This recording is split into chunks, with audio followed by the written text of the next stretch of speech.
I could try unmuting my microphone. Hi. This is of course a view that you're not used to, which is fine. Um, this is my desk looking down at it because I can't get my Canon camera in a good spot, so I had to kind of switch up duties for cameras. Um, this camera is great, by the way. I can zoom in real close, but I won't do that for the sake of you. Today we're kind of gonna just chill, and watch a video, have a chill vibe. We're gonna watch a video. This is Defunct Land's Disney Channel themed documentary. I watched it yesterday, but I think it's one of those things that more people need to see.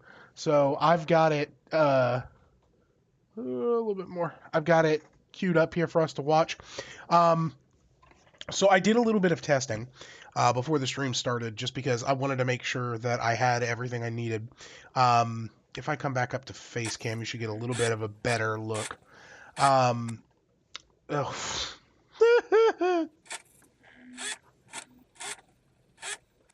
Okay, let's try this. So if you can see this down here, so this is the keyboard that we built last time, right? Super duper thocky, super duper clicky. Or not clicky, but a little clacky. I ended up doing a little bit of testing with some of these black switches I got because my lube stuff came in. And so I ran a couple tests. I've got lube. I've got lube tools. I've got switch films, which further dampens. Um, and I've got a set of keycaps that I took a couple keycaps out that I'm going to show you here in a little while because we're not starting with this keyboard.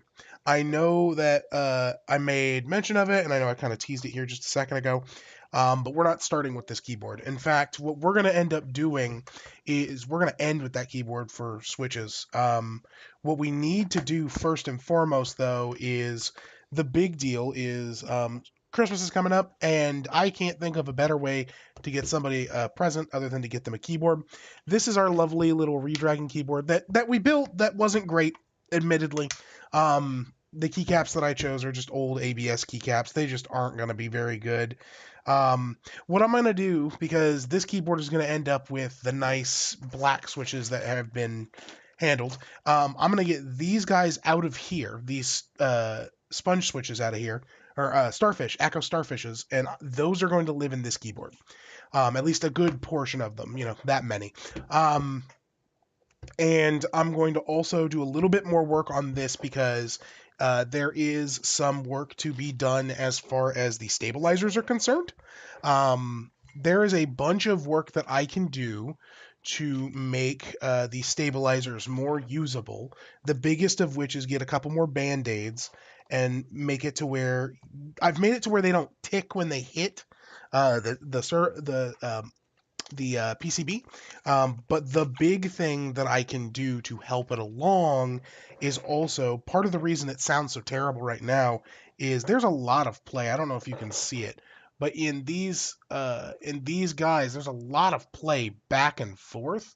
I'm also gonna properly like wipe them off and like re-lube them using Super Loop. Because I found that on these, with the Durock stabilizers I bought, they're actually phenomenal. I had a great time using those. So I'm going to clear my parts tray because there's a bunch of stuff for my keyboard that we're not going to end up using today.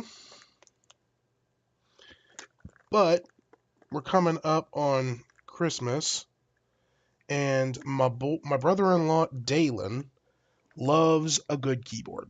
And I say loves a good keyboard like that because he has wanted a custom made keyboard, and I've gotten him stuff like that in the past, but nothing like crazy custom. A lot of the stuff that I've given him um, has been good enough stuff. It's not a good keyboard. It's been good enough, and I'm gonna rectify that. I have been typing on these Echo Starfish switches for so long in multiple keyboards at this point.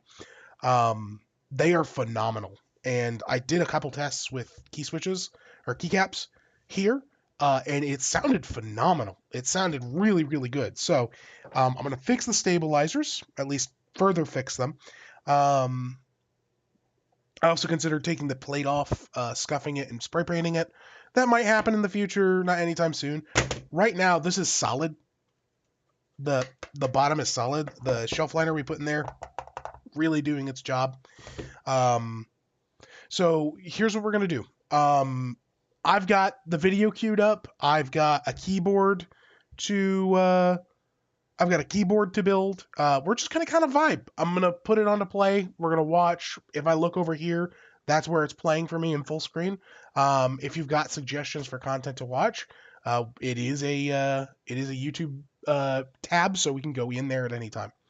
So I'm gonna play that, and I'll start. I'll kind of shut up a little bit, and I'll get a little bit of narration going if absolutely necessary. On November 15th, 1926, the National Broadcasting Company hit the airwaves for the first time. At this point, broadcast networks were still relatively new, and while impressive, the process was not without its issues. NBC's programming was broadcast from New York City, transmitted via telephone wire to 19 affiliate stations, and then sent via radio into the homes of listeners. A major difficulty was communication between the network headquarters and the affiliate stations. Some networks utilized two lines between parties, a telephone line that transmitted the programming and a telegraph line that transmitted memos between employees. NBC did not have the latter, so when it came time for the affiliate stations to manually switch between programs, they were often unsure when the programming block was going to end, resulting in a clumsy operation that affected the listening experience. Almost immediately after its debut, NBC was looking for a way to solve this issue. Rather than spend time and money running telegraph lines to all of its affiliates, NBC needed to send the message that programming was going to conclude taking screws apart right now. the programming itself. This message needed to We're be taking clear screws enough out that right the now, affiliate I stations should would say. know to make the switch, but not disruptive to those listening to the programming. An NBC announcer, Phillips Carlin, had previously been the announcer of the B.F. Goodrich Silvertown Orchestra program, We're which just was hanging, introduced dude. by a series of chimes. Carlin suggested that a short series of notes be played at the end of programming, signaling to the affiliate stations to make switches while offering a pleasant melody to listeners. The original NBC melody consisted of 7 notes, which would be played by the announcer at the end of the program. This sequence proved too complicated for many announcers, and after a few years of experimenting, the melody would be simplified to just 3 notes: G, E, C.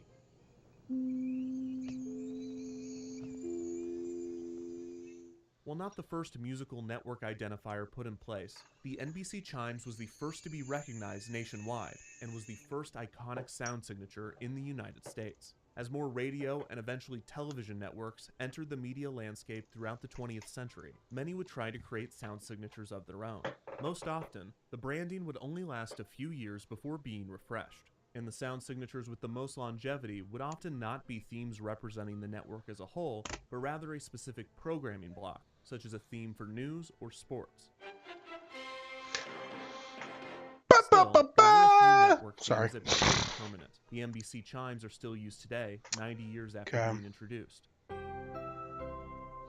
So later, when I get bitchy about it, we go in from the front into the back.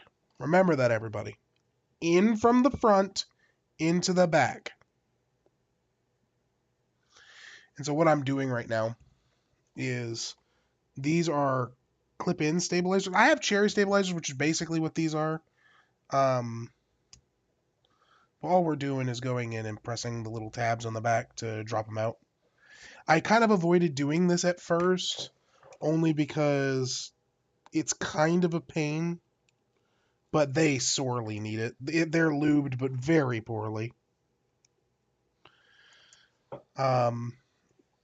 So that's why I'm doing this. Because I'm gonna be giving it to someone, I can't give them rattly, ticky stabilizers. They're lubed. To be clear, Redragon, if you are somehow coming across this at some point, kudos to you for lubing them at all. Seriously, nobody in the budget keyboard range is lubing stabilizers. That being said, while something is better than nothing, I'm also kind of the opinion that it may have been better to have no lube at all. But that's okay. We're trying stuff out. It's going to work out. Back to the video. Sorry. Nickelodeon debuted a theme sung by jazz musician Eugene Pitt and produced by roots musician Tom Pompisello. Nickelodeon. This Yeah. sound signature remains the network's theme and has been remixed countless times in the 40 years since being introduced. In 1993, Here we go. HBO debuted the HBO Static Angel. The branding was created by a team led by HBO's head of production, Bruce Richmond, and the logo and short music cue still appears in HBO original programming nearly 3 decades later. The NBC chimes, the Nickelodeon mnemonic, and the HBO Static Angel are all iconic sound signatures, recognizable to generations of viewers. However, there is another network theme that fits this description, a theme that has been playing for 2 decades and has achieved an iconic status for generations as well. This is the Disney Channel theme. The theme comprises 4 notes. 4 notes that debuted in the early 2000s. 4 notes that dominated through the network's rise and peak in popularity. 4 notes that are still being used on the channel today. The Disney Channel theme was created by The Disney Channel theme was created by The Disney Channel theme was created by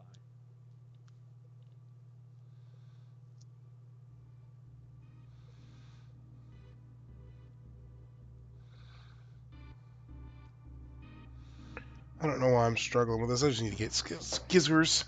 I have them. They're right here, dude. I have no idea. Should be good. Can you hear me okay? I can hear you great. Okay, great. Andrew Barth Feldman, Sis, Damien Haas, you are a star on stage and screen, and you have appeared in a Disney television production. That's right.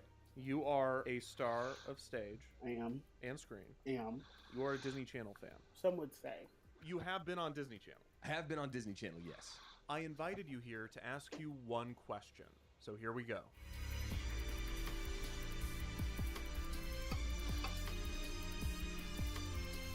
Here we go. So for reference, what I'm doing, because I know this is going on. What's up, Manic? How's it going? We're just vibing. We're just vibing, watching some content. What I'm doing is I'm rebuilding that 60% a little bit for my brother-in-law for Christmas. And for record, what I'm doing, right, is these stabilizers that are in these things were rattly as hell. All they need is just a little bit of like this Band-Aid material on the outer part of the stabilizers to kind of snug them in. If you don't snug them in, they end up sounding rattly as a motherfucker. So I'm just going in right now and doing this number where I basically put it on the back, use my finger inside of the little area for the stabilizer, and then I'm just making it to where when it goes in, it'll fit a little snugger. And because it'll be covered by keycaps, you'll never see those band-aids. It's relatively simple. It's absolutely devilish, Seymour. But it is also good for sound because then the otherwise really garbage ticky. Oh, hi there, Bill. The otherwise ticky stabilizers, when you press it, it'll rattle back and forth, which is why a lot of those cheaper keyboards that people use sound awful. This will remove that, and it'll also add to the like a stability sort of thing. Right now, I mean, we're just watching. I'm watching a video, just vibing, having a good time. And we're doing this because this is not terribly interesting content. I've got something that I've already seen, but I'm playing it because I want to watch it again. Shout out to Kevin Perjurer. Dude knows how to tell a story.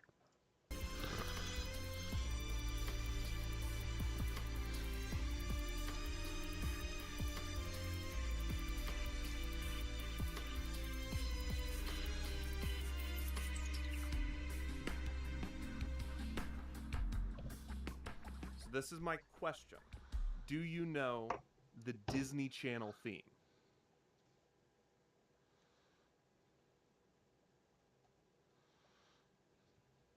I feel like I do. Do you know the Disney Channel theme song? It makes me think like a Hillary Duff, like, "Hi, I'm Hillary Duff, and you're watching the Disney Channel," and then it'd be like, Nice. Well, thanks for hanging out with us, Bill. I mean, it's At least for a little while. You're watching Disney Channel. That's the theme. But That's not the theme. That is something, and the theme is in there. Hopefully is that there is one? study guide isn't There is a kicking your theme. ass. Oh my god. Don't. That's right, you got it. I know. or is it like "Bwah, bwah, bwah, bwah," or something like that? That is really close. Okay, yeah. It's actually...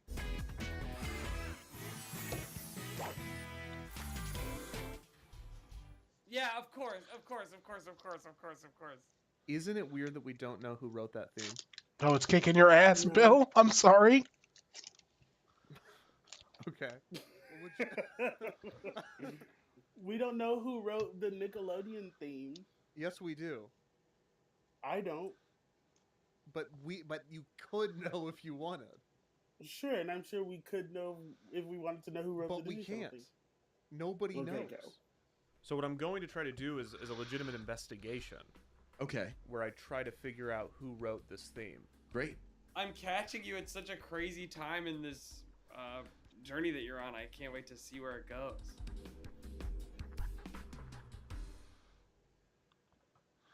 Just had some of that turkey. It was sides made up for it in the desserts. Sides made. Hold on, y'all sending messages I didn't get to see. The fuck are we watching aside from Big Papa making mad? Oh, I like it when you call me Big Papa. Put your hands in the air if you was a true player. Anyway, we're watching Disney Channel's theme, A History Mystery, by Defunct Land, otherwise run by Kevin Perjurer. Dude's a fucking wizard with a story. Let me see here. And I've already seen it, but it's something that I think a lot more people need to see because it's so good. And I had some of that turkey. It was all right. Sides were made up for it, and desserts look good. Well, at least there's that. Yeah, that turkey should be safe, man. Like, I wouldn't push it. Like if it looks weird, like if it looks bloody, like, but it probably was fine. I'm gonna go to my grandma's house on the 22nd. All right, cool. Yeah, everyone seems to be having like an off Thanksgiving this year. I'm not actually having Thanksgiving on Thanksgiving. I'm gonna be doing Thanksgiving on Friday. Thursday is gonna be a meal prep day, so like prepping like, oh, I'm chopping a bunch of onions and carrots and shit, and then Friday is gonna be the day that I actually cook. Also, I apologize for any coughs or sudden like bodily, because I'm recovering from something. And today is the first day I've actually felt good. So yeah, apologize for that because I'm most likely not going to be able to catch everything on a mute. So apologies ahead of time. I will play this video here in just a second. Give me a second. Okay. And play.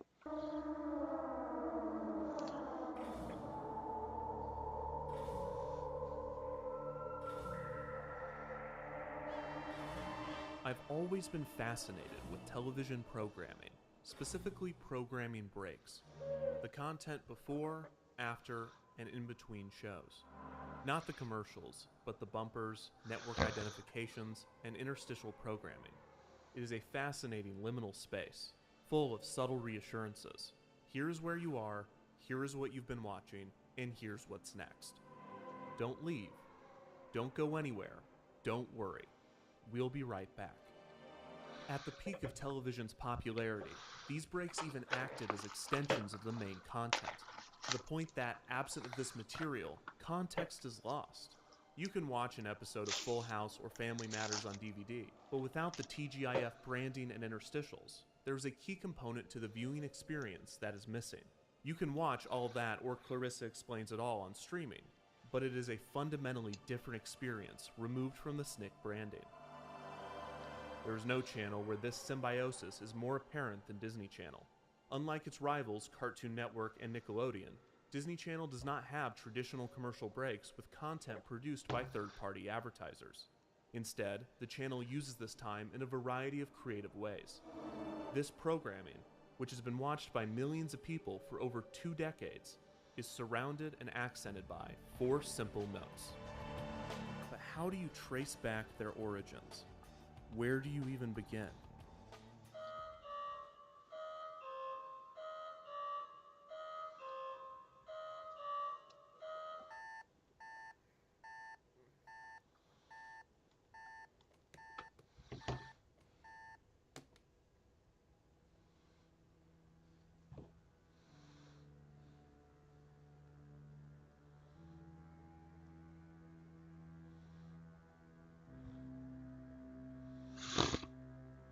Study guys about World War One.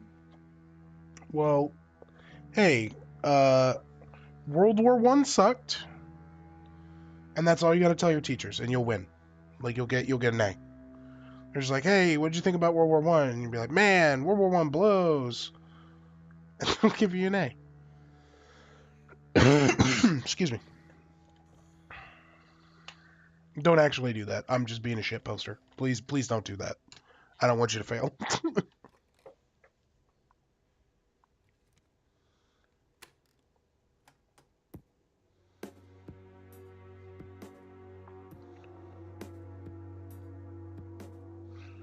All right. Okay, I fucked this one up. Timeline.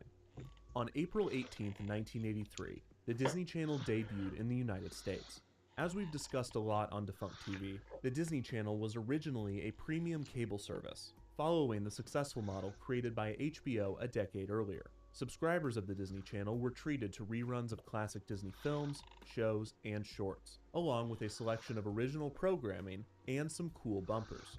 The Disney Channel logo featured Mickey's silhouette in front of a television with scan lines. This would often be accompanied by a Mickey-shaped satellite that became an icon of the channel in its early years. The channel did not have a dedicated theme when it debuted, so various instrumentals of Zippity Doo-Dah were used in the bumpers.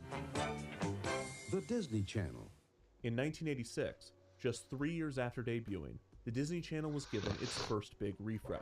Okay. While the logo stayed the same, the tone of the channel We've got, you have a test tomorrow. Oh, you have to do a test tomorrow. To one that was more lighthearted. Well, that kind of sucks. Channel identifications. You think you're gonna do it? Like ace it? Mickey Mouse performing some sort of task or activity that resulted in the creation of the Disney Channel logo. These bumpers were brilliantly shot, visually stunning, and also a bit unsettling. There's something disturbing about only seeing Mickey's hands in puppet form and never hearing his voice. In one of these bumpers, Mickey goes into a photo booth, and you think surely this will be the one where we see his face, but no, the photos just come out smudged and blurred. Scary stuff. This bumper is also terrifying, but it's definitely on purpose this time. Mickey is having a nightmare in which his hand is being chased by a ghost, and then the Disney Channel logo itself. The hand then runs down a hallway made of the other bumpers, and all of those bumpers' hands begin to attack this bumper's hand. And one of the attacking bumpers is... Also, y'all let me know if it's not loud enough. I'll gladly turn it up for y'all. Waking him up, which is a total cliche. But otherwise, the bumper is the best bumper. It bumps. Many of the music... The bumper is the best bumper. It bumps. The Disney Channel still lacked a distinct theme. However, an original song was created to... That's just facts, bro. And they did not hold back on the energy. This rather long I need to get me something. Characters singing Disney's Our Channel, and among the choir was everyone's favorite Disney character. Our channel. Disney's our channel. This song often ended with one of the most violent logo reveals in the history of television. Let me see here. A few years later, in the early 90s, more channel IDs in the POV style were created, except rather than puppetry, these new ones used claymation. And instead of featuring Mickey's hands, this batch was from the perspective of Donald. In 1995, the Disney Channel began to phase out the scanline portion of its logo, opting to just use the text to I represent need the to channel. clip these This would not last stabilizers. long, though, as 2 years later, in 1997, the channel would have its most significant change yet, transitioning from a premium cable service to a basic cable channel. Disney would drop the in the channel's name, becoming simply Disney Channel. A new logo was created with a Mickey-shaped television that various characters would be composited into. This refresh also gave Disney Channel its most distinct musical theme yet. These branding changes were just Come on. part of a massive transition for Disney Channel. Up to this point, most of the Disney Channel's original programming was 27 minutes. But after the switch to basic cable, the channel would transition to television standard 22-minute programs. This meant that Disney Channel's 27-minute programming would be phased out and replaced with new content, and also that for every 30 minutes of airtime, the channel would need 8 minutes of programming breaks. Disney Channel assured its longtime viewers that they would not be filling this time with commercials, which was somewhat true. Disney Channel would take on very few sponsorships from outside companies, instead opting to advertise the countless It's products being clipped. sold throughout the Disney company. This turned Disney Channel into a synergy machine, seamlessly promoting its films, TV shows, products, and theme parks. However, it would be a disservice to call these tie-ins simply commercials, as they were formatted in such a way that they could be viewed as original programming. For instance, within a year of the transition to basic cable, Disney Channel began airing a program called Movie Surfers. Movie Surfers gave viewers an inside look at the newest Damn. Disney feature film, with child actors Some of these serving are as already entertainment clipped. reporters. Ideas such as these were brilliant and a sign of what was to come, but at this point in the late 90s, Disney Channel was still Did Redragon fucking pre-clip their stabilizers, dude? Because if so, that's fucking impressive. I'm absolutely fucking blown away. very much in a period of transition and experimentation, and not every idea stuck. Coming out of the switch to basic cable, Disney Channel created 3 distinct programming blocks. First, Playhouse Disney was created as a morning block with programming aimed at preschoolers. Second, Vault Disney was created to air classic films, television programs, and shorts. Vault Disney would air at night and throughout the early morning. Finally, over a year after the rebrand, a third programming block was introduced to Disney Channel, an afternoon block aimed at tweens and teens named Zoog Disney. Zoog Disney had its own theme, its own characters, and even its own world. The Zoogs were a group of robots that lived inside of the bits and bytes between the television and computer screen. Their entire backstory is explained in their theme song, including the odd detail that they've been alive since the birth of fire. And since it was released in 1998, each character was introduced in a rap. My name's Joe. I'm a Zoog. Got a place just for you. The Zoog Disney programming block was an attempt to appeal to the tweens and teens of the late 90s that were becoming more and more interested in this thing called the interweb. It also served the dual purpose of promoting the tie-in website. The lineup for Zoog Disney was initially pretty sparse, with Disney needing to syndicate shows such as Growing Pains while it built its own tween programming. Though Disney really only needed to syndicate the 7th season of Growing Pains because this was the one that featured a young Leonardo DiCaprio, which allowed the channel to brand an entire week of programming as Leonardo Week. Yeah. In 2000, Disney Channel introduced a new variant of the 1997 logo, removing the characters in the middle and giving it a more modern, hip look. The Zoogs were also given a CG redesign with more human-looking characters, and Disney Channel even created Zoog video games and action figures. A new sound signature was also circulated around this time, but it was less of a musical mnemonic and more 2 melodic shouts.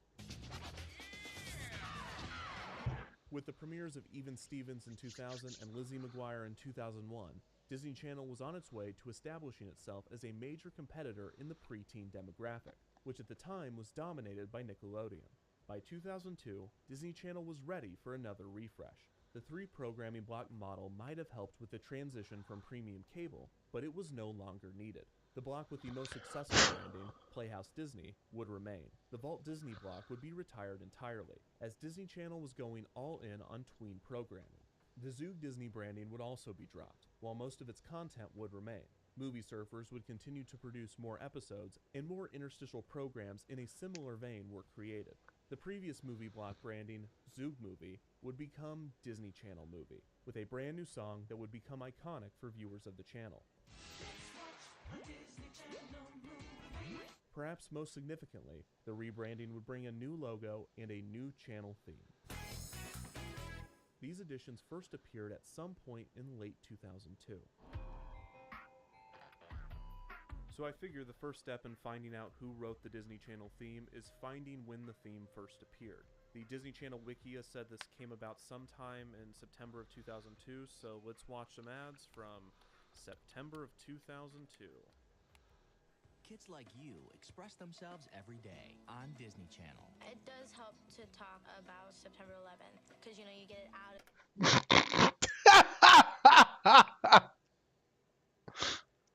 The very first thing is talking about 9/11. To be heard. It was such a traumatic event that, how could you forget? If you had heard me last year, that's all I would have been talking about. It's definitely a healing process.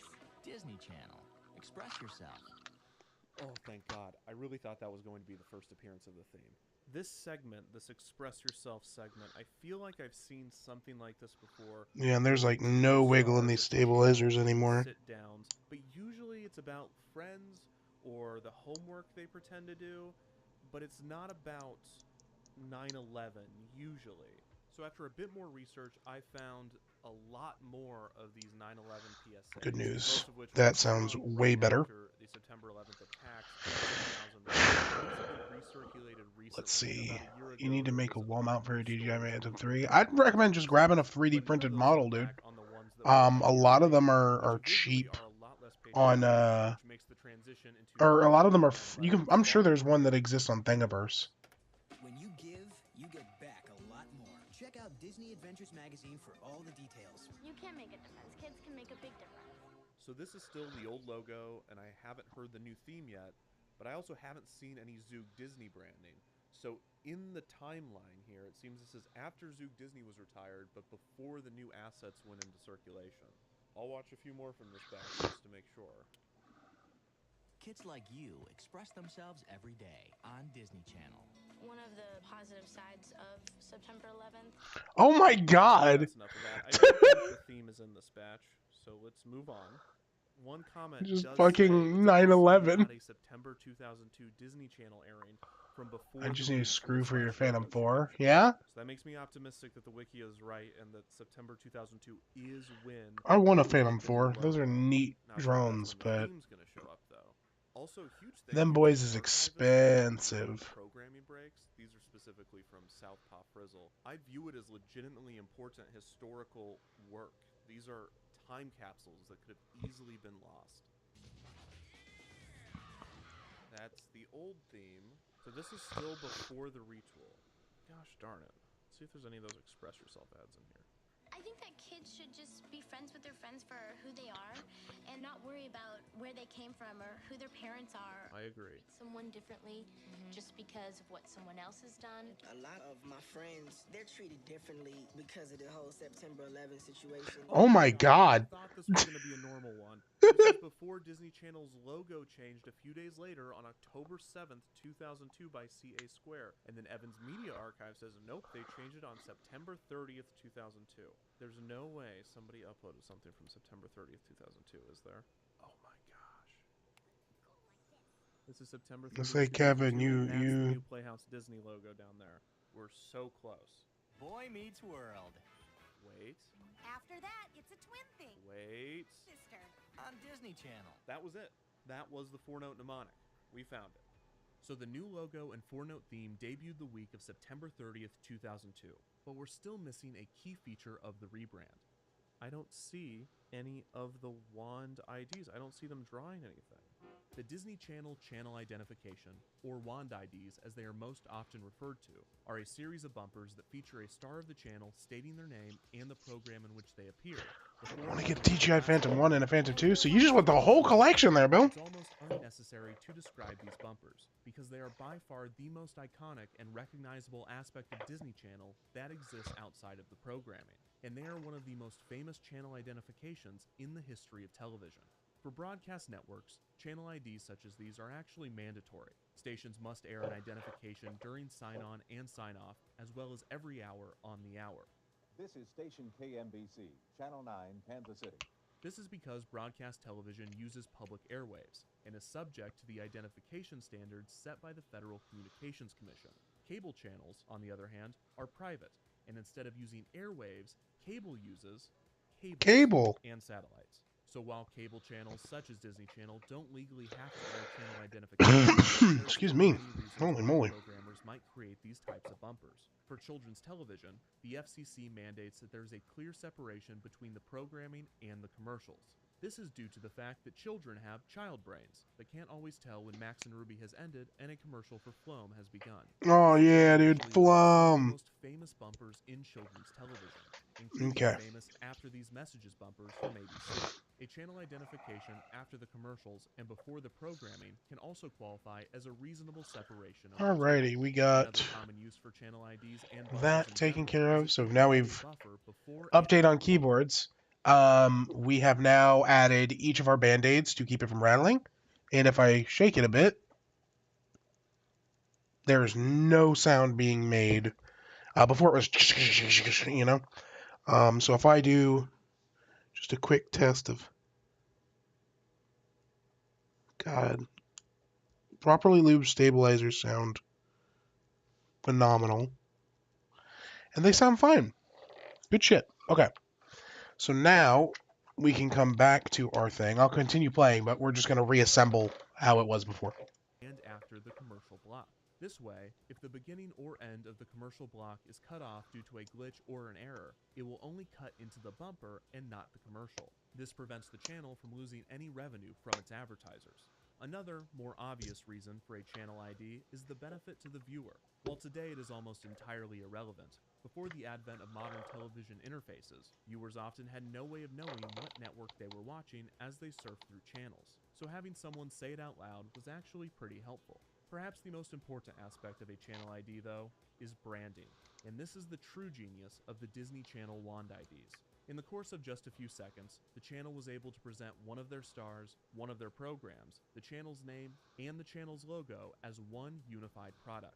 After comparing this to the chaos and randomness of Zoog Disney, it is no wonder why these idents were so successful in rebranding the channel, which is why it's so surprising that there are no Wand IDs from late 2002. Or I should say, almost no Wand IDs. Who is this kid? This nobody was the first person to draw the Disney Channel logo. He's also really good. He is a pro. Look at those circles. It seems that this kid, whose bumper aired throughout late 2002, was the first person to appear in a Wand identification, even if only technically. The first batch of Wand IDs with the channel stars would not air until June of 2003, 8 months after the rebrand. Prior to their debut, Disney Channel would rely on a different set of channel IDs that were far more elaborate in scope and used an impressive amount of visual effects for the time. Each bumper featured children using their imaginations to make an ordinary situation magical, before returning back to reality as the Disney Channel logo was revealed.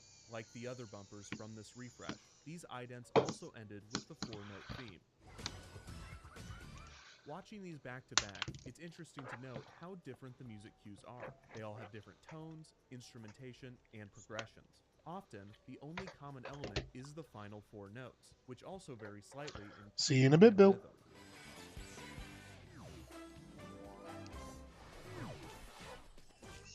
These imagination IDs would continue to air on the channel, albeit less often, after the introduction of the Wand IDs. The initial batch of Wand IDs featured such stars as Hilary Duff for Lizzie McGuire, Raven Simone for That's So Raven, and America Ferrera for the Disney Channel original movie Gotta Kick It Up. This batch also included 2 animated Wand IDs, one for animated Lizzie and another for Kim Possible, Welcome back, Bill. Unstoppable, and Rufus. It is hard to properly explain just how popular these bumpers were. It seemed that every child that watched the channel desperately wanted to do one. Me and my friend have glow sticks. We're just and on the making our way through this. Where they have those little glow sticks and they're going. And me and my friend like to play around. It's like, I'm Selena.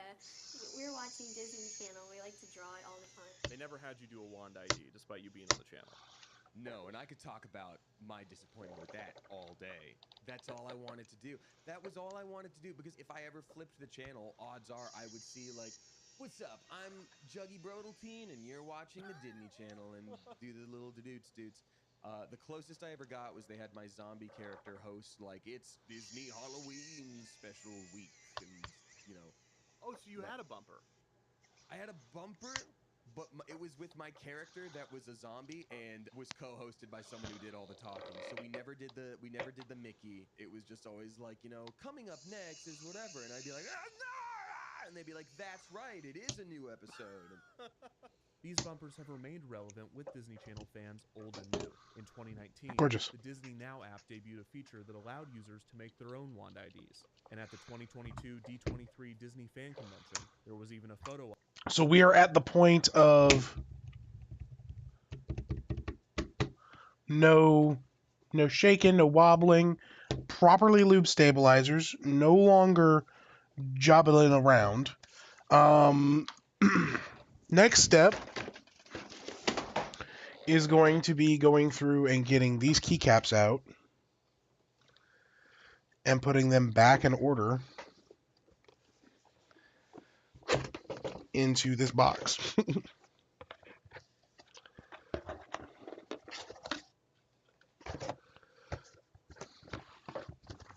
So I will hit play and we will keep going. Where you could pretend to do one. The wand IDs have even found a broader legacy outside of just those that watch the channel, reaching the true indicator of cultural notability: memes. The original badge constantly circulates online, with fans editing the footage to display the stars' drawings more realistically, showcasing just how bad these actors are at drawing what appears to be a fairly simple logo. Returning to the initial batch that was aired on the channel, the clever editing around these awful drawings is evident. I think the worst one has to be Spencer Breslin, who even in the edited version is still noticeably off. But to be fair, he probably had other things on his mind. If you had heard me last year, that's all I would have been talking about. I'd seen these versions a few times, but I just thought of something while revisiting them. Where did this footage come from? These are obviously outtakes and not taken from the original idents. Sure enough, Come on, dude. I was able to find a few of these outtakes, and there are a few things that stood out to me. First, this line from Hilary Duff. Oh, it's mouse ears. Yes, Oh. There you go. It seems that the stars were not sure what they were even supposed to be drawing, which makes you wonder what instructions they were given. Most likely, they were told they were drawing the new logo, and this was just her noticing that they were mouse ears for the first time. Hilary Duff is one of the first to ever see the new logo and the first to ever do a wand ID, and she has no point of reference for what the final version will look like, and has no concept of just how iconic these bumpers will become. This is the burden of the trailblazer and the solitude of the trendsetter. They made us do it like 900 times. I think I had like lost all personality at that point. Plus I was like pubescent teen. I was like, what are they making me do? This is invisible. This is not cool. Another thing I noticed is that these outfits are the same ones used in the Express Yourself bumpers / 9/11 PSAs. This either means Last page of your study guide. Go, Bill! whenever they were appearing as themselves, or that these were filmed on the same day or days. Both are likely. Finally, and most importantly, I noticed this. That is a slate. It is used for sound synchronization and shot organization. Clapperboards typically feature the scene, shot, and take, as well as the name of the director of photography and the director. It's difficult to make out, but the top name is labeled DIR, and the bottom is labeled CAM. This means that someone named G. Owen directed at least the production of the first batch of wand IDs. Despite not airing until June of 2003, it is safe to assume that these wand IDs were actually shot with the Express Yourself segments in 2002. The actors' clothes are the same, they look the same age, and they were all part of the same massive refresh. The Disney Channel Wikia claims that the wand IDs were filmed along with the Express Yourself ads, specifically in August of 2002. If true, this makes perfect sense within the timeline. The channel probably set October as the month the refresh would kick in. As we discovered, many of these changes actually debuted on September 30th, but that was the Monday of the first week of October, so this still tracks. The only part of the August shoot that was time-sensitive was the 9/11 PSAs, which were designed to debut before the refresh during the one-year anniversary of the attacks that September. The post-production of these segments was likely expedited to meet the deadline, and the channel made sure that these all ended with the old logo. This is almost too perfect. These 9/11 PSAs were designed to only air in September of 2002, as all of the stars are referencing the one-year anniversary specifically. These would never air again. so only these would retain the old logo and would never need an updated version. The other Express Yourself ads were definitely shot at the same time, were designed to air at any time and in perpetuity, all end with the new logo, and for the record, have a very different tone than the 9/11 ones. Ooh, I love food. Express yourself. Assuming G. Owen directed Ooh, the I word love IDs food. from pre- to 9/11. post-production, then they must know who wrote the music, and therefore the theme. This is the most solid lead I have, but there is just one problem.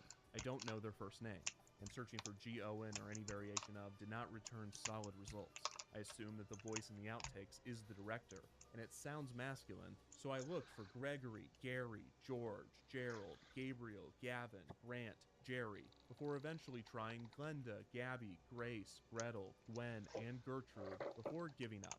I still feel like this is a key to the puzzle. I just cannot find the answer right now, so I'm going to have to go in a different direction. Thank you for calling the Defunct Land tip line. If you have any leads on who might have written the Disney Channel theme, please leave a message after the beep. This was hilarious. Hey, Kevin. Yeah, actually, I know who wrote the Disney Channel theme song. It Oh? was this guy. It was Joe. Yeah, it was Joe Mama.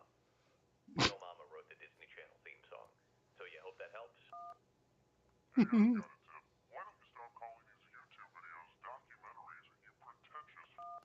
Yo, Kevin, what's up, man? Hey, I heard you were researching the Disney Channel theme. Have you ever heard of the Mighty Mighty Boss Tones? The Mighty Mighty Oh, Bosstones are a okay. ska band that was formed in Boston, Massachusetts in 1983. The band was originally started by blah blah blah blah. All you need to know is that in 1997, the band released the hit single The Impression That I Get. This is by far the most popular Mighty Mighty Bosstones song, and for our purposes, its relevance is found in the repeated horn riff heard throughout the track. Let me know if you hear anything familiar. Yes, The Impression That I Get by the Mighty Mighty Bosstones seemingly features what would become the Disney Channel theme 5 years later. The riff does include the same notes, and the rhythm is similar, but this is only the first half of this riff. The reason that I mention this is not because I think the composer of the theme stole from the Mighty Mighty Bosstones. It is also not because I think the theme was written by a Bostonian. I mention this because there is almost no information on the Disney Channel theme online, and everywhere I seem to go, if there is discussion on these 4 notes, someone will bring up this song. So while I don't think this is part of the mystery, the Mighty Mighty Bosstones have made the board, although I am going to put them way over here. With that out of the way, let's see if we can find some more promising leads.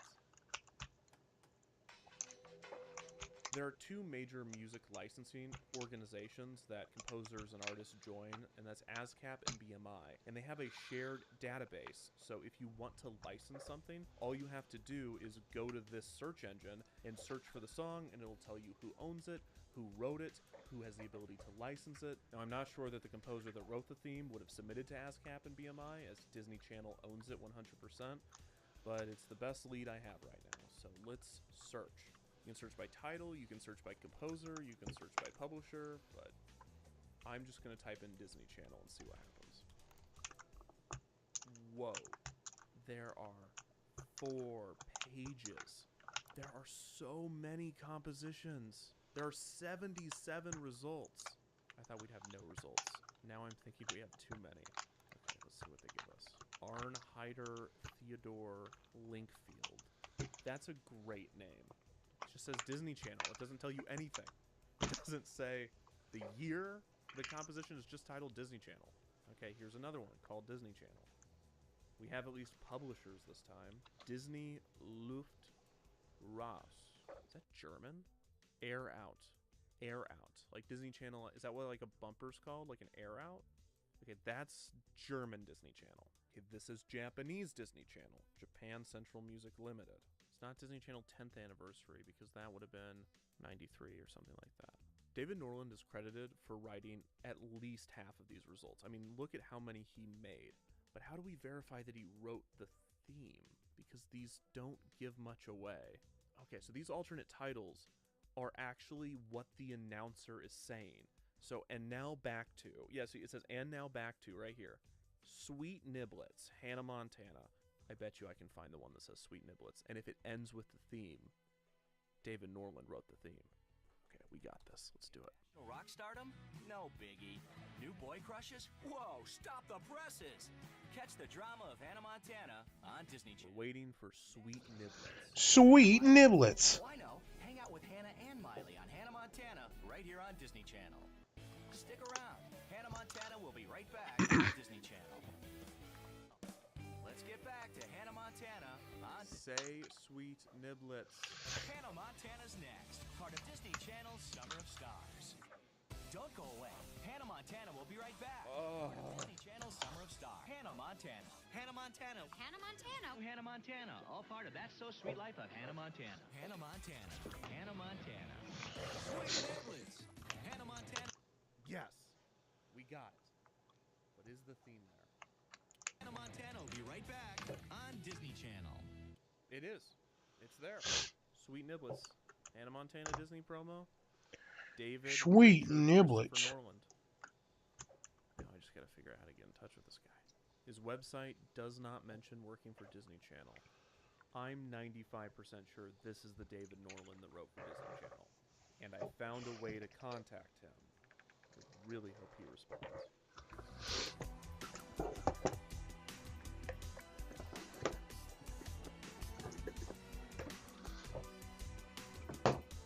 Good news.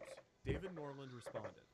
Bad news, he did not write the Disney Channel theme.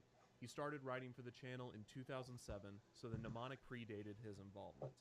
However, I still asked if he would be willing to do an interview, because he wrote many instrumentals using the 4-note theme, and he very well might know who wrote it. Another reason I love to speak with him is because he started writing for the channel in 2007. When I saw that year, 2 words immediately came to mind. Ribbon Era. A common practice among those who study and teach history is to separate long spans of time and large amounts of information into smaller, more digestible eras. But how does one go about breaking apart history?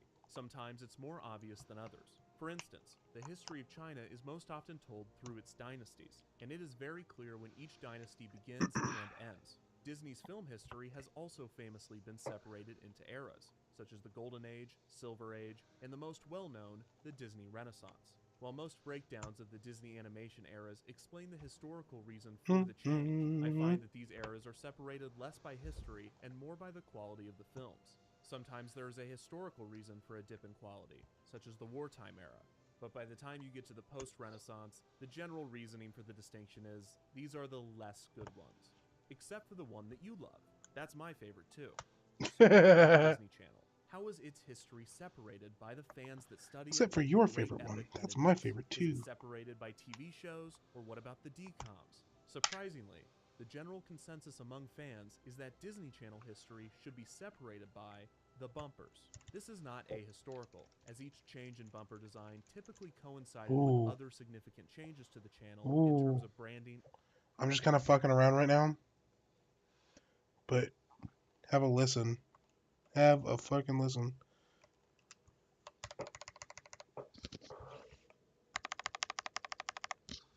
Ooh, hoo, hoo.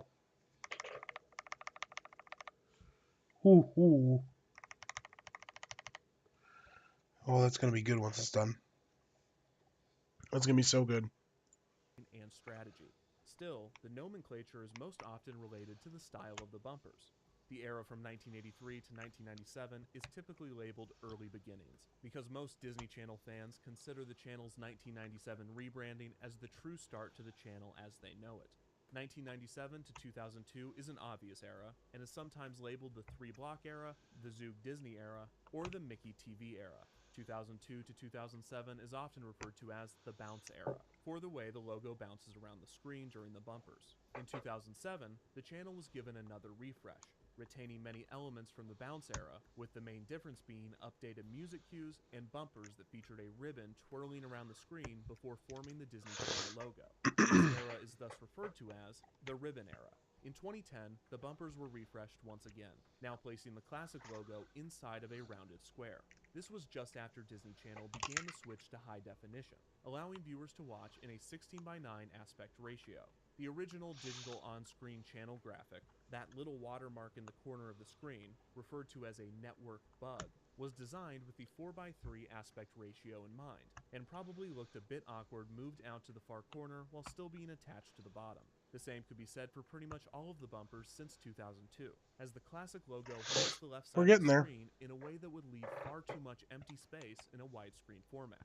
The new rounded square look was a compromise, maintaining the design of the old logo, but placing it in a square that could be centered on the screen or placed equidistant from the corner. I imagine this entire era of television was annoying for those making bumpers, because consumers were still making the transition to HD and channels were simulcasting in standard definition and high definition. This meant that you would need to make your bumper in 16:9, but none of the critical elements could be pushed to the side. This resulted in a product that when viewed in widescreen feels too centered, because rather than this box being the area for all of your titles, you actually had to put them in this box. This also made the wand IDs look a bit awkward in this era when broadcast in HD, but we did get to see the dog with a blog wand ID, and he drew that logo way better than those kids. Good boy. In 2014, the rounded square era ended, and Disney Channel fans lost the logo that had been a staple of the channel since 2002. The new logo removed the iconic Mickey ears, instead choosing to put ears on the dot of the eye in Disney. The wand IDs remained, with some major alterations. Instead of holding a giant glowing stick, the stars now held a wizard's wand. Instead of drawing the classic logo, the stars only drew the ears on the eye, and instead of being on a white background, the stars were placed in front of a generic location. In 2017, this changed to a color background, and in 2018, the white background returned, as did the glow stick. These newer eras of Disney Channel have been separated into the glass or family era, the social media era, and most recently, the item age. Because there's items in the bumpers. We can work on that name, there's still time. So this leads to the obvious question. Which era is best? The answer is whichever era you watched as a kid. But if you looked at just pure popularity, then the Disney Channel peaked during the Ribbon era in 2007. This was helped in large part by the premiere of High School Musical 2, which was watched by 17.24 million people. For those hanging out, what do you think about this so far? I didn't even think I'd be really into this particular documentary, but like I absolutely was enthralled by this point. And we're 43 minutes in. I was absolutely fucking blown away by how you broke your monitor. What happened?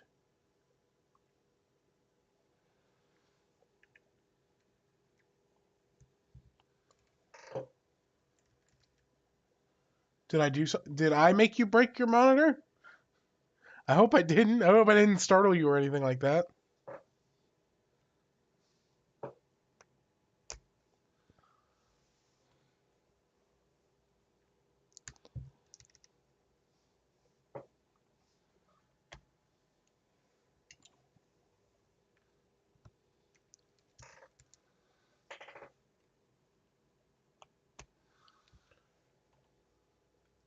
This broke the record not only for the most watched premiere of a Disney Channel original movie, but also the record for I'll swing something around and hit with one.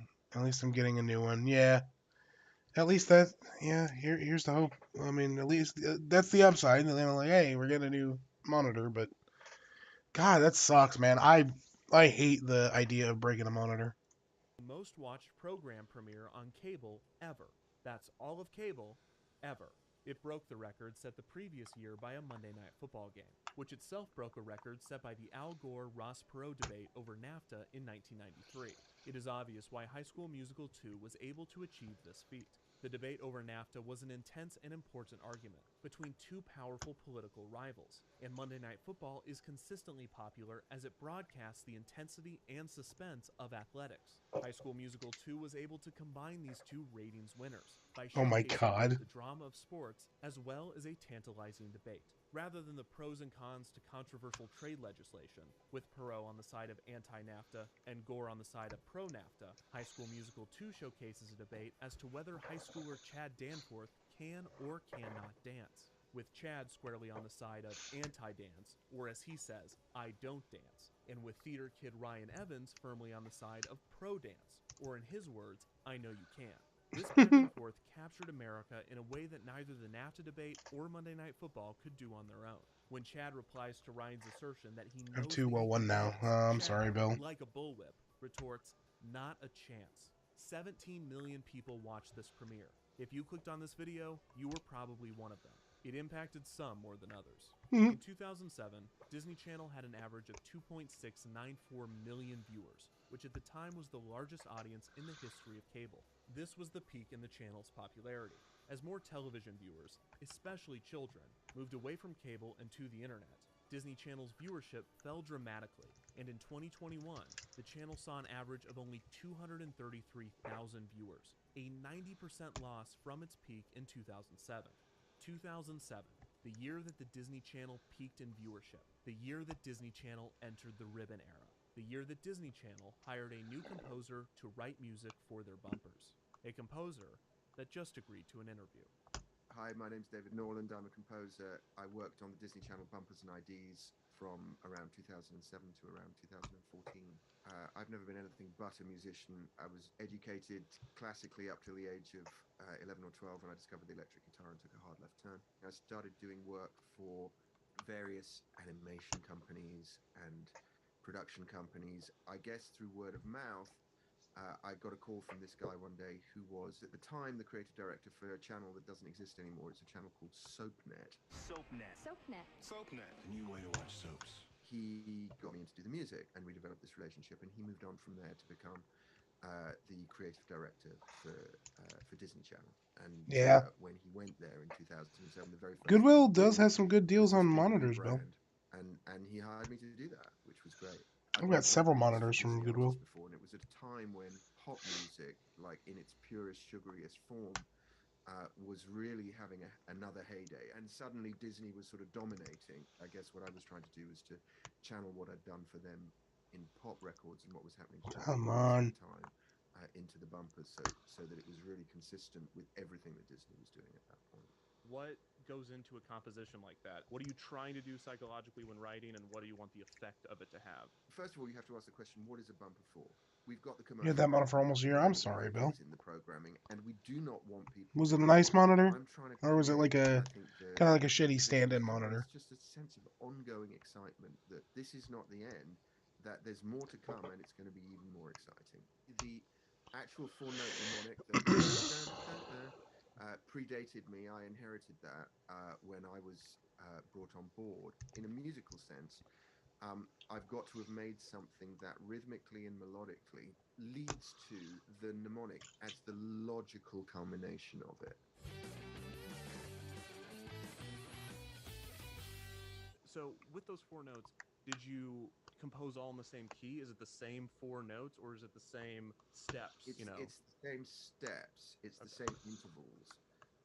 So whether it's bum bum bum bum or bum bum bum bum, it's still, and so I composed in a lot of different keys. They're not particularly exotic keys. They're the Yes, kind DVI, you got it for free. Well, at least you didn't spend a whole bunch of money on it. I wonder if I could sit at the piano and illustrate this. Yeah, you can go bum bum bum bum. Would probably, to me, I would automatically think of that as bum bum bum bum. Right, so F G C 451. But you could also do it the other way around. You could do bum bum bum bum, right, and do it 541, or you could do bum bum bum bum. So you could do an E dominant seventh to an F to a C, or you could do bum bum bum bum, which is a little more kind of jazzy and old school and kind of musical. The basic rhythm is bum bum bum bum. Right, but I think that I messed the rhythm around a little, moved it around a little bit in some circumstances as well, and probably went bum bum bum bum, which is just rhythmically a slightly different way of voicing it. It's still the same Nice. intervals, but it says something ever so slightly different rhythmically. Let's see here. I want to ask you about some of the compositions specifically. I'll tell you my favorite. It was this wild, like, Okay, so we're at the point where we've gotten all the switches into the 60%. All of them are in there. Again, no rattling. It sounds great. So here's where I'm going to come in with this lovely keycap set that I got on Amazon for stupid cheap. It is a black on white Japanese XDA profile, which is to say that it is absolutely gorgeous. It's relatively simple, but it is all we need. It's 3 Goodwill monitors. I broke 2 of them. Broke 2 and 1 of them fail. That's unfortunate, Bill. I'm sorry. You're hired to do this. Do they say to you, hey, we're keeping this thing, go nuts, but have it end with this? Actually, it would have been an informal conversation between me and Ron, the executive, and that conversation probably would have been, yeah, you know what the mnemonic is, don't you? Yeah, just make sure, obviously everything's got to end with that. I don't even know that he would have even had to have said everything's got to end with that, because I would have known that. It seems very unlikely that it would even have been considered that they would change the mnemonic. It's such a successful piece of branding. They don't hand you sheet music with 4 notes on it. I don't think they did, no. I think at a certain point with the Disney Junior one, which I had actually written, I think I did have to submit a piece of sheet music with these 4 notes on a stage. But I never received that for the Disney Channel thing. No, it was all very much just, well, you know what the mnemonic is, isn't it? And I have no idea who originally came up with it. As to your quest to find out who was the originator of it, I'd be quite interested to know as well, because in this sort of very narrow specialist realm of making music, you have to figure that that's one of the more successful things of all time in that realm. I was obviously disappointed that David did not know who wrote the Disney Channel theme. But while I was researching the history of the eras of the channel, I stumbled across the strongest lead I've had yet. Everyone knows Wikipedia, but there are countless other online encyclopedias that are created by fans. Come on. Skew more niche and specific. While researching the different eras, I stumbled across the audio-visual identity I think database. this one's going to have to be a different... Wikipedia, and it is the most Let me make sure that it's not just every stabilized key before I get too much further. Database left no stone unturned. They even go as far as to list the fonts that Disney Channel started No. using at this time. Not only that, but they also have an entire section dedicated to the music from this era. They describe it as several drum beats which segue into a ska punk theme with electric guitars and a horn section. So here's where I'm running into, guys. The springs in these switches are not enough to combat the friction in these guys. You don't require a whole lot, but it's just not enough from these. So I think what I'm going to have to do is, so this one got stuck. So if I come in here and I pull this guy. Oh, I need a thicker spring. Oh, I need a heavier spring, dude. Okay, well, here's what I'm thinking. I've got this keycap, or this wow, I've got this key switch opener, because those sound great. I think what I'm going to have to do is take these. These are those black switches I told you about.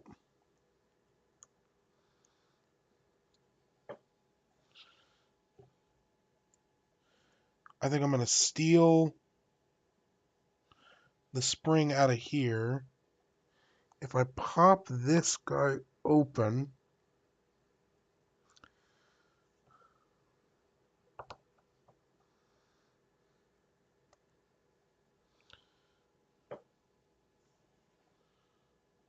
yeah, that spring is significantly easier to press. So I wonder if I can just replace the spring.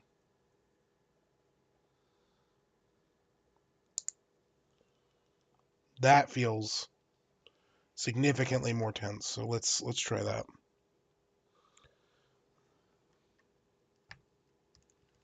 Yeah, that feels way better. Okay. So if I put this on here.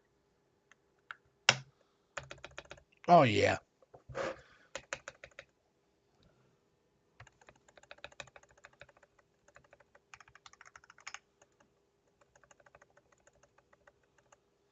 Nice. That looks good. So it's not quite as nice as the one, but now it returns. The spring just wasn't enough. There is still a little bit of a rattle. But you know what? I will take that little bit of a rattle. Unless I've got this in the wrong...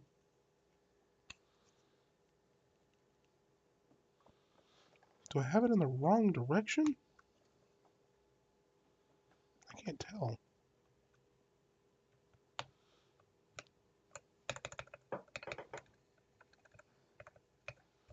Yeah, I think that's just going to have to work, and I'm going to have to do the same thing. I'm going to have to sacrifice a couple of these black switches, which is fine, to make lighter versions of them. So that I can get the modifiers. It's only going to be 1, 2, 3, 4, 5 of them. But I wish I didn't have to.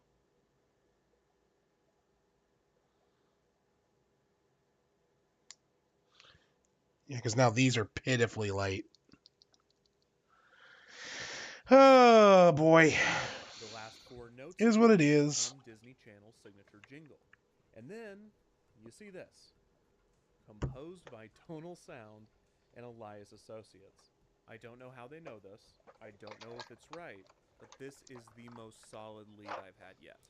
Alright, let's find Tonal Sound Elias Associates. Here's Elias. Audio Identity. A pioneer in the discipline of audio branding. Alright, they have a reel. Let's watch the reel. So we got 2. Oh, the MTV Moon Man. That's famous. And that annoying Liberty one. Yahoo! They made Yahoo? And Intel? And Honda? We are farmers. Bum, ba-dum, bum, bum, bum, bum. Man, you got to be kidding me.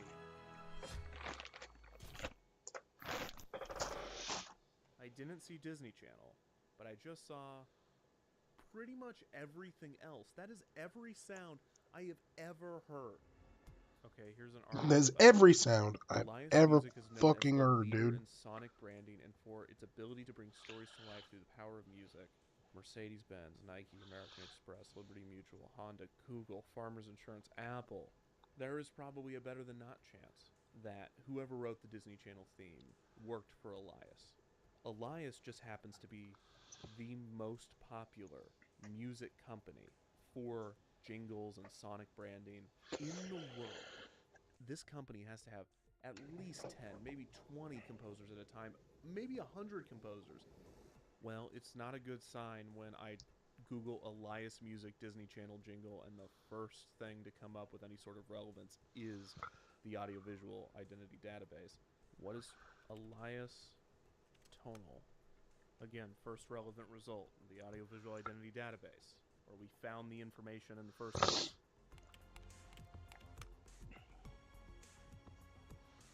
Okay, here we go. Alex Osarenko, a composer, founded Tonal Sound in New York City in 2002, and one of Tonal's clients was the Disney Channel. And here's a link to their website.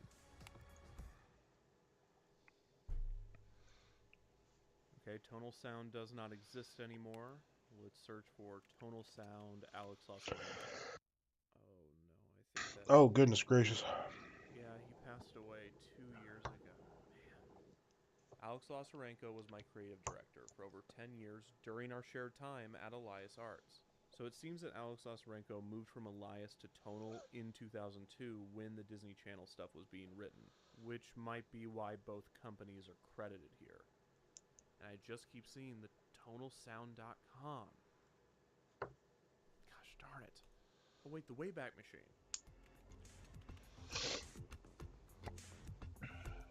We don't have anything from 2002, but we do have stuff from 2003. Look at this old website.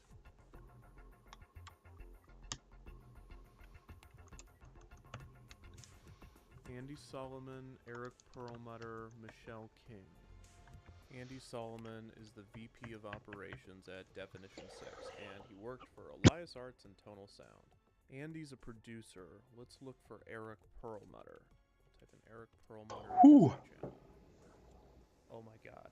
Disney Channel movie open intro 2002 old version. It can't be. It is!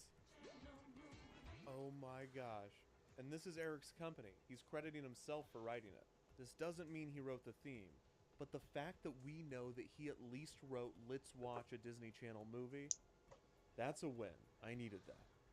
So our initial lead from the audiovisual identity database was Elias Associates and Tonal Sound.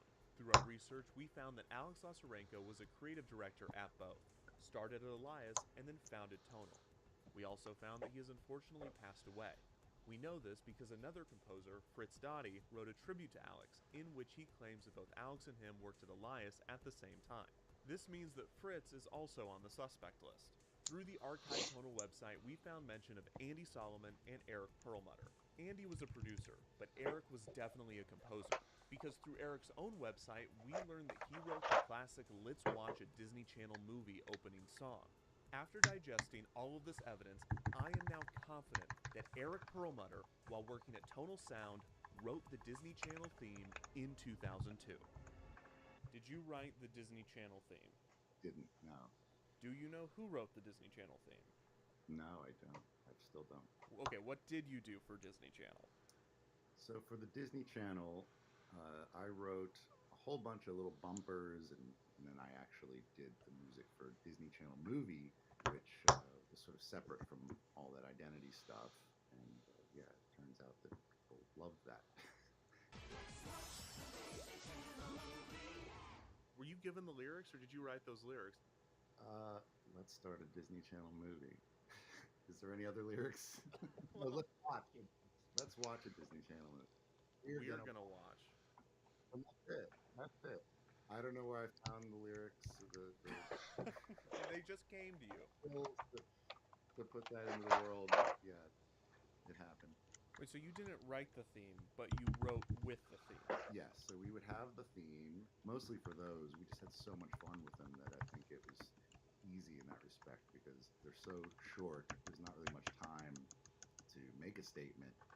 So the challenge was always find the essence of that 5-second little bit, and because you don't have long to tell a story, but you still need to Still working on it. I'm trying to think of one where the girl's jumping on her bed and it's a pillow fight and feathers are flying everywhere and it's over. Like you don't even have time to sort of set up an idea before it's done. I just sent you a compilation of these idents. Okay. Did you write any of these? Let's see. Okay, I did that. I did this one with the freezer. This is me. The bug. Yeah, I did this one too.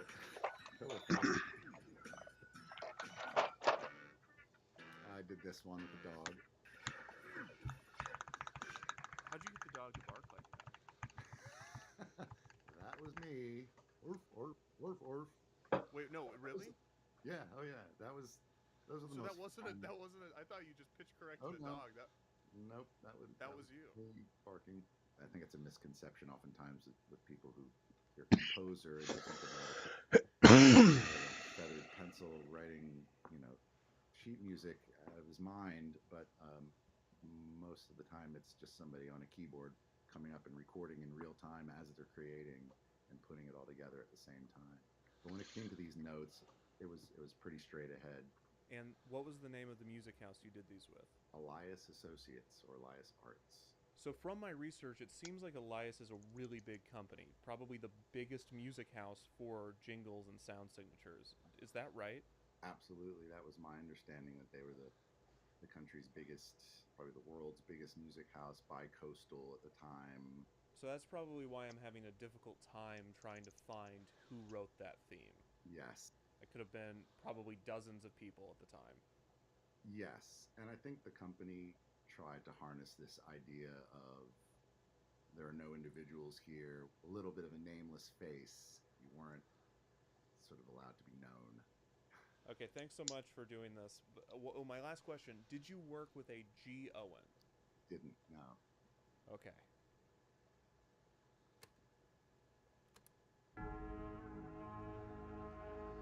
I'm actually having a lot of trouble finding who wrote this. When you create for Disney, it's Disney's. So Disney wrote the Disney Channel theme. Okay. I'm going to do a lot more of that here in a little while, but...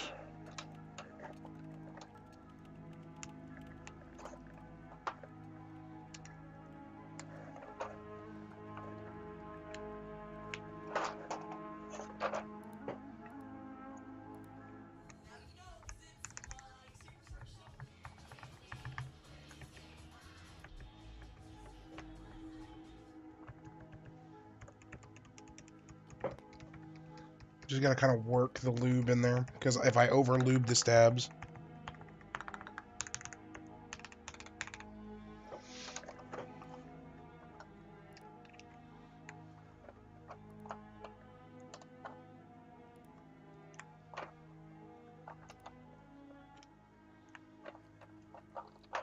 If I over lube the stabs, they'll stick.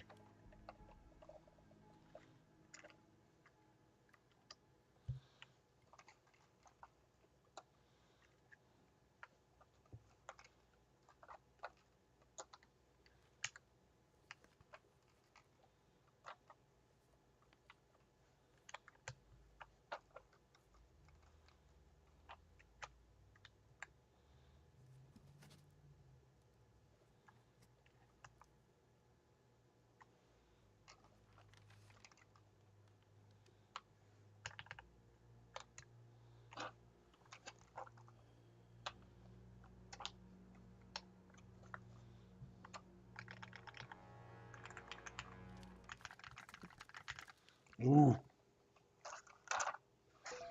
It's coming together, boys. So I just got a response from Fritz Dottie. He also did not write the theme. He said that if anybody were to know, it would be Alex Lasarenko. We unfortunately cannot ask him. It's been a few weeks now of no progress, so I think it's time to admit. If y'all want to watch something else, just let me know and I'll change the video. I've reached out to as many relevant people as I can find, most of whom did not respond. And those that did told me that they did not write the theme and But we're just kind of vibing. There is building a keyboard. I can try. A last resort. And that is releasing the video. I've always known this was my break glass in case of emergency. If I stop the video here and release it, someone out there watching must know who wrote this theme, or know someone who knows, or at the very least know who G. Owen is. I know it's anticlimactic, but I'm out of options. This is officially a cold case, which means there's only one thing left to do. It's really not surprising that I've come up short. Bumpers, idents, interstitials, they are designed to be seamless. They are not meant to stand out. Why would their creators be any different? Maybe I'm just making excuses. From the moment I started this investigation, I had an ending in mind. I thought it would be under more triumphant circumstances, but I hope it still plays well in defeat. And if I'm being honest, I just really want to do this, so please indulge me. I'm Kevin Perjurer, and you're watching Disney Channel.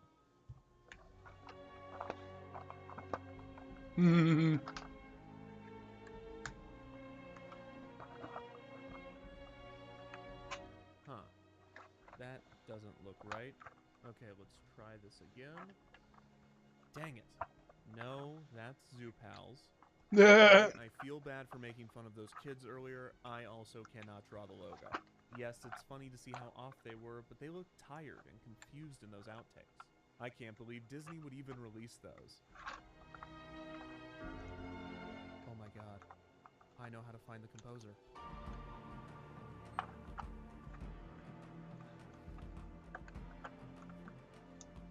Okay, so I just had a revelation. Who released the footage of the kids doing the wand IDs? Because these are not funny bloopers. This is not a gag reel that would be included on a DVD. I don't know when Disney would have released this in any official capacity. So I'm thinking that someone else did. That someone would need to have access to the footage. So maybe it was someone internally, but more likely it was some company that worked on the project. Okay, this is a news organization that released the footage. Hillary Duff and Reagan awkwardly do lawn IDs and unearthed Disney Channel promo BTS footage. This article does not mention where they got the footage, it just mentions that it was unearthed somehow. So this BuzzFeed article credits a Twitter account for uploading them, but then it also embeds YouTube links that are no longer available. Here's a Pop Crush article. Update, Okay. playlist has been removed from public viewing. So here's what we got. We've got our beautiful 60%, dude. Look at that. It's solid. And oh my.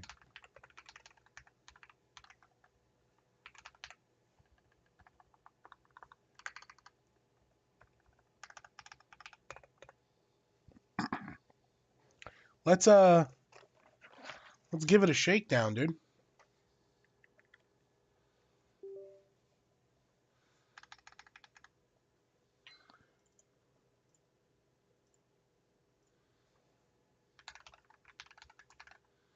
Let's give this little keyboard a shakedown.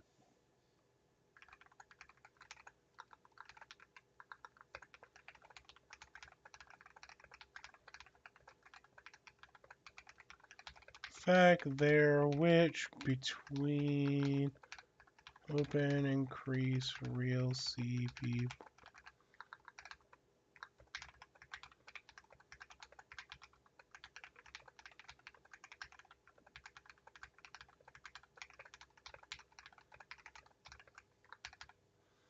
You know what, man? That is infinitely very good. Okay, so I'm gonna give you a sound test.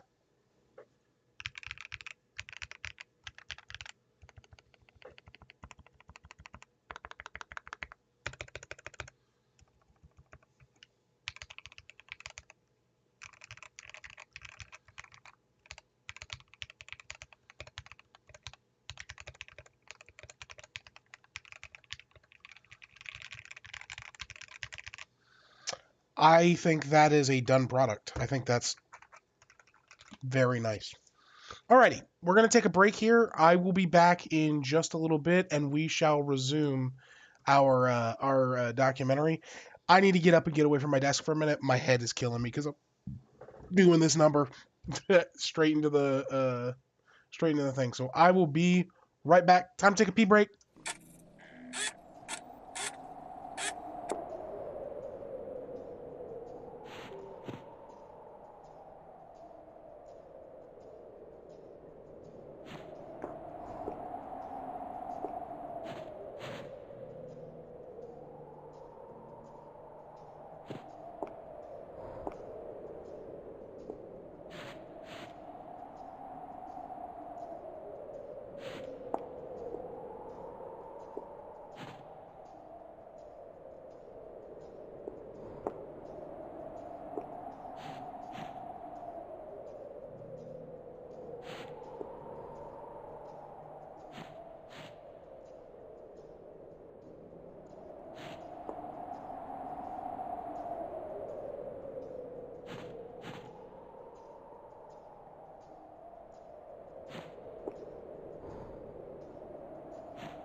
Hi there, guys.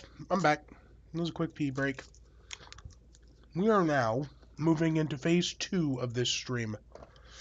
First phase, of course,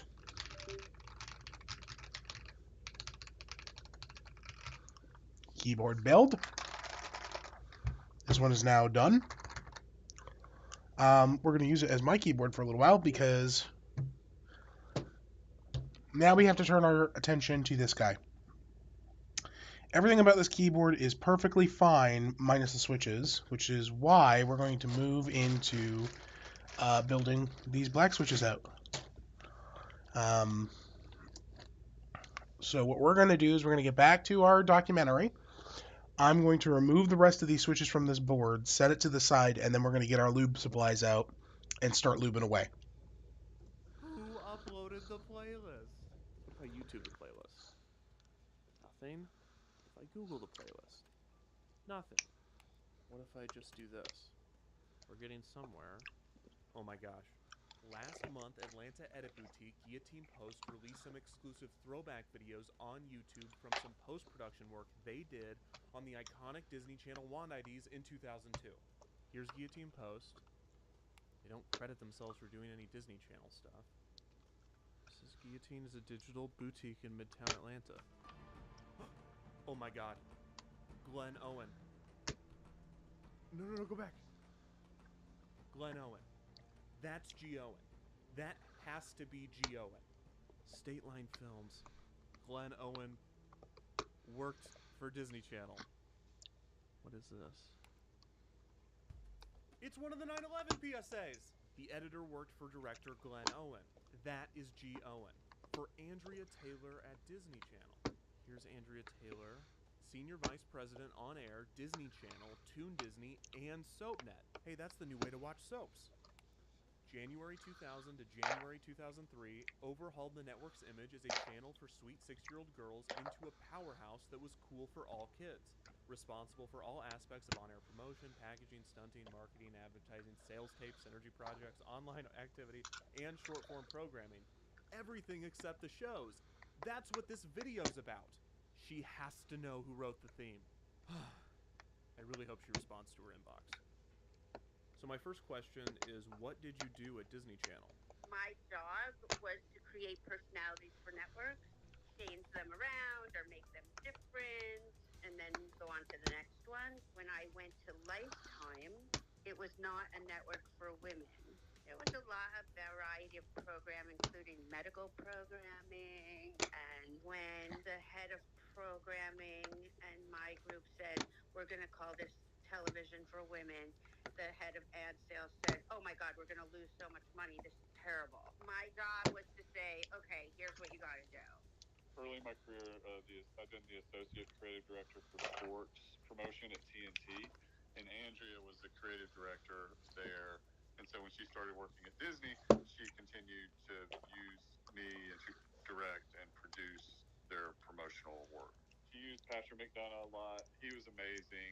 Patrick is great. I mean, he's designed so many networks. I've been working mostly in sports. Andrea Taylor, who we did a redesign for Comedy Central.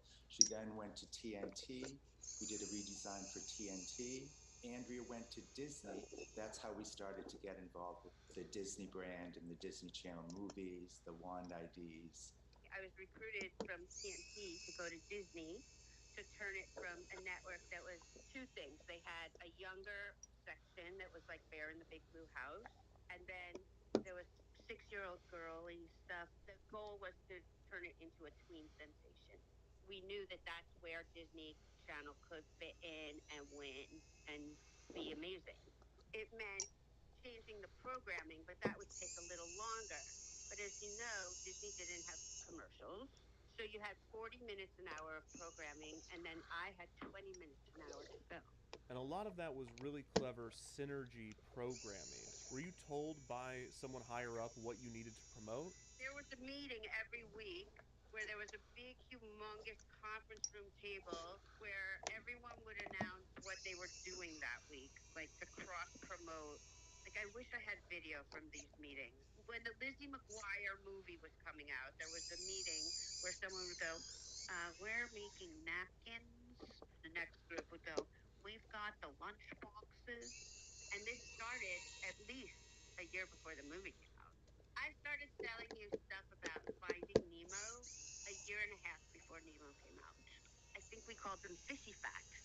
And it was all stuff to get kids interested in fish so that when it came out, you liked fish. And these kids were like, "This is perfect because I'm already into fish coincidentally." Uh-huh. But they were. It was not a coincidence. No. Okay, that's a little sinister. Mm-hmm. What is a network personality? It's the feeling that you get that relates to that channel or that brand, and whether that's based on pacing or tempo or instrumentation or color or typography, animation. So all these different elements come together to create this vibe, feeling, essence. The psychology of branding a network, it's the same as creating a fan for anything. You want you to be their first choice when they're going to look at stuff like, oh, that's my channel. So the competition was Nickelodeon and Cartoon Network. So Cartoon Network was much more in your face, looked at more for boys because it was more loud. The philosophy at Nickelodeon was us versus them, kids versus the rest of the world.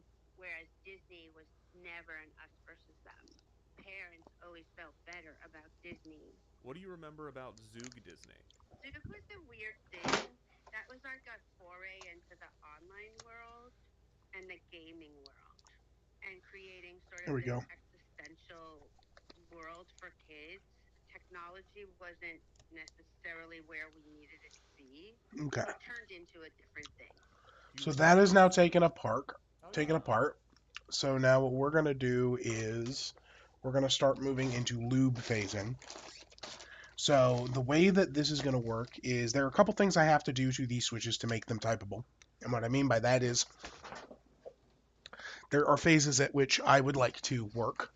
There is... Where did my lube go? I had a big old squirt. Oh, there it is. So this little tube is like $25.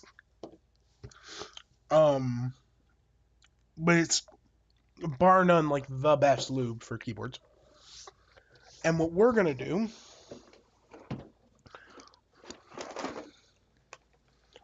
is we're just gonna take apart a bunch of switches, put their things in here. I need to get my oil out. I've got this guy, Super Lube. In addition to this Super Lube, this oil is great for springs. And so what we're going to do is we're going to bag oil or bag lube the springs in Super Lube.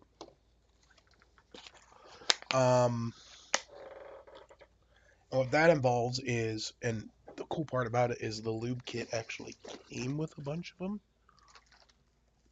Come on.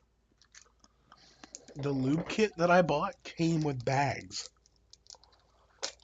Specifically for bag lubing. Unless these are gloves. Nope, these are, are they gloves? They are, they're gloves. Okay, we don't want gloves. I thought they were bags. Well, I'm going to need to get a bag so that I can bag lube. Let me think here. These guys can be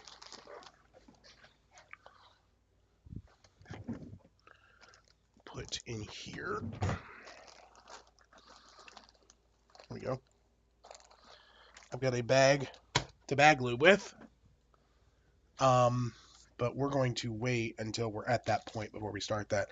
There's going to be a whole lot of taking apart the switches.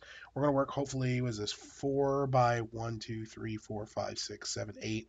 4 by 8, that is 40 switches. No, that's not how it works. 4 by 8 would be 34, 32. Oh, my battery is dead on my face cam. So we're just kind of have to... Oh no! How will we ever Oh no. Oh goodness gracious. It's like we're gonna have to. Oh goodness. Oh, we're gonna have to. We're just gonna have to. Oh goodness gracious. So what we're gonna do is we're gonna kind of move forward with uh, uh, uh, uh,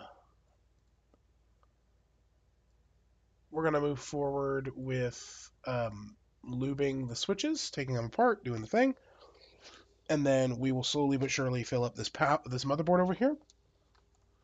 And then once it is full, we can stop. But it's gonna be a process, so strap in.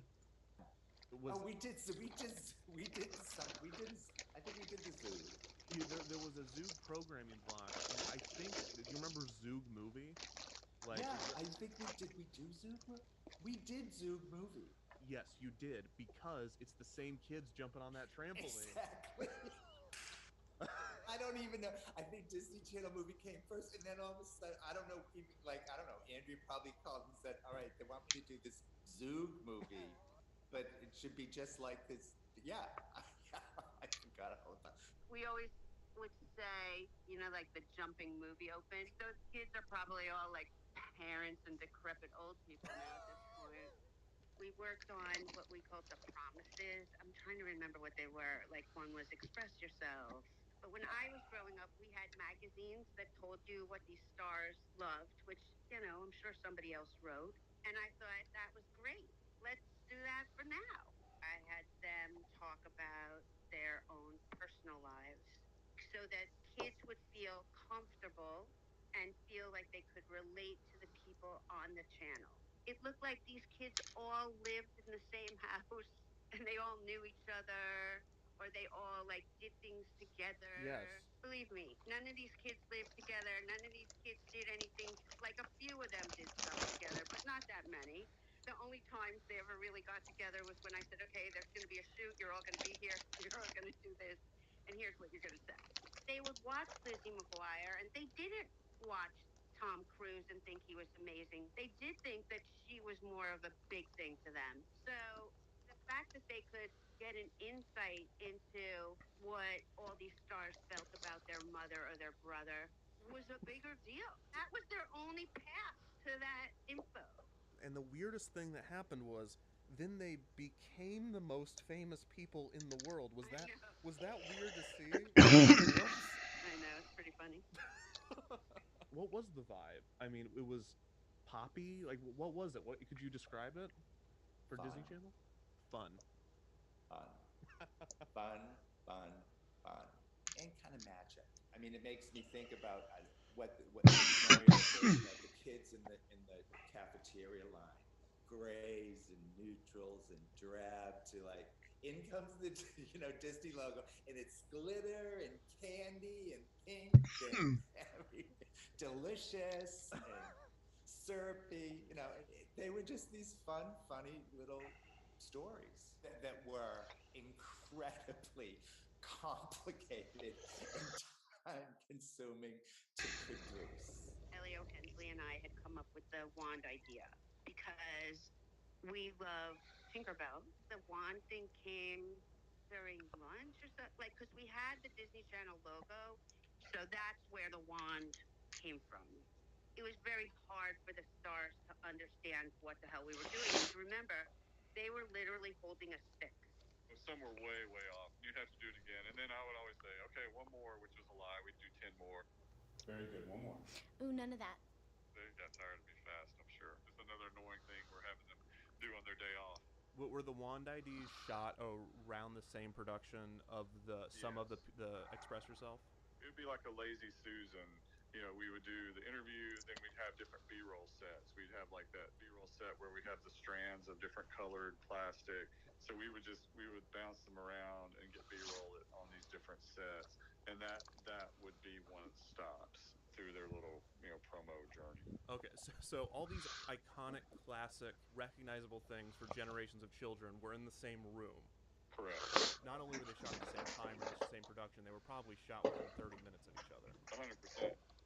So the big question I've been asking throughout all of this research, and the question that I really hope you have an answer to, is who wrote the Disney Channel theme, that four-note mnemonic that started appearing when you were redesigning the channel? Do you have any idea who could have written that?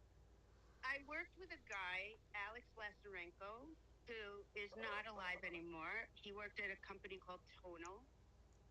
He created that sound. I had worked with him for a long time. Like, I'd worked with him at TNT. I'd worked with him at Comedy Central. So that four-note mnemonic, that was definitely Alex Lazarenko.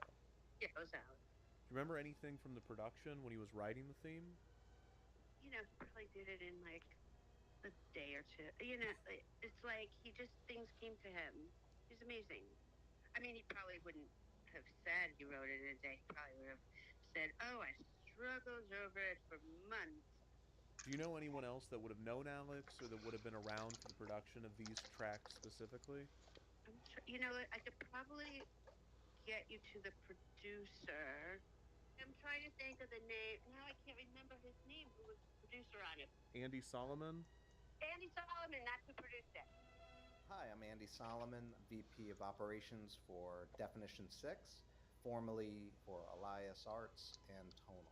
So when you started at Elias, is that when you met Alex? Yeah, right away when I started at Elias, I started as a producer, so he was the creative director on all the jobs. I assumed it wasn't Alex because he was always listed as creative director, executive owner, eventually with Tonal. Through talking to people, he was also composing regularly. Oh, absolutely. He's like a classically trained musician, done a million different things, but had a knack for memorable melodies. It was almost like you could say the words to his melody, like whether it was Disney Channel. And I forget, we did work for Encore years ago, and it was two notes, and we'd always go, Encore. And that was the melody. So, half joking, but I also think that was part of his process as well. Do you know anyone else that I could speak to about Alex? His sister Lisa. Do you know Lisa Lazarenko?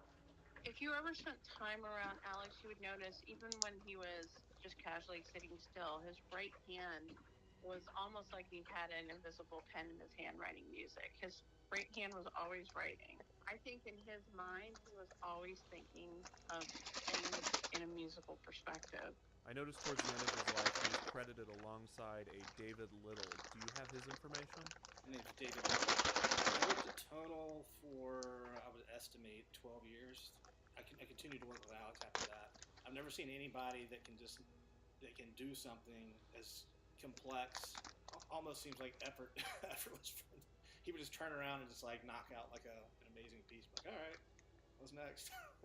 He's an amazing musician, and he was also in this business world, in the music for television and film and stuff. He was like fast. He could literally write music in a couple hours.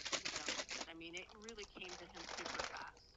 The thing that I'm struggling with most right now is lack of photos of Alex. I found only one. Do you have any? Do you know of any? I knew him for probably close to 20 years or whatever, and I had zero photos of him. He was one of those guys who was like, if a camera came out, he was like, I'm out of here.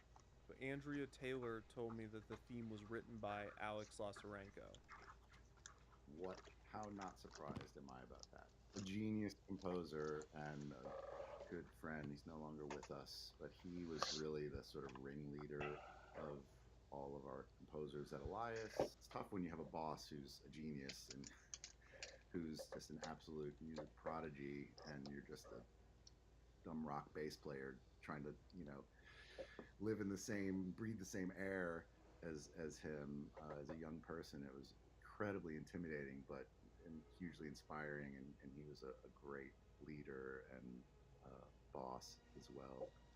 He was wonderful,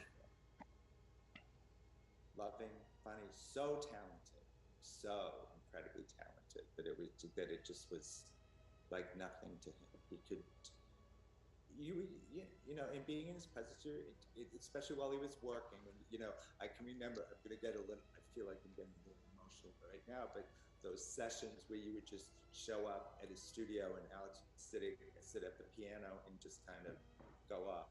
For TNT, I mean, we conducted orchestras to do things, and it was just amazing to watch him work. And then for this, you know, here he is doing pop music, like the same head, the same head.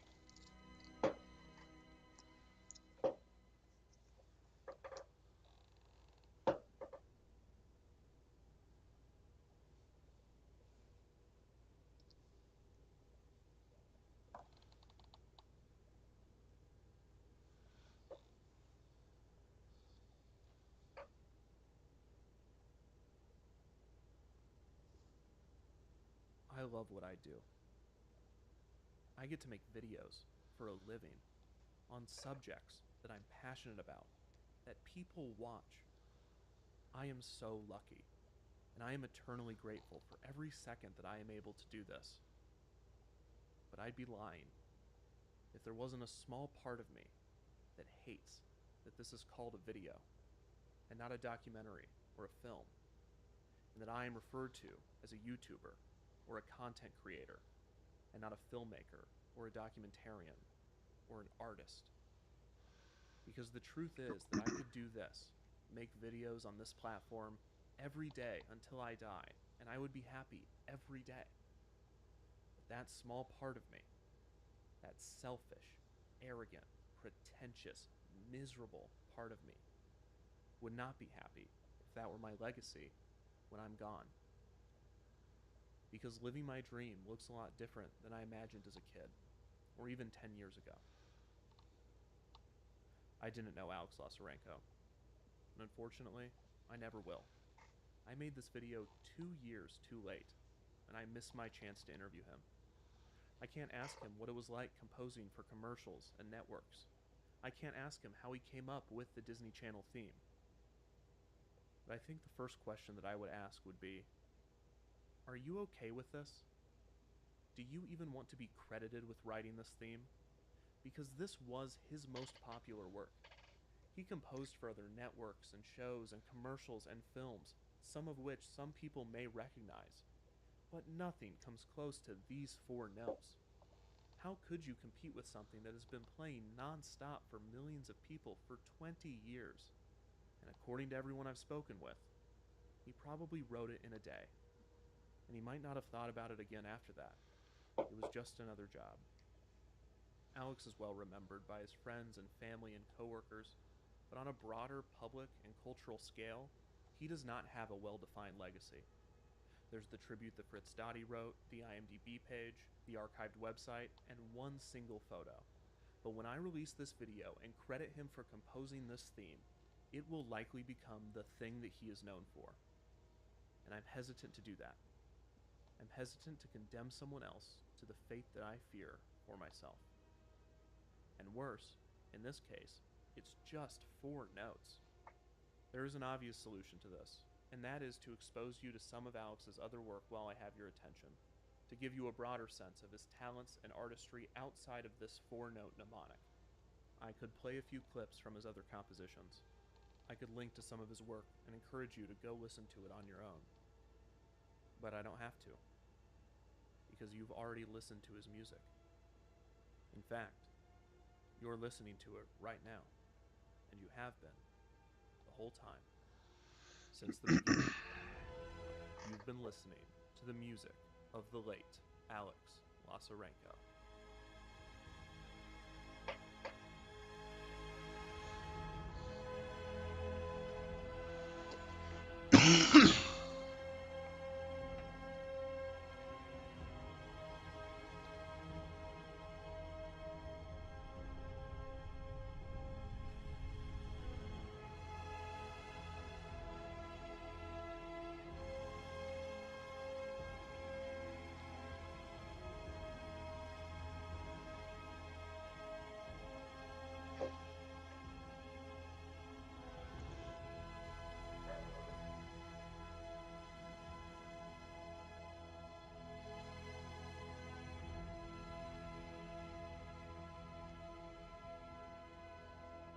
Do you ever think about your legacy as an artist at all? I have lots of thoughts on the subject. You know, I asked my wife, there's a gentleman who's got in touch with me who's interested in the Disney work that I did, and is that what I would like to go on the record speaking about? You know, when I have these other parts of my work and all of this kind of, and then I thought, well, you know, I brought to it everything that I bring to everything that I do. Perhaps there's a sort of a grandiosity in the artist, in all of, probably in every artist, that wants to be the person who is remembered as, you know, the great, the serious, the world-changing. Maybe humility is accepting that we're not going to be in charge of how we're seen by posterity, and actually it doesn't matter, and that the work will speak for itself. Aliens coming from outer space without our preconceptions of what makes great art, or what our preconceptions of what our best work is, may have a completely different idea of what's valuable in terms of, you know, human creativity. A four-note mnemonic that, in its beautiful, minimal simplicity, completely encaptures an entire world of feeling and associations for millions of people across generations and around the world. I think that's a pretty outstanding legacy. He was just good at understanding the big picture of a lot of things. So when he wrote the music, I think he knew in his mind that something as simple as that four-note mnemonic could have a shelf life of 20 years. I really do.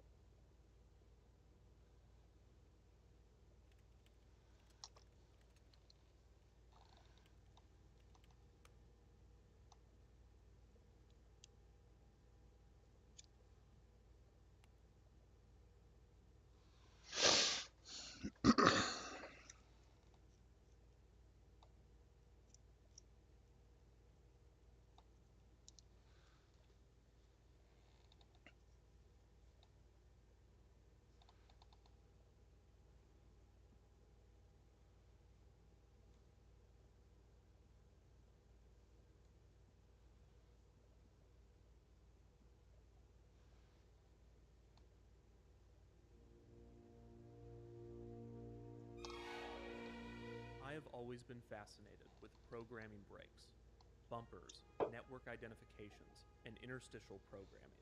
Their existence is so practical, often necessary, and yet there is so much creativity and artistry put into them. It's confounding.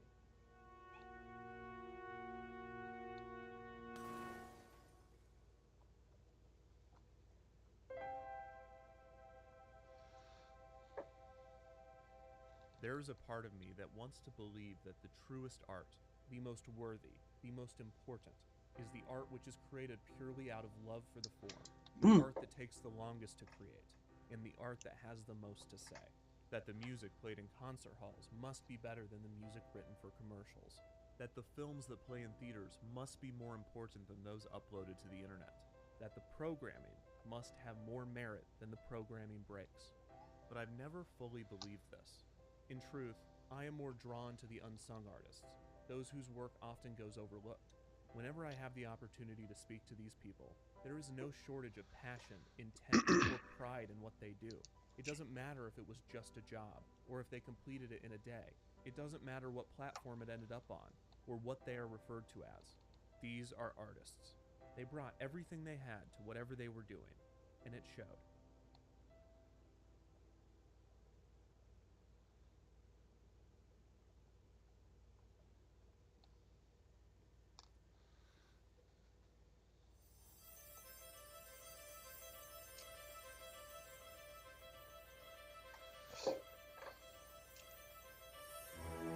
In the end, the production of a work is only half of the process, and maybe all that matters is that someone, somewhere, got something from whatever you created. And in the case of the Disney Channel mnemonic, that is indisputable. In the minds of thousands, if not millions of people, this music evokes feelings and memories, often long lost.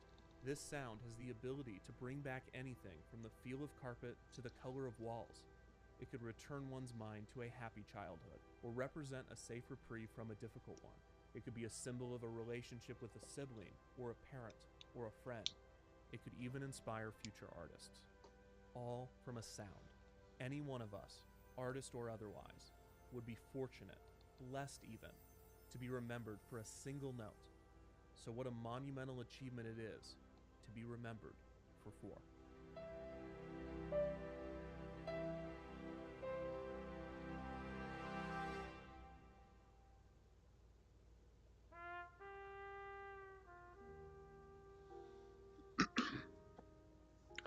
And if you're still around after all of that, I need you to tell me how much you like that, because that was, in my opinion, that is a gorgeous piece of art, man.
I, for one, thought that was a phenomenal. I, for one, thought it was a phenomenal piece of content. I think what we'll watch next is Wendigoon, because that's just what's auto playing next, and I also just love Wendigoon. Definitely not as long of content, but still an excellent content creator and documentarian.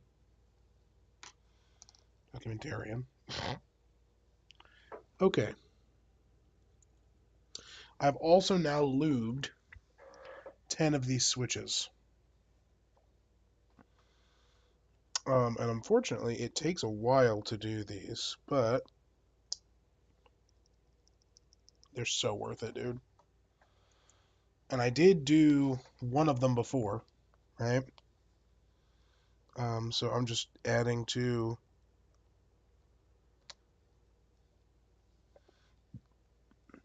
I'm gonna.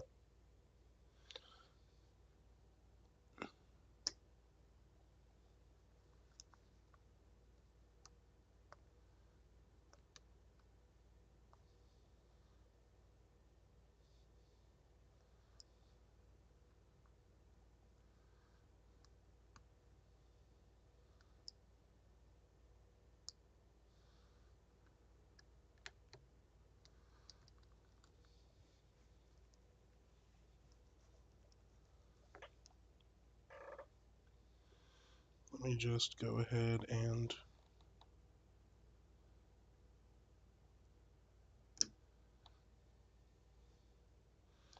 get these guys put together.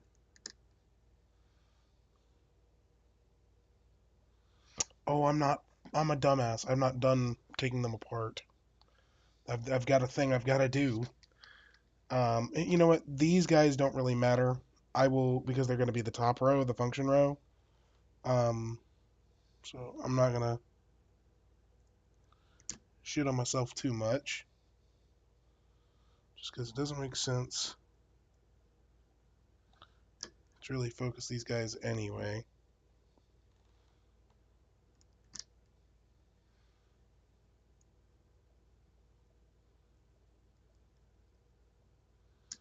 These guys are all done.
Good stuff. So now these are fully lubed and good to go. The big ones that are going to matter. So I've got these things called switch films, and so those matter in that we're going to need to add them to switches moving forward, but we're looking good right now. So I'm going to go ahead and continue play. Today we're going to talk about the story and controversies of the Missing Children Milk Carton program. Even if you've never heard of this program, you're probably familiar with its objective, which was putting the photographs of missing children on milk cartons across the United States. The program, which began in the 1980s, was meant to raise public awareness about the epidemic of missing children and more broadly the concept of stranger danger. While the program's effects have been very widespread, and there's at least a couple success stories from the program, including a very bizarre instance that we're going to talk about today, many remember the milk carton kids for the eventual controversy and downfall that the program would acquire. And if you've ever seen a picture from a movie or TV show that shows a missing kid on the side of a milk carton and wonder, why don't they do that anymore? We're going to talk about exactly why they don't do that anymore.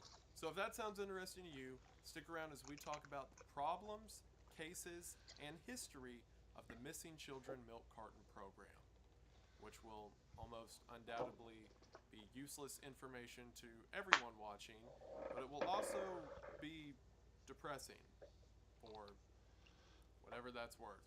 But before I fill your brain with more useless, depressing knowledge, let's talk about something that's neither useless nor depressing, like today's sponsor, Magic Spoon. Magic Spoon is the low-carb, keto-friendly breakfast that's gluten-free, grain-free, and soy-free as well. But not only that, Magic Spoon also has 0 grams of sugar, 13 to 14 grams of protein, only 4 net grams of carbs, and only 140 calories per serving.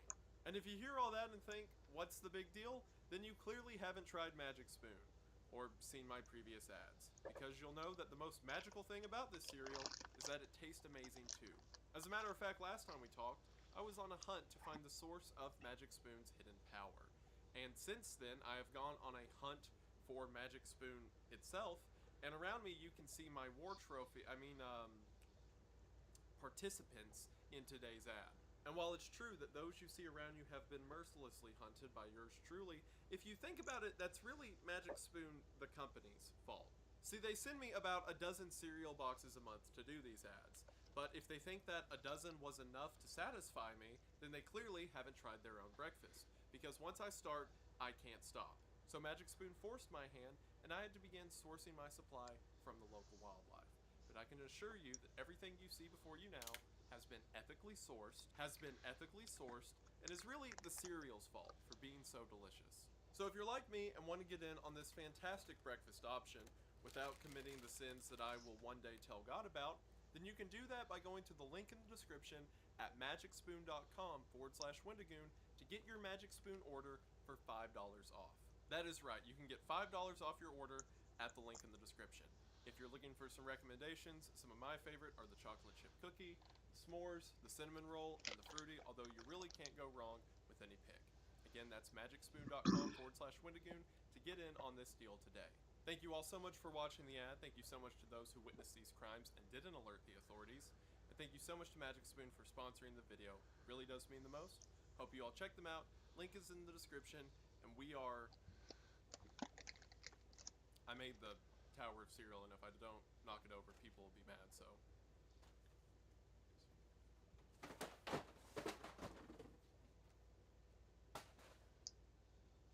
And we are back to the video.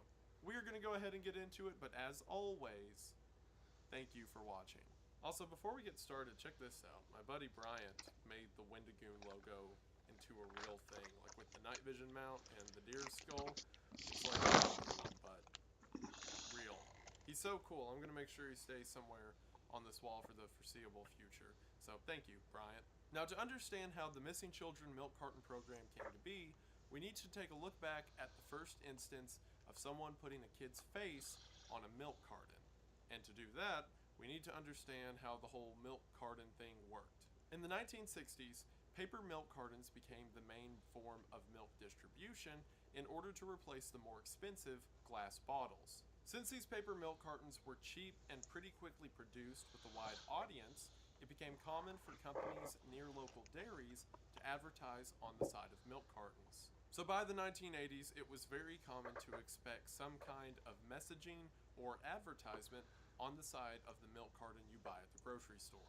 Now, strangely, there's a lot of debate online as to which child was the first to show up on a milk carton, but I think I found the correct timeline of events. In Des Moines, Iowa, on September the 5th, 1982, a paperboy by the name of Johnny Gosh went missing. Johnny was 12 years old at the time, and every morning, Johnny and his father would ride around the neighborhood as Johnny rode on his bike and his father followed him, as Johnny would throw newspapers to all the houses on the street. The night before Johnny went missing, he told his father that he felt he was old enough to do the paper run on his own. His father said no and told Johnny to wake him up before he does the morning route. But it seems that the next morning, again September the 5th, Johnny didn't wake his father and instead took his bicycle, red wagon full of newspapers, around the block by himself. People around the neighborhood began to call the paper company, saying that their paper hadn't come that morning, and after Johnny's father went looking for him, he found his son's red wagon and bicycle tipped over 2 blocks away from their house. During the investigation, a neighbor had said that they had seen Hey Kyle, what's going on? truck while Johnny was still on his bicycle. Sorry for the lack in response. He was asking the guy for I directions, am and the two parted ways. keyboarding. No clues as to Johnny's disappearance were ever discovered. This disappearance was a big deal and stayed in the public conscious for the next couple of years, especially when a similar disappearance occurred in 1984. On August the 12th of 1984, I am yeah, I did actually. I got my lube. My lube. My lube. So much lube, dude. I'm lubing it up, bro. Similar to Johnny's. Eugene was 13 years old and had gone out to do the paper route that morning and was never seen again.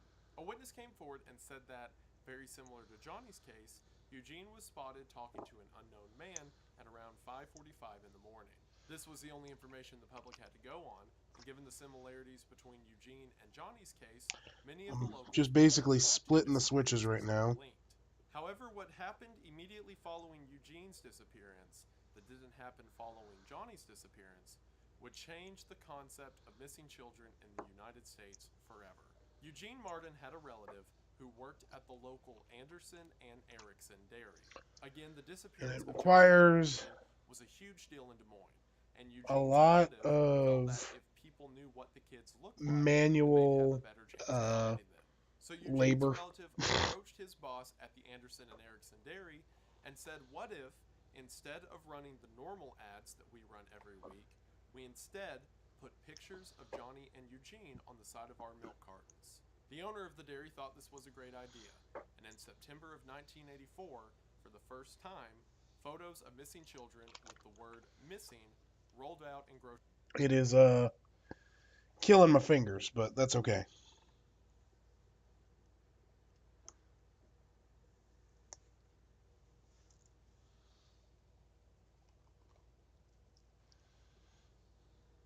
It's just little bit by little bit, dude.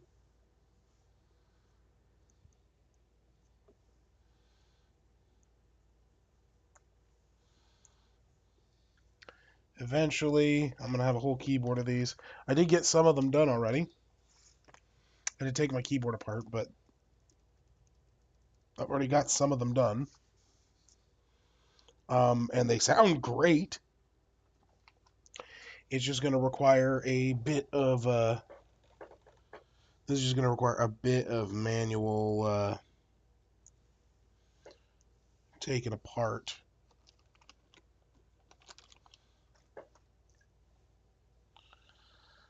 Holy moly. We're kind of just watching videos and vibing tonight. I would offer to watch Star Trek, but YouTube would take me offline very fucking quickly. We've been watching stuff on. We watched a history of who wrote, or the mystery of who wrote the Disney Channel theme, the bum bum bum bum. Apparently, up until about a week ago, we had no clue, and then Come to find out, it's a dude named Alex Lazarenko, who unfortunately died in 2020.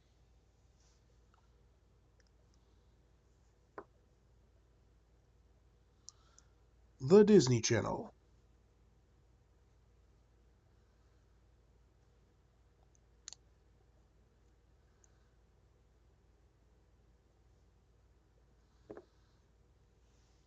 Uh,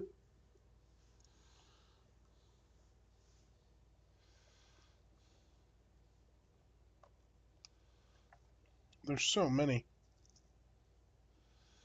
I don't even know how many I've taken apart at this point. I'm not counting. Holy moly. It's just, it takes a little bit of, a little grabby tool. Pair of tweezers. A little Lube brush. I'm really hoping this doesn't go. Did you plan on having to disassemble the switches? Yes. You have to disassemble the switches in order to lube them. And lubing is what took this keyboard from sounding just kind of okay to now it sounds like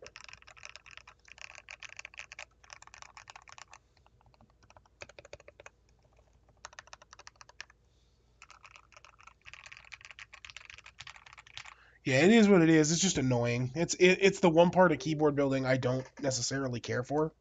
But that's okay. It's the action in itself is, like I said, like I've told you before, it's something menial I can do with my hands. It does give me some calluses just because you do a lot of tiny little parts and picking apart and all that good jazz. But I'm enjoying the hell out of it, honestly. Um, but that keyboard is that was one we just finished up tonight, and I reused the switches that were originally in my keyboard, just because I bought these specifically for the keyboard I'm building. So once this is done, once I get these lubed and once I get them taken apart and lubed and put back together again, the purple keyboard that you got to see will be in its final form. I'm not going to update it from there. It's going to just be that. Unless for whatever reason I need to relube stabilizers or something like that. Not that I necessarily ever have to do that. I've never had to do that. But I've heard of people doing that. I think I'm just going to try and get through this pile over here. And if I don't finish it tonight, it's not the end of the world. I've got this lube over here, which is that done. I'm going to hit play over here. Oh, God. Someone get the sex bot out of here. Goodness gracious. Hold on.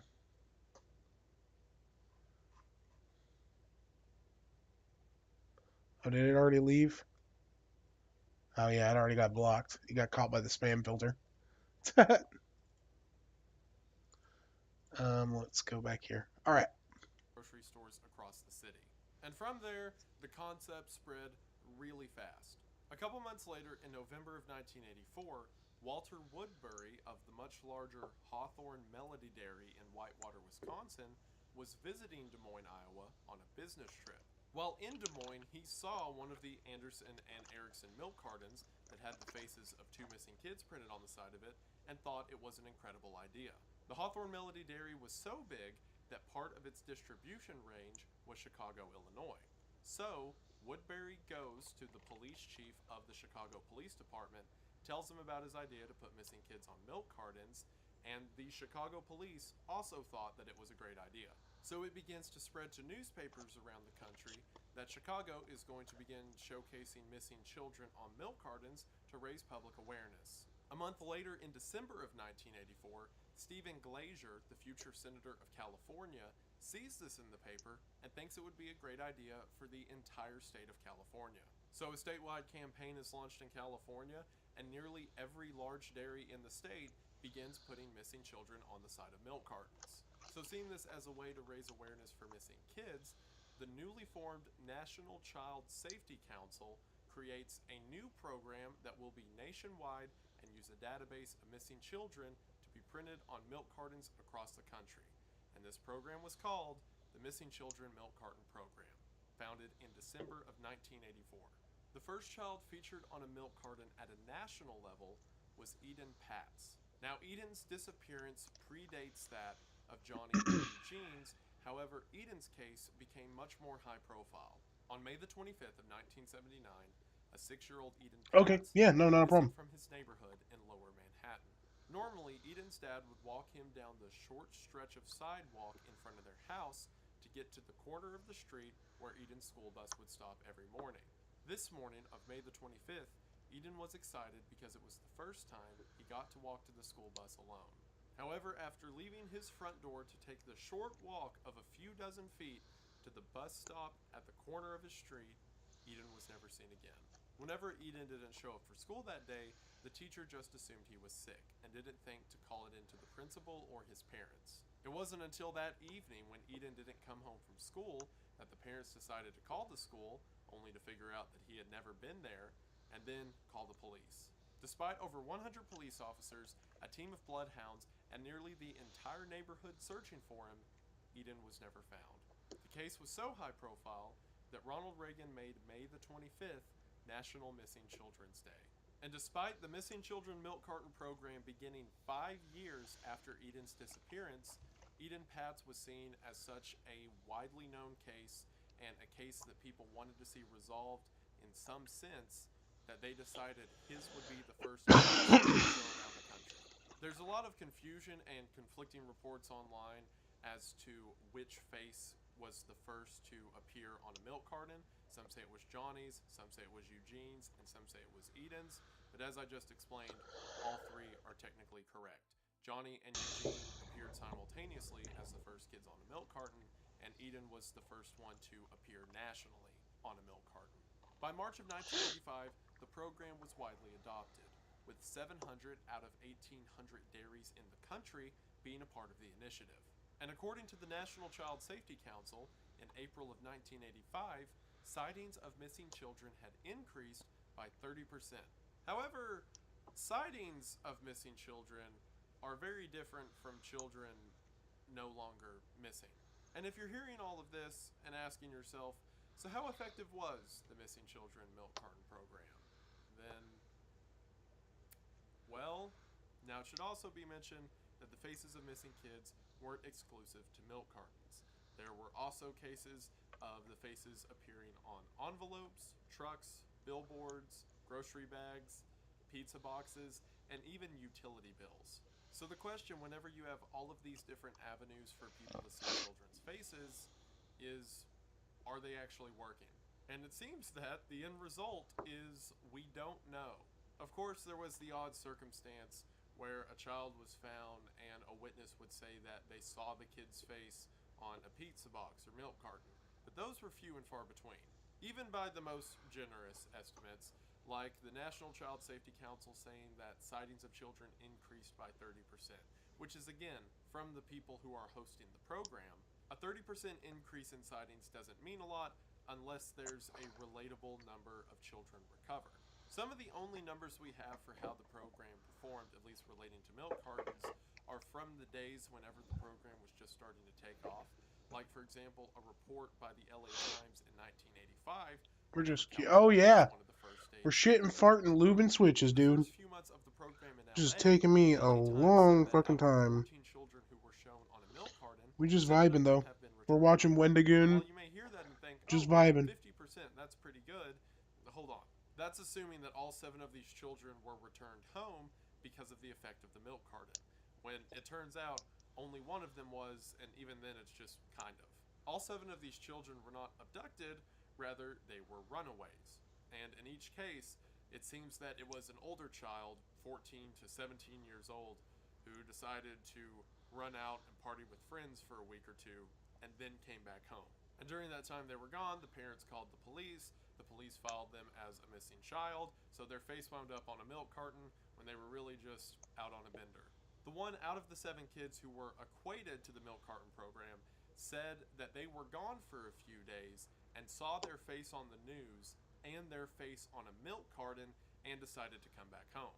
But even then, from everything I read, it seemed that the kid was just out partying for a week. They didn't like move out. But the news just simply said 50% success rate, and that made more people decide to get on board the I'm program. gonna be editing some stuff from Nashville and chilling with me. Oh, hell yeah, dude.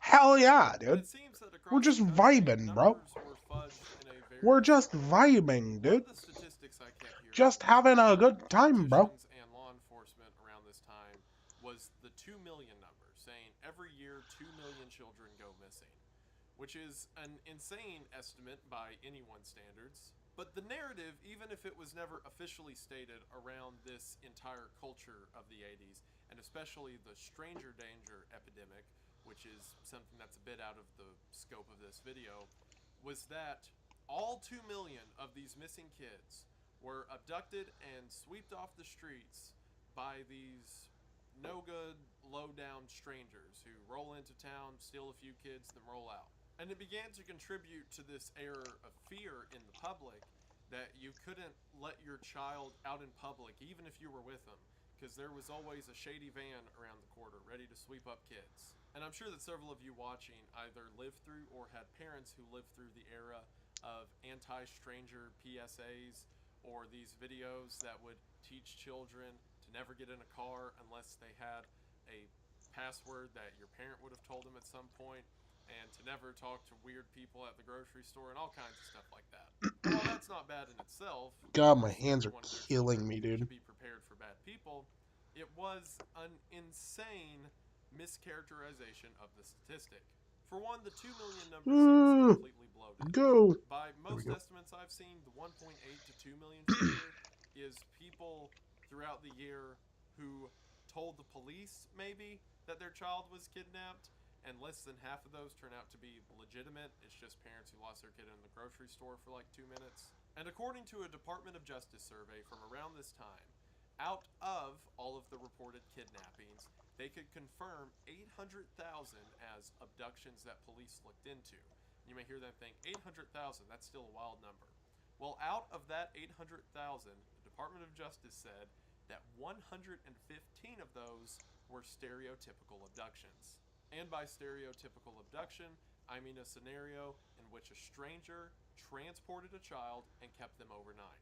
So 115 out of 800,000, not a lot. Of course, it's still a tragedy, and still 115. Imagine like many, prying apart Lego but pieces compared repeatedly. to the Sorta, population kinda, of the but United not States, nearly it's as a very fucking. small number. The vast majority It's of not missing like you're. children's It's not like you're grabbing like two flat pieces that you've put together. You know what I'm talking about? Like the two flat bricks. It's not like you're doing that. It's just kind of like you're pulling certain ones apart, and there's a little metal spring inside. It's definitely killing the tips of my fingers. So after I'm done with this, I am going to not do it for a very long time, because hand lubing, while it does make a better product, fucking kills my hands. But nobody lubes these switches, so it's either I lubed them or they stayed dry. Issue that they made a specific tool for but your teeth work better. Yeah. I imagine that would be true, but I'm not going to attempt it. The fucking tool, by the way, is just a piece of cut aluminum that has like some pegs. This is all the tool is. You take it, and on the fucking switch, there are, oh, come on, autofocus, you fuck. Come on, there we go. And on the switch, there are these little legs. You take it by the stem, push it down to where all four of them unlatch, and then you just pull it apart.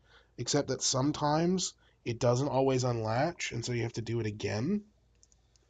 It's super annoying, but like I said, when you're done, like once it's all put together and everything is complete, it really does a better job than a factory lube, with the exception of one particular switch called the Gateron Oil King switch.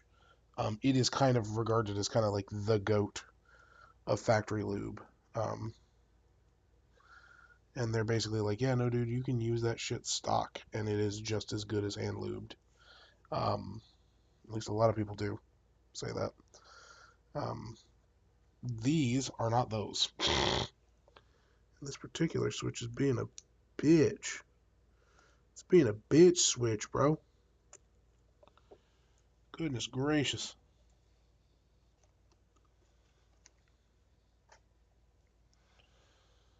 It's kind of gross, not gonna lie, but I enjoy the repetitive movement with my hand. With my hands, rather. Uh, gives me gives me something to do with my hands. Makes me feel like I'm putting some effort into something. I don't know. It feels like an accomplishment for me. Especially because I was super weird growing up where I didn't do a whole lot with my hands outside of computers. So having something that actually physically requires me to put in like quite a significant amount of effort to get working. I mean, for me, it feels like an accomplishment. That is in the wrong side, which means I'm almost certain I put the wrong side of a housing over here. I'll find it when I get to it. um, but I don't know. I enjoy the sense of accomplishment that doing this gives me. It's something that a lot of people shy away from because it's too hard or too annoying or too difficult. And I've lubed, this is going to be like my 6th full set, I want to say, of switches that I've hand lubed. And you know what, man? I enjoy it. I enjoy it. Are either children running away or divorce disputes. Or specifically cases during a divorce where one parent is given custody for an allotted time and the other parent either takes the child away for some time or picks up the kid when they're not supposed to, and it causes a spat where one party calls the police. The issue was all of these cases, even cases of children running away for a day or two and coming back home, were getting lumped in as missing children. And the issue with that is that it went on to define an entire era of child rearing. There was an entire generation of kids who had their neighborhood shut down Halloween for fear of all of the random unmarked vans that they feared were ready to pick up their children. And there were schools who would shut down sporting activities and not allow the children to play outside for fear of all of the strangers who could be lurking in the bushes. So, rather comically, there would be a lot of scenarios where a family would buy a milk carton that had a missing kid on it, and then the parent would set down the kids and be like, all right, now to make sure you don't wind up like Billy here, make sure you do XYZ. When it turns out Billy just went and stayed at a friend's house for a few days before coming back, and now the parents telling their kids about human trafficking rings. That led to another aspect of the milk carton program that quickly fell out of public favor. And that was the fact that if any family bought milk, which was most families in the United States, the missing child was now a centerpiece at their morning breakfast. And this effect was twofold.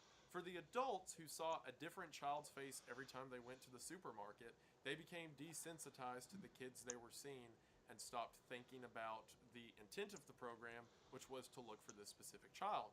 Whereas the children who were sitting next to a child their age every morning with the words, "Have you seen me?" or missing across it, became more and more terrified. Pediatricians Benjamin Spock and T. Barry Brazelton were very open critics of the milk carton program because they said they had seen several children who developed this acute sense of paranoia after seeing so many faces of kids their age on these missing person cartons. And again, this would be fine if the milk carton program was saving children. I think we can all agree that the life of a child is more important than the comfort of another child. But as mentioned, it was debated if the milk carton program was doing any good at all, other than scaring kids and just vaguely raising the idea of stranger danger. A lot of the language and practices I see around this time seem like an overcorrection for me. In the 50s and 60s, children just kind of went missing, and either from runaways or just going off with strangers, and people just kind of let it slip. So in the 80s, there was this massive course correction where any statistic that had to do with a kid not being at home at night was added on to scare all the other children into never talking to anyone ever. What also didn't help was the juxtaposition between the milk carton program and the nature of missing children. See, there were several cases of people thinking that the milk carton program was a good idea, and pretty much across the board in the beginning, everyone thought it was a good idea. Until, children started to get scared of anyone taller than them, but that's different. But there was this period of time where people really liked the idea. And every time that they would see a new child's face, they'd sit down with the family and be like, okay, this kid is Bobby Lawton, and he looks like this, he's about your height, so if any of us see Bobby, make sure to tell a police officer. And it was doing what the program was supposed to. It was getting families thinking about this missing child. And especially with some of the language I've seen around it, politicians had this weird Timmy stuck in the well mentality. These kids just got away from home, let's go get them. So people kind of got blindsided by, the nature of missing children. Because I probably don't have to tell you, but even in the modern age with tech and search equipment being as great Oh as my it God. is, If this cough would let up, I'd appreciate it. kidnapped, 1, 2, 3, 4, 5, 6, 7, 8, 9, 10, 11, 12 left to take apart. Putting these back together is far easier. But the initial part of taking it apart is just a drag, man. Where the police are called, they do a search, they file the child as missing, and then a local dairy hears about it, gets a picture of the child, and then puts it out to be printed on their milk cartons and then distributed in stores. Not a good time frame.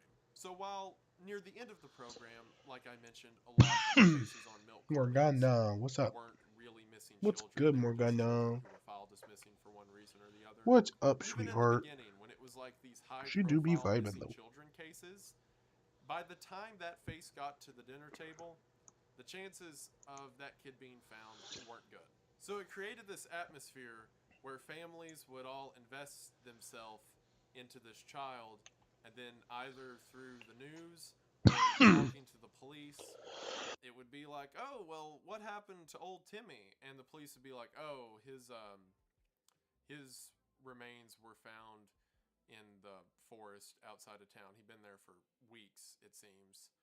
Oh, what about little Sally? Well, it seems that Sally was kidnapped by a human trafficking ring, and there's really no lead on the killer. She's probably out of the country at this point. Oh, and then that guy has to go home and tell his family that, and then another kid shows up on a milk carton, and that cycle continues until everyone's tired of seeing it. So once again, public favor began to fall. And while I've talked about a lot of the problems with the Missing Children Milk Carton program, it wasn't without its success stories either, including one of the most bizarre, crazy child abduction cases ever, which was that of Bonnie Loman. When Bonnie was 3 years old, she was kidnapped from her father by her mother. Bonnie's mother and stepfather spent the next couple years living in Saipan and Hawaii with Bonnie, hoping that they would eventually lose heat from the police as they had just kidnapped a child. Eventually, they moved to Colorado around the time that Bonnie is 7 years old. At this point, because again, Bonnie was a kidnapped child, she hadn't been enrolled in school or allowed to talk to really anyone outside of her mother and stepfather. But in Colorado, Bonnie began to make friends with the neighbors next door, and her father even took her out to town on rare occasion. On one of these occasions, they were walking through a grocery store, and Bonnie looked in the dairy aisle to see her own face on a milk carton. Now, since Bonnie was never placed in school, she wasn't able to read and didn't know that just above her face was the word missing. Bonnie was a child and just saw her face on a milk carton and thought it was weird. And in one account I heard from Bonnie, apparently her stepfather introduced the picture to her. Like they were walking through the grocery store and he's like, oh, would you look at this? Here's your face. Like, talk about overconfidence. So the stepfather bought the milk carton because Bonnie thought it was neat. And after they finished the milk, he let her cut out her own picture on the side of the milk carton and keep it. So Bonnie would just play with the picture of herself on the milk carton because she thought it was neat. And one day she had left it in a box full of Barbie toys that she had taken over to her friend's house. And after leaving that box at her friend's house, her friend's parents opened it, saw the picture of Bonnie with the word missing above it, called the police. The police came and arrested Bonnie's mother and stepfather and returned Bonnie back to her dad. And that is, at least to my knowledge, the one time that a child's face on the side of a milk carton 100% directly led to the rescue of the child. And again, there were other cases of people saying that a child was saved because someone had recognized the picture from a milk carton, but Bonnie's the time that the milk carton did the heavy lifting. Can you imagine the bizarre nature of that? Of seeing your own picture on a milk carton and then getting older and realizing what that meant? Like, what a bizarre moment in history. But again, cases like this were few and far between, and most people continue to build criticism for the campaign as a whole. Another large criticism of the campaign was that the children featured on the side of milk cartons were overwhelmingly white, and normally whenever a minority child was shown on the side of a milk carton, it was a local program rather than a national program. So, as you could imagine, people didn't take too kindly to that. And it seems as the program went on, like I mentioned, it went from high-profile missing persons cases to just a series of cases where children were reported missing, with a lot of them just being spousal disagreements or runaways. And like with those later cases, the police, the judge, and everyone knows that the parents got into a fight, and one of them took the kid for a bit, and they're going to go to court, and everyone knows where the kid's at, so that person doesn't need random do-gooders stopping them on the street because they saw the kid's face on a milk carton. And a lot of people seem kind of stumped by why the quality that's a weird way to say it, the quality, why the requirements for missing children kind of dissolved over time. But I think there's a pretty easy explanation. Adam Garfinkel, a historian, notes that over the years, the government began to offer tax breaks to dairies who would feature kids' faces on the side of them because it was seen as a public service. Which means in the later years of this program, the more kids you show on a milk carton, the more you can get taken off your taxes. So I think I know why they quit caring. It also didn't help that a lot of the poster child cases for the milk carton program did not have happy endings. For example, Eden Patz, the first one who was shown nationally, was never found, and several of the details around the case are very grisly.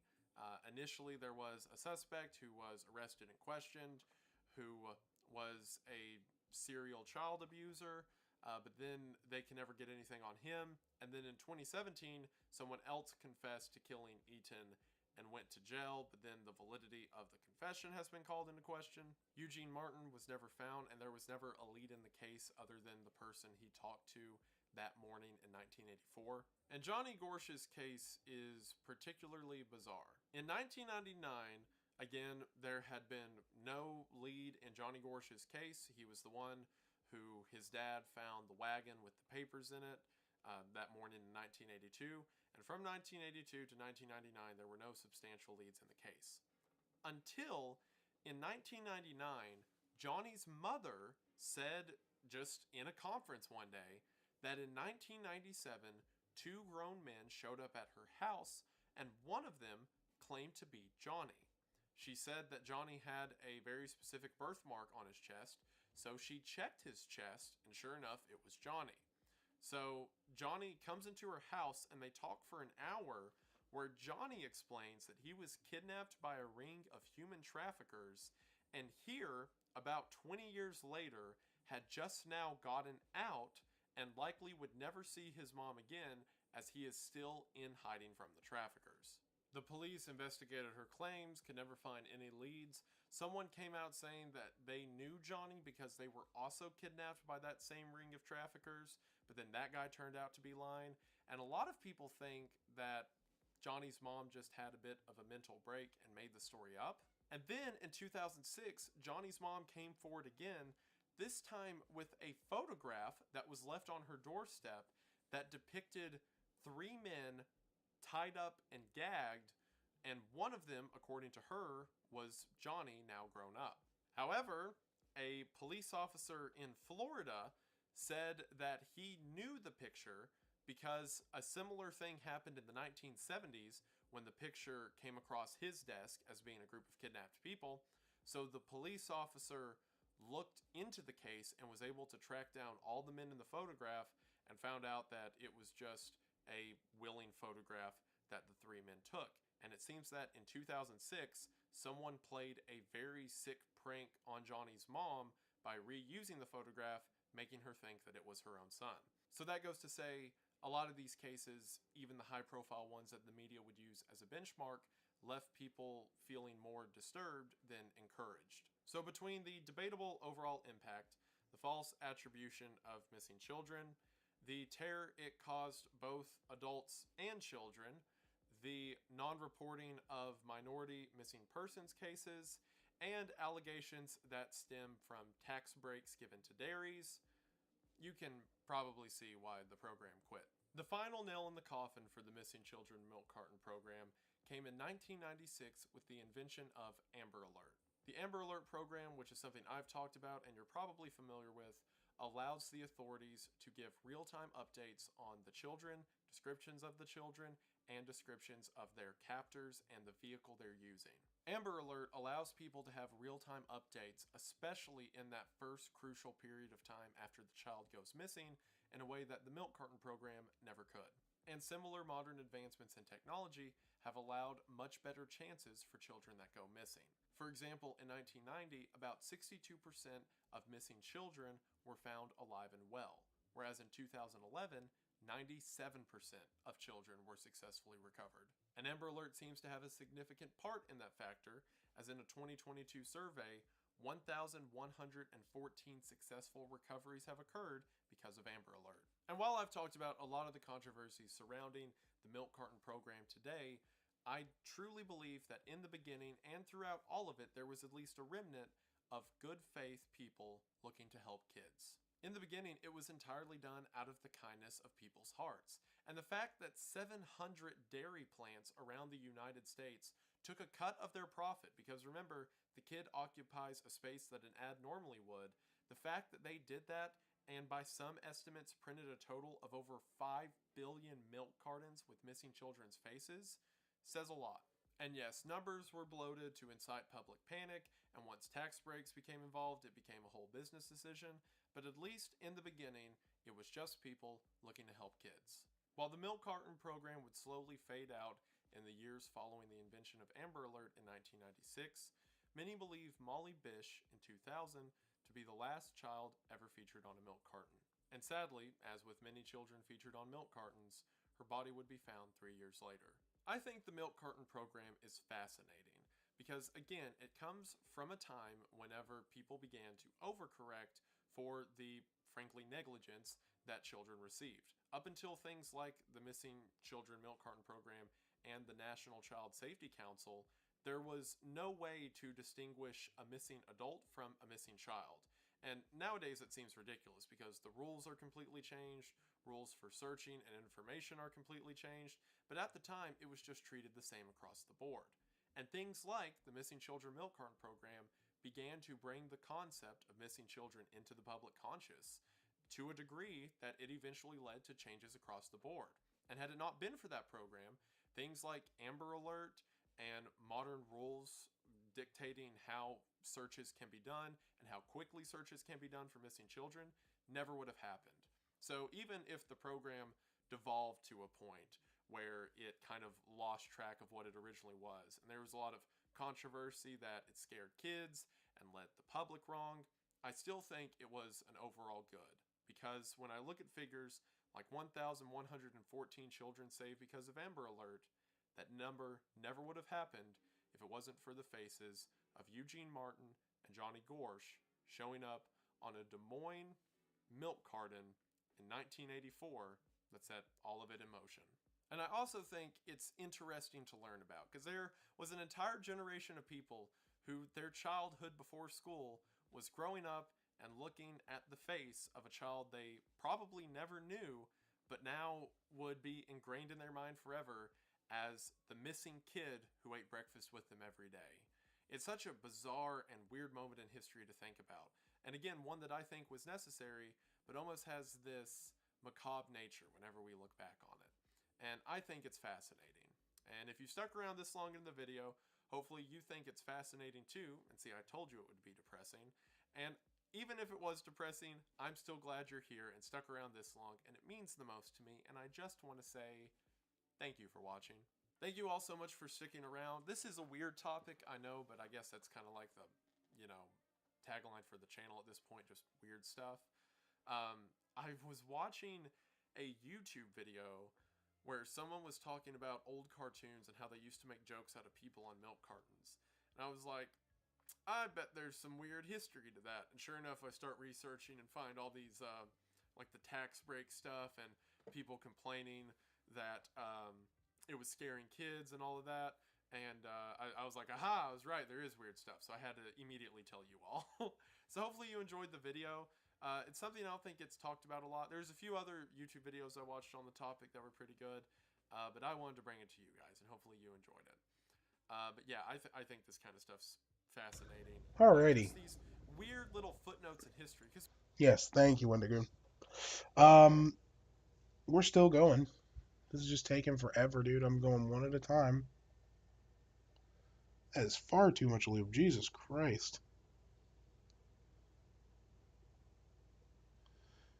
Less is more. Less is more. Less is more. Gotta remind myself of that. Less is more. Just clicking and clacking away, brother. Because here's the thing. So here's a reassembly. Here, I'll walk through a reassembly process. I'll make myself bigger. For a second. Oh, come on. So here's the reassembly process, right? So basically, you take the bottom, and you lube the slides. So where the slider, this guy, makes contact with each of the sides, you lube the slider, you're around the little hole in the center, and in the hole in the center. So, come on.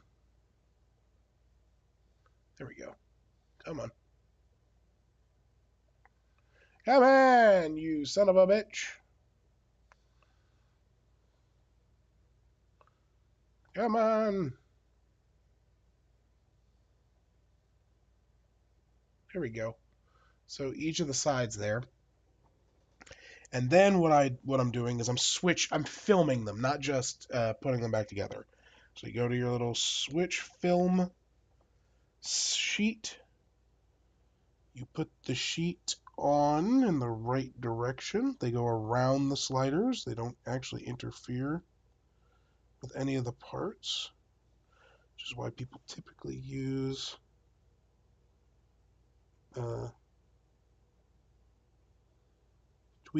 tweezers, because they're a little finicky. They're basically just little films that's in between the top and bottom housing to stop the top and bottom housing from making noise, because that actually is a thing. Then you go in, grab a spring that we have thrown in a bag of lube. A bag of lube, a bag of lube. Everything's better with a bag of lube. And then we gotta spin the motherfucker off, because they are attached. You take a spring, put a spring on. Take your little grabby-doo. Take a center post, grab the grabby-doo. Get your lube brush. Get you some lube on said brush. Lube the sides that move in that slider. Lube the arms that actually make the contact with the little leaf spring to basically make contact. Lube the pole just a touch. Put the thing on in the right direction. grab a top housing, and push it together. That's switch. Laborious? Sure. Annoying? One might say. Worth it? To some. A good idea? Probably not.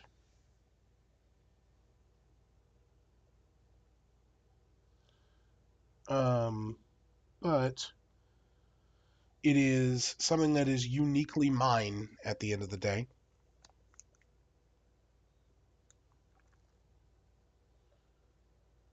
It really is just a matter of doing the thing. Get my hand in there. Nice. Grab a spring. Bam. Grab a guy. You get a kind of an assembly line going. It's definitely something you want to do with friends. Makes it easier. One side, two side, leg, leg, pull. Drop it. Top it. And clop it. Nice. And then once I'm done with it, what I'm doing is I'm putting it in the motherboard for the keyboard I'm building. And because this keeps falling apart, I'm actually going to put one here. There we go. So far, so good. Let's find something else to watch, shall we?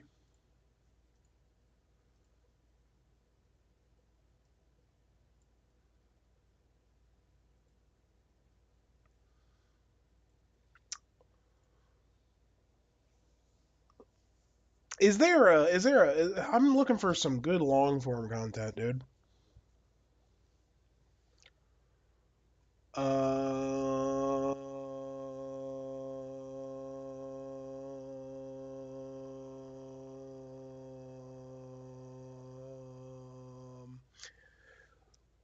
Yeah.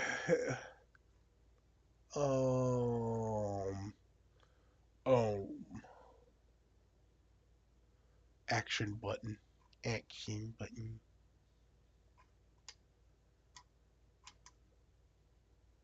Yeah. Let's look at the is there a new Carl Jobs video? There's gotta be, right?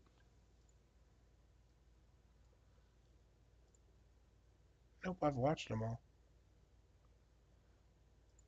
Well, dang. Well, now I just feel silly.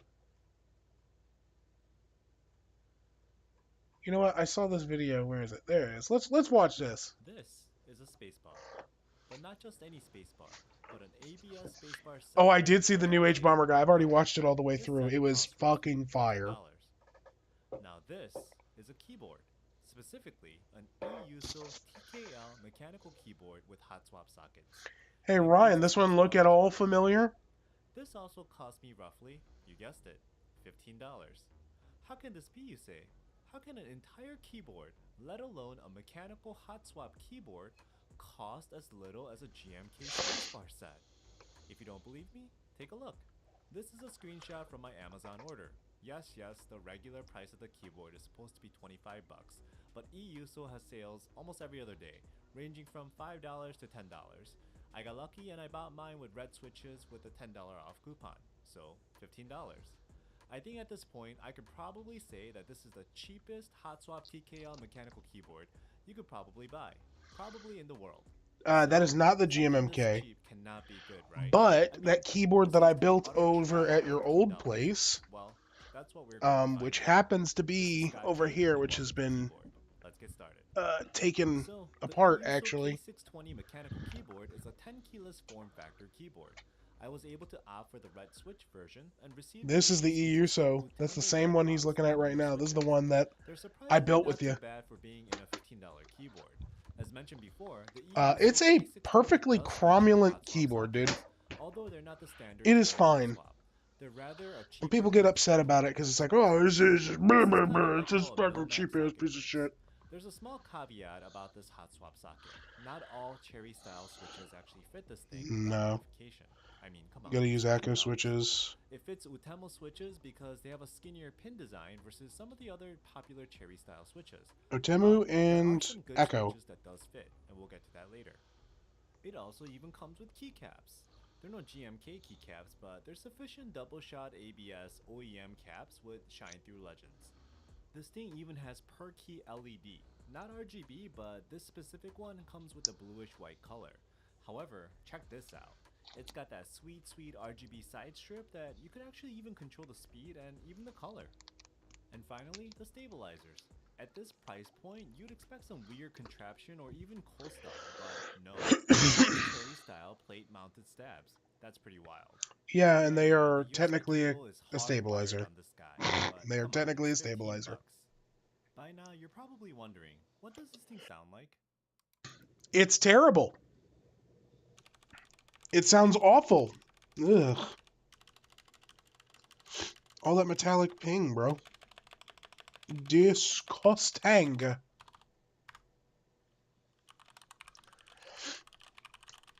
It's not the worst, to be clear. But it's not good.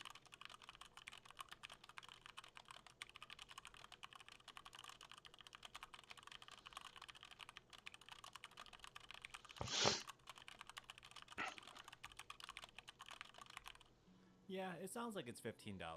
But when I did a poll before, you wanted to see me mod the cheapest possible board. So, challenge accepted. So, let's start by stripping all the stock keycaps off the keyboard first. Then, you can see the Utemo Reds in their full glory. I mean, for what they are, they're actually not that bad when you lube and film them. Now, with all the switches removed, you can actually see that the plate is plastic and it's integrated into the top frame. Gotta cut the cost somewhere, right? Then, you undo these 9 little screws from the top, and then you can see the top actually pries off fairly easily. Then you can see the nice plastic plate underneath. What's interesting is that nice plastic plate. too, I'm pretty sure for the structure. Raging now, piece of shit. Removed, you can see the green PCB below. It's rattling like tic tac. Yeah, dude. It's. This is a tray-mounted design. Here is a closer look at the Utemo hot swap sockets. They look like little, narrow Milmax sockets for sure. If you remove the PCB and flip Oh yeah, Ryan. I didn't do this for you when you first got in here. This keyboard is one I built for Dalen. Look at it. It looks good. It looks good. This is a Redragon keyboard. After lubing, these have lube switches in them.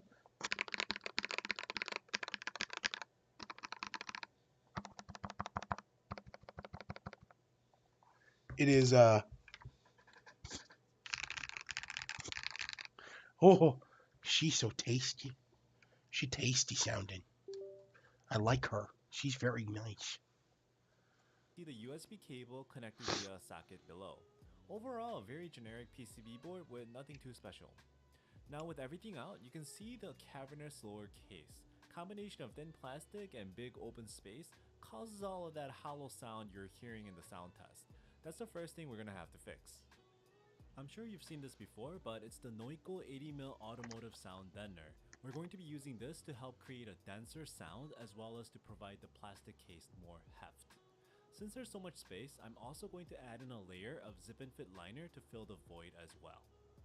Man, now we're pulling out all the stops. We're gonna be adding some masking tape under the PCB to help improve its stock. This is also known as the Tempest or the tape mod for those of you that have seen this before. I ended up using 3 layers.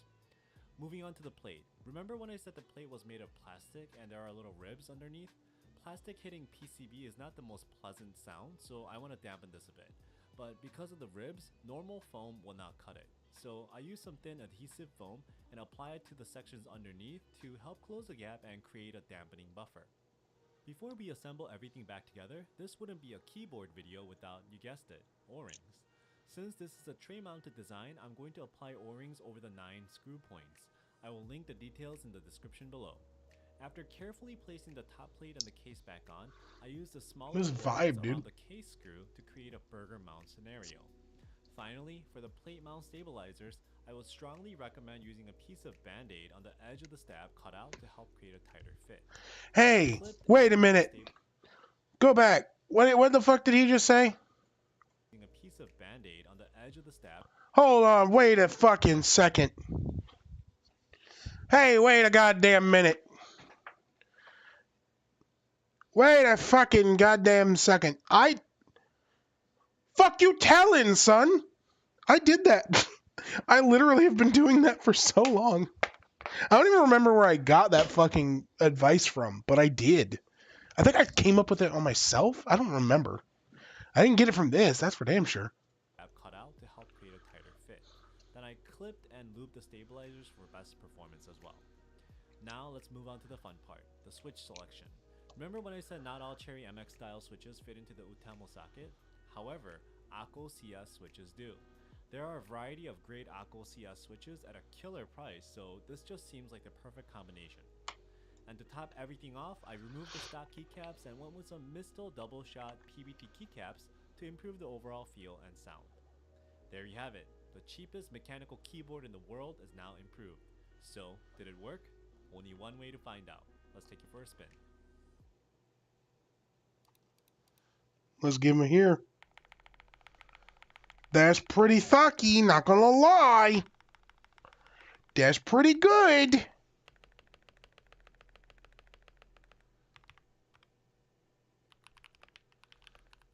That's pretty good. Still a little scratchy, though.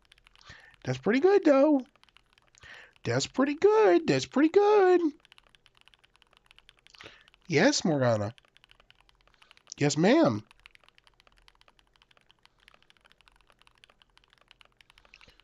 I think so.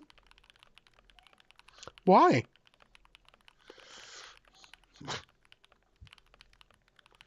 I'm just going to start tossing those to the side so we can kind of pick up the pace. What, Morgana? Yeah, so what do you think? I think this turned out pretty nice for something that started at $15. The overall hollowness of the case improved quite a bit, and the keyboard ended up feeling much more solid than originally started. The Akko CS switches are longer stem pull and create a clackier sound, but matched up with the double shot PBT caps, I think that's a good combination. This is a challenge from you guys to me, so leave your feedback in the comments whether you feel this turned out okay, or if Scott from Keyboard got defeated by the $15 EUSO. The EUSO K620 is far from perfect, but this keyboard is the ultimate try-it-out keyboard for those who are interested in the hobby and want a platform to learn and explore some switches, keycaps, and the like. And for $15, you cannot go wrong. As usual, if you liked the video, please like and subscribe, and I'll have more content for you in the future. Thanks. Wow. I didn't even know he did a video on that keyboard. $250, you could spend it on anything. I don't want to talk to you, Hippio. Go eat a penis. Let's fucking sure. Let's watch Philip DeFranco. Sup, you beautiful bastards. Welcome back to the Philip DeFranco Show. I got a fantastic one for you today. But first, I'm so excited to get to finally say the final beautiful bastard drop of 2022 is here. It's the Black Friday, Cyber Monday, whatever you want to call it drop. So much awesome to grab. And keep in mind, there are limited quantities, so you need to jump in now. We got the emotionally exhausted flower power goodness. I live in this thing now. It is the comfiest thing I own. Okay. Jump into it. People are coming back from the dead. Is the most dramatic way I can describe what's happening on Twitter right now. Starting with master insurrectionist and former President Donald Trump, who was banned following January 6th, returning to the platform. Or rather, Elon Musk reinstating his account. Donald Trump has not posted from it yet. This, after Elon Musk, who, by the way, his Twitter followers are like half bots, put out a Twitter poll asking users if Trump's account should be reinstated. And with 15 million votes, 51.8% of accounts said yes, while 48.2% said no. With Musk saying, the people have spoken. Trump will be reinstated. The voice of the people is the voice of God. Also, just so we're on the same page, we're all aware that he was going to reinstate Trump no matter what. Even before the 24-hour poll was done, he seemed to be kind of like setting the stage for that. As the no's were gaining more and more votes, he started talking about, oh, it's really interesting to see the bots. This is the same guy that less than a month ago tweeted, Twitter will be forming a content moderation council with widely diverse viewpoints. No major content decisions or account reinstatements will happen before that council convenes. Then he was like, psych, here's an easy to abuse poll. But following Musk doing this, of course, there was a wide range of reactions. You had people like Mr. B saying it's time to grab the popcorn. People like Marjorie Taylor Greene saying saying he should have never been banned in the first place. You also had others saying this proves that Musk isn't serious about safety on Twitter and preventing hate and violence. As far as Trump, apparently is saying that he's not interested to returning to Twitter, but we'll see how long that lasts. Also, it's not just Trump. We've seen others coming back to Twitter. Andrew Tate, for example, who was banned back in 2017, just got the green light to return, calling Elon the top E to his top G, even saying he's flying to California to tell Musk he's a legend. Jordan Peterson also back on the website thanking Musk for letting him on, giving Musk props for a meme that he just took from one of his followers. Also, Kanye West appears to be fully back after he was locked out for a few weeks over his anti-Semitic remarks. Satire site Babylon Bee also being reinstated. But it appears that not everyone can come back to Twitter, with Musk drawing a line when it comes to reinstating certain banned individuals, with one of the most notable being Alex Jones. And as far as why Musk won't allow him on, he said, "My firstborn child died in my arms. I felt his last heartbeat. I have no mercy for anyone who would use the deaths of children for gain, politics, or fame." And while you had many people saying, good, fuck Alex Jones, there was also a decent chunk of pushback. And while it wasn't exclusively like libertarians and right-wingers, you had people like Shuan Head, for example, responding, "Your story is heartbreaking, but this is literally just confirmation that you're making rules based on how you personally feel about things. No mercy for, okay, Mr. Merciful Billionaire God, can you just run a website like, there are war criminals on here?" And later adding, however you feel about Alex Jones aside, Elon just completely showed his ass. And then separately, a lot of the arguments from the more libertarian and right-wing crowd were kind of echoing that point. Also, as far as other deplorables who likely will not come back to the platform, you have Ethan Klein still. Right? He was banned after impersonating Musk. Also, his wife Hila got banned a few days ago. This after a tweet from the account read, "This is Ethan, you fucking loser at Elon Musk. I'm ban evading, lol, stop me now, bitch ass loser." Then later defending that tweet, saying it was a joke on Hila's account, it's not even a real ban evasion. Calling Musk petty for doing this, saying, "Why are you focusing on this while Twitter is burning?" But yeah, any and all thoughts you have on this developing clusterfuck, be sure to share in those comments down below. And then, one of the deadliest major sporting events in the world kicked off yesterday. The World Cup. FIFA says that it's going to attract as many as 5 billion viewers. Also, for my American viewers, I'm gonna call it football. If you want to call it soccer, the men's team has to win once. Them's the rules. But as far as why I call this the world's deadliest sporting event, it's connected to the controversy surrounding the location. Right back in 2010, the oil-rich Gulf state of Qatar won its bid to host this year's World Cup, and it has spent the last decade or so preparing, building 7 new stadiums, hundreds of miles of highway, plus an airport, hotels, and other buildings. All of it making this the most expensive World Cup ever at $220 billion, more than every past tournament combined. And to do that, Qatar needed a lot of labor, so it hired them from abroad, with around 2 million migrant workers staying in the country at any given time, while the native population is only around 300,000. Right, we're talking about upwards of 85% of the people there being migrants. And so here's the way it works. They take out loans to work in Qatar, often thousands of dollars, forcing them to stay for years to pay off that debt. And the conditions there are made unbearable by the suffocating summer temperatures. We're talking 120 degrees Fahrenheit, as well as the fact that labor unions and strikes are just banned. And you hear plenty of stories of people not coming back. Right, a father or a husband goes to Qatar to feed his family, gets trapped in debt bondage, doesn't receive the wages that he was promised, and then returns home in a body bag. With The Guardian finding that between 2010 and 2020, over 6,500 migrant workers from India, Pakistan, Nepal, Bangladesh, and Sri Lanka died in Qatar. About Jesus 12 people Christ. And understand, that's not counting the deaths from countries not investigated, as well as those occurring in the past couple of years, which is why so many human rights groups have been accusing Qatar of perpetuating modern-day slavery. And if you go to the World Cup, you'll see it everywhere. From the immigration workers that you'd meet at the airport, to the taxi driver taking you to the stadium, to the security guards who greet you there. And then in addition to the thousands of deaths, because we're just getting started, Qatar is infamous for its brutal treatment of LGBTQ people and just also women in general. Homosexuality there is punished as a criminal offense. Women are subjected to male guardianship. And so leading up to the games, you had team captains from England, Wales, Belgium, Denmark, Germany, the Netherlands, and Switzerland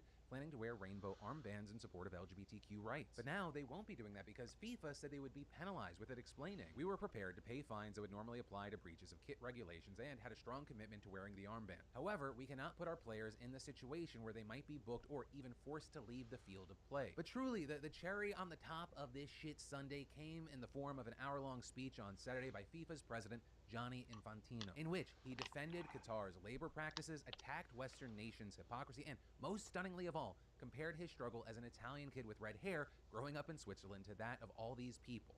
Today I feel Qatari. Today I feel Arab. Today I feel African. Today I feel gay. Today I feel disabled.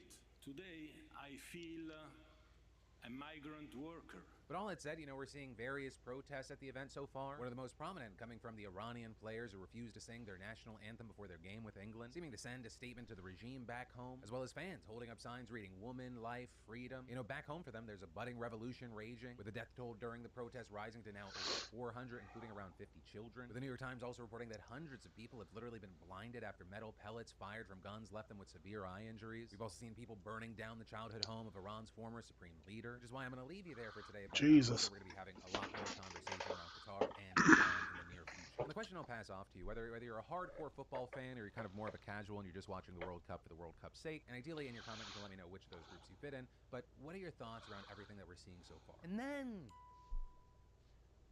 actually, upon review of this segment, writer Brian had some strong feelings that I'll share with you word for word. Quote, "Don't fall for the English propaganda, Phil. Soccer is originally their term, and most English-speaking countries still refer to it as such. Football can technically refer to association football, soccer, or the various rugby rules. This is why playing footy means different things in the UK and, say, Australia. They didn't start calling soccer football until the early 20th century. They try to gaslight Americans into thinking we're the only ones who call it soccer. So with that, y'all feel free to fight it out. I'm gonna stay out of it." And then Disney just dropped a bomb, announcing that their current CEO, Bob Chapek, is going to be standing down, and their former CEO, Bob Iger, is returning to the position. Oh, It was fuck. an absolutely huge 180 for the company. It was literally I fucking hate Bob Iger. unanimously agreed to extend Chapek's contract 3 more years, which is also why it's important that I tell you some background and also some key points. Right, Chapek took over from Iger in February of 2020, leading the company through the pandemic, also through a plethora of other issues. We're talking about things like the Scarlett Johansson lawsuit, the Florida Don't Say Gay bill, and Ron DeSantis taking aim at them, a roughly 36% drop in stock value this year. But holy hell, you had people this morning calling Bob Iger the $15 billion man, because the market reacted to the news that Iger was returning by boosting Disney stock 9%. Though, understand, I'm filming this as the market is still open. There are going to be fluctuations, so it shouldn't be a surprise if it goes lower, but still likely in the positive. And a key thing here is it's not weird that the market reacted this way. Iger is legendary at Disney. Right before he passed the torch in 2020, he ran the company for 15 years and made Disney into what we know it is today. He helped in the acquisitions of Pixar, Marvel, and Lucasfilm, as well as the purchase of most of 21st Century Fox, also leading the company through the creation and launch of Disney Plus. Though Disney Plus could be part of the reason that Iger is back, although just angry investors in general could be the reason that he's back. Right, some key things. Disney reported a $1.5 billion loss in the streaming division earlier this month, also missing Wall Street expectations for both revenue and earnings per share. With Chapek sent out an internal memo afterwards discussing a hiring freeze, layoffs, and cost-cutting measures, while Disney released a statement saying farewell to Chapek, thanking him for all his service, including navigating the company through unprecedented challenges of the pandemic, but then also going on to say that only Bob Iger can lead them through this, quote, increasingly complex period of industry transformation. Iger returning isn't reportedly him trying to be king forever, with reports saying that he signed on for just 2 more years as CEO with the intention of finding a successor to the position. So it kind of feels like Disney's telling Chapek, it's not you, it's me, but it's really you, because like I'm going through a lot right now. It's crazy times. Where I'll leave the stories with Disney fans. How you feeling? You want to talk about it? And then women are struggling, at least on Twitch, according to the recent State of the Stream report. It's done by Stream Elements and Rainmaker.gg, and it looked at data from October of 2022 to find trends and what streamers were the most popular by looking at the amount of hours watched. At the top of the list, you had the creator with the most hours watched being Brazilian streamer Gaules, followed by XQC. You also had creators like Hassan Piker and Aiden Ross cracking the top 10. But one of the key things that people looked at and noticed were how many women were in the top 100. I wanted to guess, was it 17? Was it 8? Was it 3? It was 1. One woman, you might be familiar with her because we've talked about her a number of times on the show, Amaranth, coming in at number 53, with a report noting that women are, quote, not experiencing a lot of growth on Twitch charts, and saying it's not until you include the top 200 creators where you get 8 more women, with outlets like Dexerto noting that this is actually a fall for women, right? Usually you have more than one cracking the top 100, though there did note that one of the biggest streamers in the world, Pokimane, who does frequent the top 100, has been taking a break. Though, and I'm completely pulling this out of my ass, it's my belief that if you take into account how much money creators are bringing in, Amaranth is probably number 1, if not at least in the top 5. Like her Twitch, yes, it does bring in money, but it is largely a promotional tool to the thing that makes her the most money. Like we're talking generational wealth. Like there's doing well, rich, and then generational wealth. But like I said, I'm pulling that out of my ass. Amaranth has been very transparent about how much money she makes and what she does with it. There are 1,000% be a million other factors for a million other creators that I'm not considering. The question I'll tie to this story, it's specifically for streamers and people who watch streams. What are your takeaways from the list? Why do you think it looks like that? Does it any of this mean anything? And if so, why? No, it does not surprise me even in the slightest. Not that anybody asked.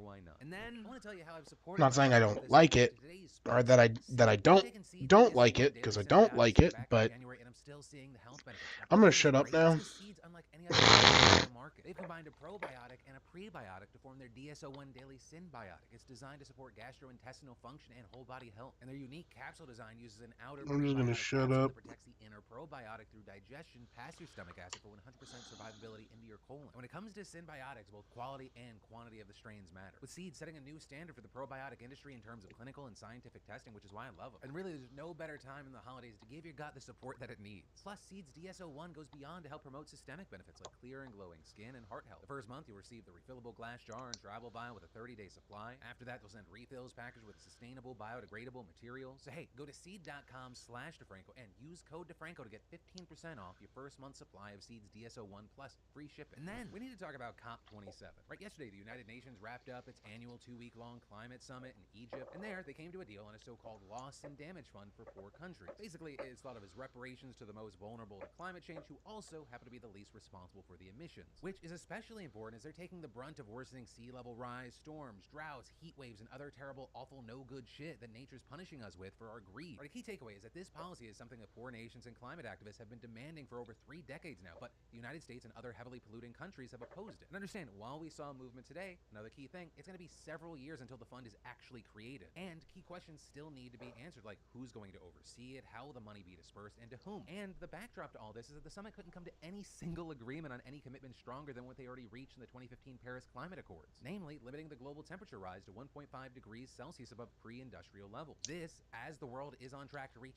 double that number by the end of the century, is a catastrophic scenario. And many countries' delegates saying they had to make concessions on phasing out fossil fuels if they wanted to push the reparations deal through, which is apparently why they felt frustrated, with leaders even describing Germany's climate secretary as visibly shaken, and the UN Secretary General explaining. A fund for loss and damage is essential, but it's not enough. I'm good. What else we got? Yeah, sad stuff. No, thank you.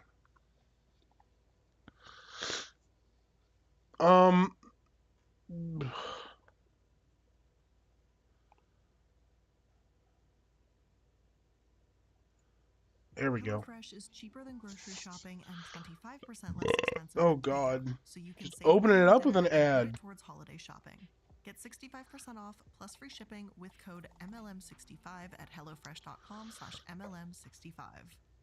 If I say Publishers Clearinghouse, chances are that you'll imagine those giant checks for hundreds of thousands, if not millions of dollars. And if you're a little bit older, then maybe you remember Ed McMahon, a celebrity host, being the one to show up with said check. It's pretty much anyone's fantasy, right? Like, out of nowhere, you wake up one morning to a knock at your door, and after dragging yourself out of bed, you find a camera crew waiting to tell you that you'll never have to work again. The prize patrol has finally arrived, and for the rest of your life, you get an allowance of $1,000 every single day. Now, the odds might be slim, but it's possible. Maybe you'd rather have a lump sum, which, of course, after taxes, would be about $4 million. Either way, your chances of winning are about 1 in 30 million, proving what an absolute miracle this would be to someone's life. And everyone knows these advertisements, the idea that it could be you that commercials portray. The people winning are just average, everyday John and Jane Does, right?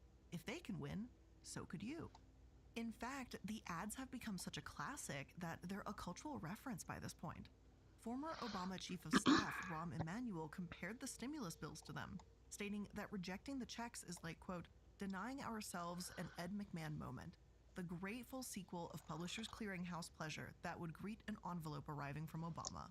But no one, and I mean pretty much no one, has ever gotten an Ed McMahon Publishers Clearinghouse moment. Ed never actually worked for PCH in the first place. Instead, he was a spokesman for American Family Publishers, a similar sweepstakes company. But he wasn't appearing in the commercials holding a giant check. I know some of you listening are going to insist that he absolutely was and that you have memories of this, but Ed and PCH is a lot like the Berenstein versus Berenstain Bears confusion. It's a product of the Mandela effect. PCH has even accused American Family Publishers of copying them and being set up as direct competition.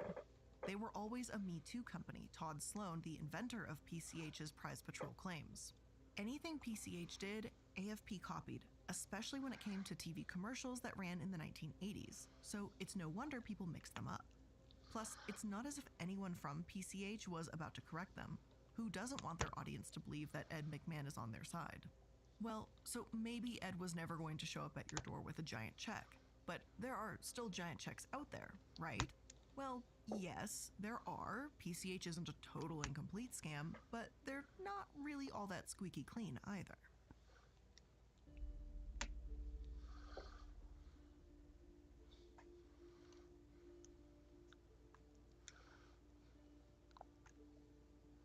Hello and welcome to Multi-Level Mondays. I'm the Illuminati, and today we're talking about Publishers Clearinghouse.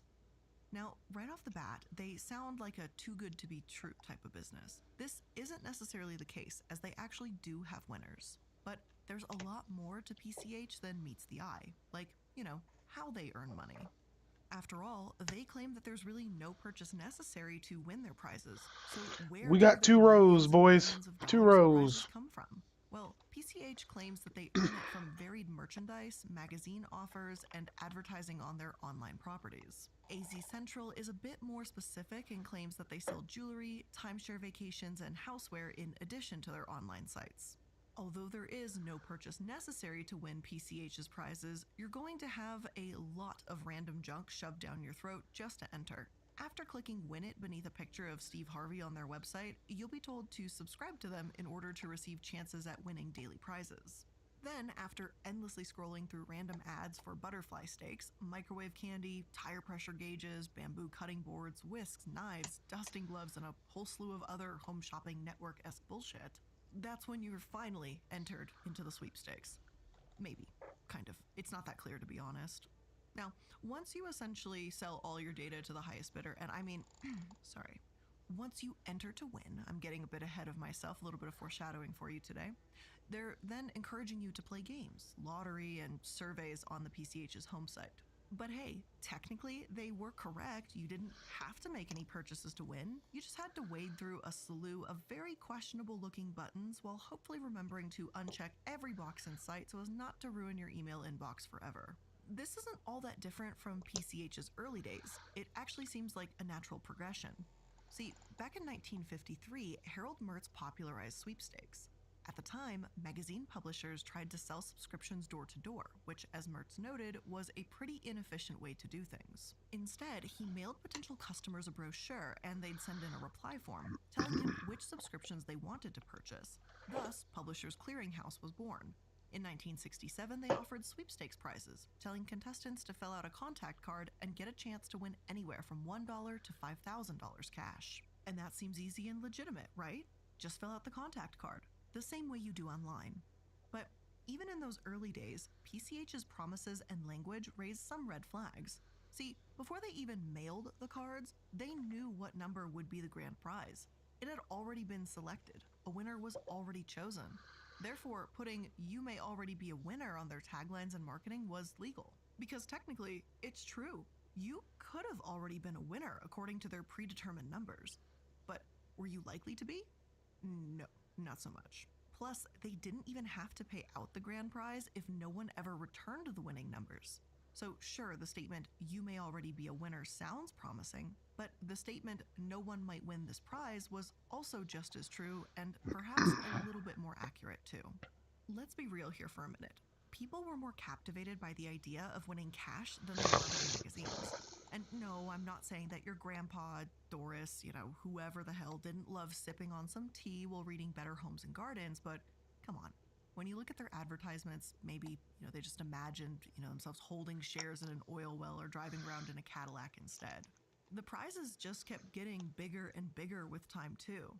America Family Publishers, that PCH clone, arrived on the scene in the 1970s and 80s and began stepping up to offer hundreds of thousands of dollars in prizes. PCH had to do the same thing to keep up, offering more cars, boats, planes, and even a thoroughbred racehorse at one point. Soon enough, PCH carried over 200 magazines and received about 8 million subscription requests per year in 1991. 8 years later, in 1999, they started taking online registrations. It might be a bit of a stretch to compare magazine ads to the tokens and games that we see on PCH's site today, but the concept is similar enough. You don't have to purchase anything to win, but the company is still going to ask for personal information and push random, unnecessary products. While this has ultimately worked out pretty well for PCH, they've hit a lot of snags along the way with this business model too.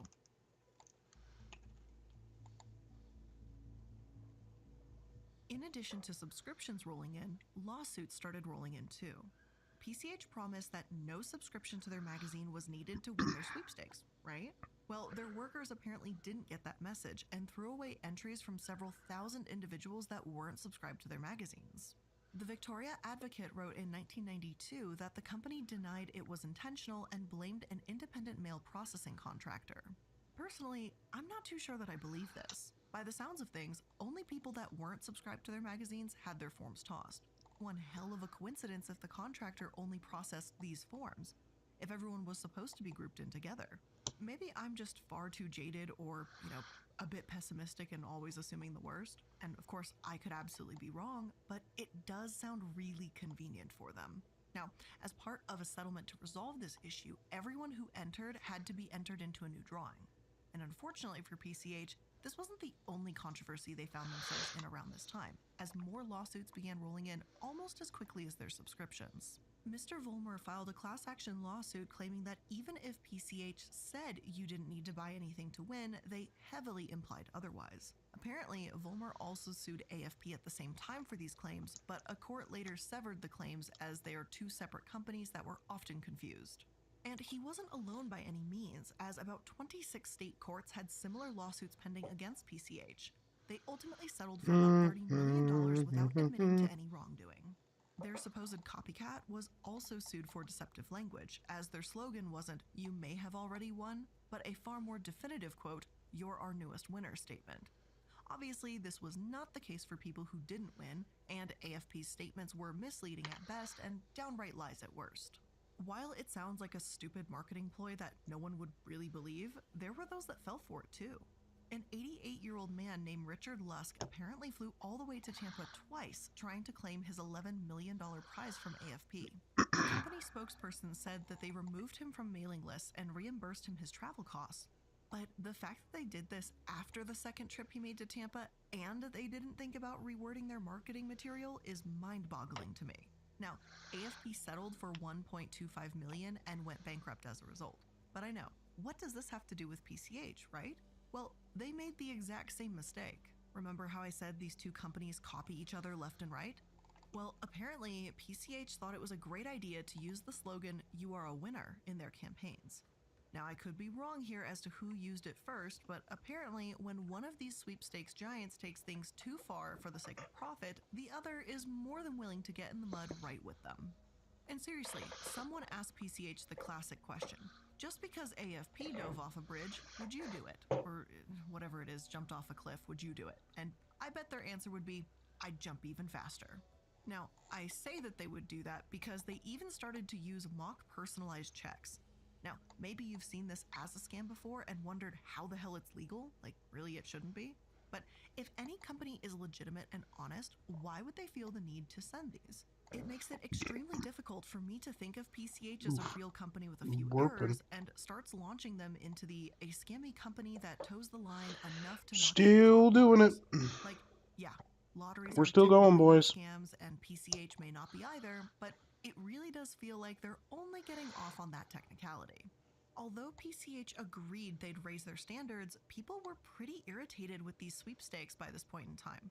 Elderly people were flying on planes to claim prize money. Some believed they just needed to buy some overpriced microwave to increase their chances of winning, and fake mail checks clogged up mailboxes. Actually, thanks to these clowns, the Deceptive Mail Prevention and Enforcement Act, also known as the Sweepstakes Law, was passed. In essence, it means that you've got to disclose terms and conditions, include estimated odds of winning, and include the name of the sponsor in your promotional material. You know, transparency. But PCH has continued to figuratively and kind of literally push that envelope. For For the past decade, they've continued to make these deceptive ads in one way or another. Back in 2010, Colorado received a $3.5 million settlement after seeing no noticeable change in their business model. In 2014, Consumer Reports published an article called "Don't Be Misled by Publishers Clearinghouse," which discussed how PCH continues to deceive consumers about increasing their chances of winning by buying magazines, cookware, and other stuff from their website. The thing is, if PCH had actually useful products at fair prices, maybe they wouldn't have to continue to hawk them in noisy advertisements and vaguely imply that buying some cheap, overpriced, as seen on TV junk could win you millions. But that's just my opinion, of course. But let's set the magazines and paper trails aside for just a moment. What about online? What does PCH do there? Is it basically just an online sweepstakes, or have they gone into full-blown gambling territory? Let's take a look.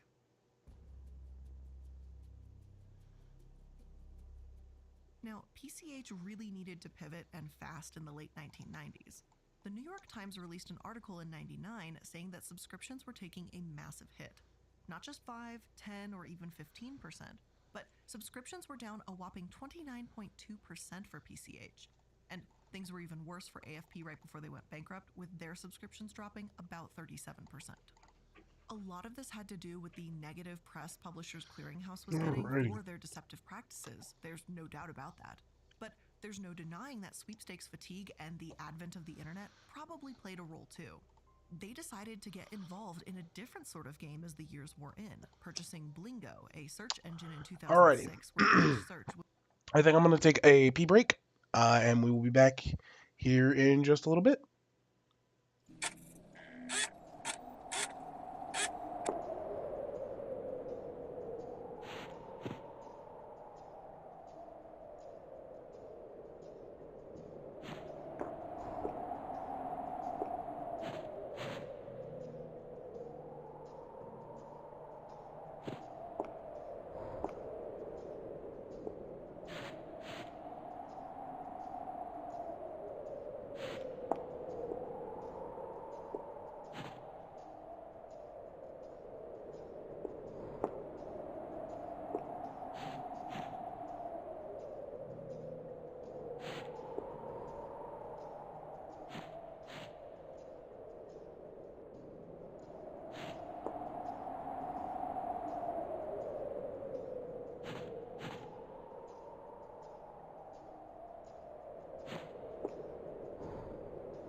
Whew, boys.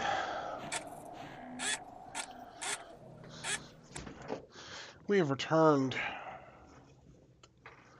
Let us continue. Was a chance to instantly win a prize. I gotta be honest, I am not feeling this right now. Let's see.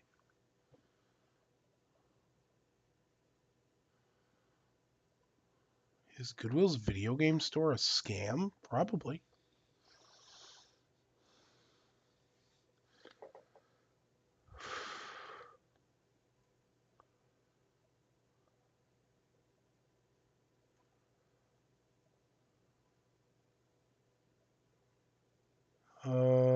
Sure. This video is sponsored by Raycon. If you're looking for a gift that everyone needs, Raycons are the way to go. Their wireless earbuds, headphones, and speakers offer premium sound, useful features, a comfortable fit, and up to 54 hours of battery life. They start at half the price of other premium audio brands. Plus, Raycon makes it easy with holiday gift guides for everyone in your life, your parents, co-workers, or any other fitness lovers or gamers in your life. You can knock off your gift list and get 30% off by shopping for Raycon's holiday bundles like the Audio Lover Bundle. Everyone needs a pair of Raycons in their ears, whether it's for listening to music, taking work calls, or blasting a workout playlist. Raycons are sleek and stylish and come in a range of colorways to match anyone's style. You can find Raycon in stores now like Kohl's or Walmart, but the best deal is if you use the link buyraycon.com/ProZD. The Raycon website also offers buy now, pay later options as well. Click the link in the description box or go to buyraycon.com/ProZD and use code EARLYBF to get 20% off site-wide, or save even bigger and get 30% off Raycon's exclusive holiday bundles. There will also be different deals coming throughout the season, and I'll try to keep the description box updated with the latest offers. But just so you know, you can always go to buyraycon.com/ProZD to get the best deals available on Raycon. Time to try pretty much everything at Burger King. I'm not going to say a total because these things change, availability changes, but there's a lot of them. And no ice cream, no breakfast, but everything else is fair game. I'm going to be honest, my general opinion on Burger King is pretty low. So with low expectations, I'm like, well, it can only go up from here, right? First up, the original chicken sandwich, which I actually used to order when I went to Burger King. I remember it being pretty decent, but very salty. So it's just like long chicken sandwich with mayo and lettuce.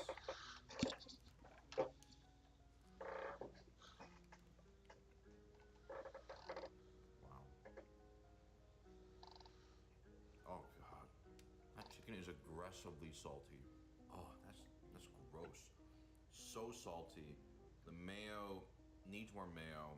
The lettuce is pathetic. I'm gonna say D plus. D plus. This is. Why is that so disgustingly salty? But here I have the jalapeno cheddar bites or cheese bites.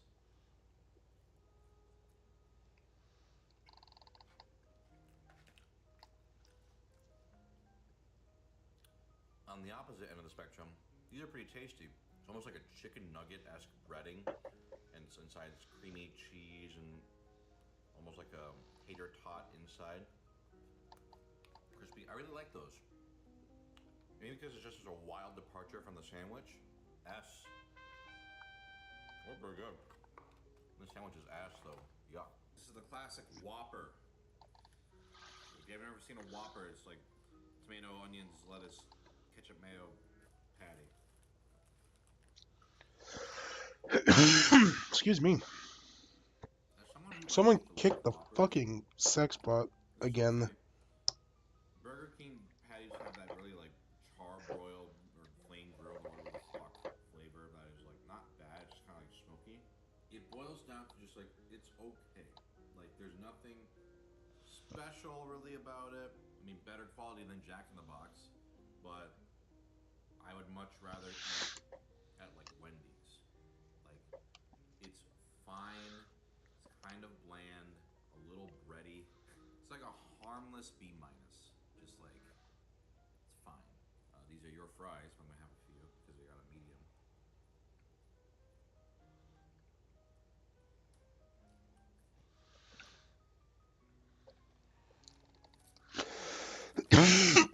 Shit. No. Oh, I'm excited to eat them now. The most generic fries. They're just like your typical, kind of thick, starchy. That's kind of it.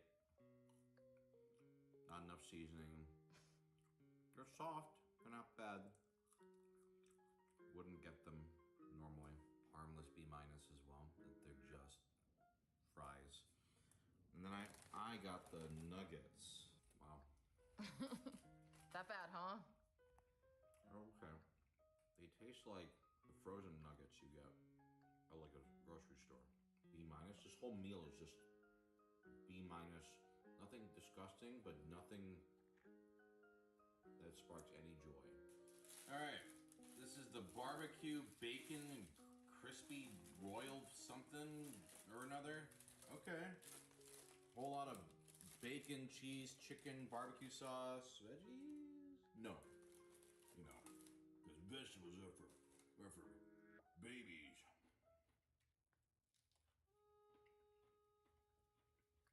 Okay. That's actually pretty good. The barbecue sauce, I like when, places do barbecue sauce in their stuff. It's very rare. Gives a nice sweet tanginess. The chicken is actually juicy. It's pretty good. The bacon is crispy and crunchy. Not like, what was it, like Jack in the Box's limp dick shit. Like, this is satisfying. I actually like this quite a bit. I would say this is A+.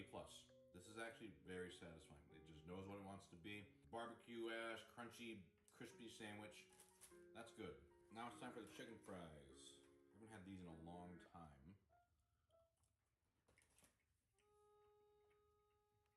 It's funny, they're not that different from the the nuggets, but they're crispier, which are nice.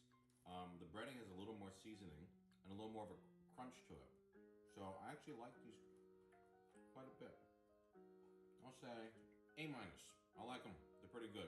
It's the regular hamburger, which I didn't realize, at least for mobile ordering, you can only get it through a kid's meal. So I guess I got a kid's meal. Let's see what toy I got. Oh, it's a Hot Wheel.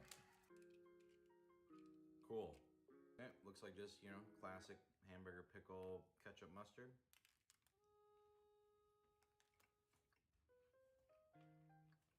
Because of the smokiness of the meat and a lot of mustard, actually, it's got kind of a harsh taste, but it's not terrible. It's just, your typical hamburger. I'd say it's like the bitter version of the McDonald's burger. B-, but I don't hate it. We have the Impossible Whopper, which I normally like Impossible meat, so I'm curious. I think I've had this before, but it's been a long time. Let's see how it stacks up.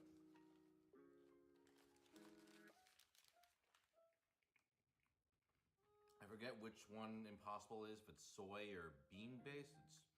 It's soy, I think. Could be wrong on that.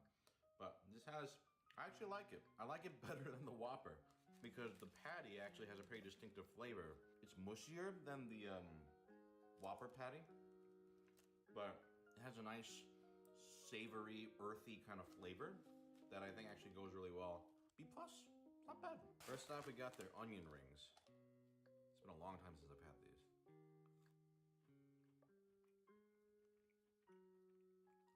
They're very bland, kind of weirdly bitter. The crispiness is the only thing really going for it. Something wasn't so off about the flavor.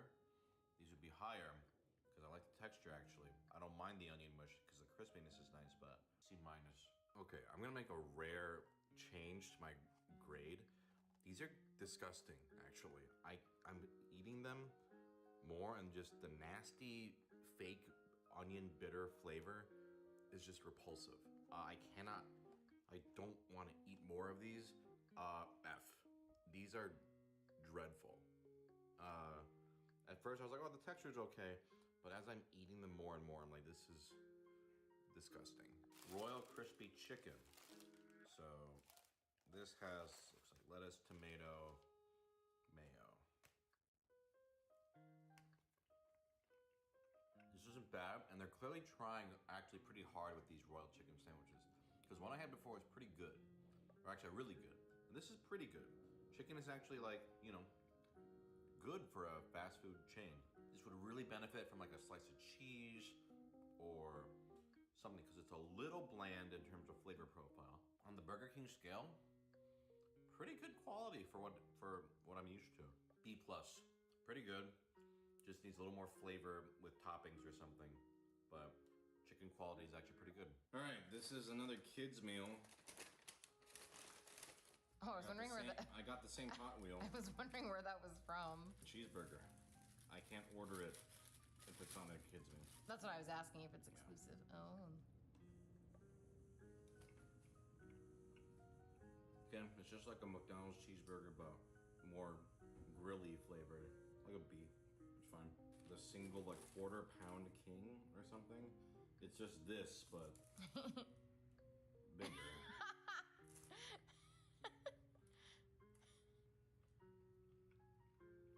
It's almost exactly the same. This one has like thicker onions.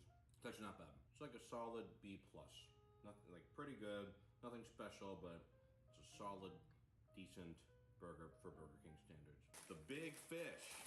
Ugh. My favorite Tim Burton film. Ooh, that's a lot of sauce. Okay. Tartar sauce, pickles, and lettuce, I guess. Just to hide the flavor. Texture's a little mushy, but Yeah, it was kind of like that.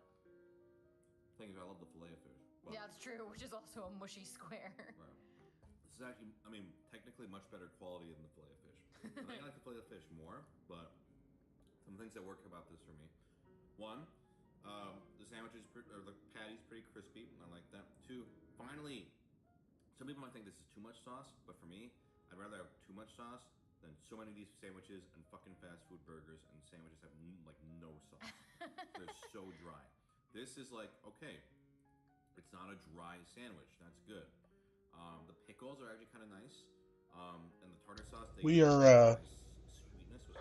We are still going, guys. I don't know if you're alt tabbed and doing something else, but I'm still at it. Compared to a lot of things I know this is endlessly boring, but I'm doing pretty good. on the Burger King scale. And this is the Hershey pie. Bowl here. Okay. It's got like chocolate chips, I guess, whipped cream. It's got like a cream filling and looks like a chocolate crust. Well, I wish the crust was a little crunchier. Actually quite nice. Nice crumbly little chocolate crust. I don't like chocolate that much, and I still think this is quite nice. It's very light. It's very sweet. Creamy. Very pleasant. I don't like this too. It's just like a chocolate creamy pie. So I noticed today on the app there's actually a lot of items that you can't get, but I'm pretty sure you can get if you went to the drive-thru. But I ordered this stuff, and also I'll take an excuse to eat less. So there's still going to be a good number of items in this video, but some of them I'm like, I'm pretty sure I can get these, but for some reason, whatever. Who cares? We're 3 rows down, boys. All right, this is the spicy 3 rows. chicken. It's soaked through. I guess it's wow. Okay, it's got tomato, lettuce, mayo, and then this. We continue. There's so many highs and lows with this Burger King experience. The hot chicken that you usually get at one of these fast food places, which is just spice, but this has a sweet spicy, which I really like. So like, you know how, before I was talking about how the crispy chicken royal without any, just the regular one was pretty good, but needed something. This is exactly what it needed. Like a nice, kind of like sweet spicy thing to, really shine. Then with all the mayo and the veggies, oh actually this is kind of like a sauce too. And the sauce is pretty good too. It's very messy, I don't really care, but it is one of the messiest burgers. Or sandwiches, I guess. And the chicken actually is a little drier than the other stuff, but the sauce makes up for it. Very tasty, really like this a lot. That sauce has a really addictive quality to it. I'm gonna say 8. They're really doing good with these royal chicken sandwiches. The bacon cheeseburger. So yeah, just the cheeseburger, ketchup, pickles, onions, looks like, and some bacon. It's fine. The bacon doesn't add that much for me, honestly, because it's just kind of hard bacon. Perfectly fine. I'm always surprised at how much mustard they put on these. I'm not gonna be, it's fine. And then we have the Impossible King. So this is taco meat, but in the style of like, you know, the Quarter King or whatever the fuck it's called. Looks like ketchup, mustard, onion, pickles. And again, I prefer the taste of the Impossible Patty. It immediately has more flavor. In this version, you can taste the patty more. And once you have the condiments and all the, you know, veggies in combined, Boo doo doo doo doo doo doo. I'm gonna say A-. Let's watch some tech news, dude. Hey, I was gonna ask you how your day is going, but I knew you'd say, could be better. So I made this video about tech news for you. Watch it. It should help. Alexa's days of being asked to play Despacito may be numbered, according to a new report from Business Insider. Apparently, Alexa is losing a staggering amount of money for Amazon, with the smart assistant being held responsible for the lion's share of the $3 billion that Amazon's worldwide digital business unit lost in the first quarter of 2022. How smart of an assistant is she really?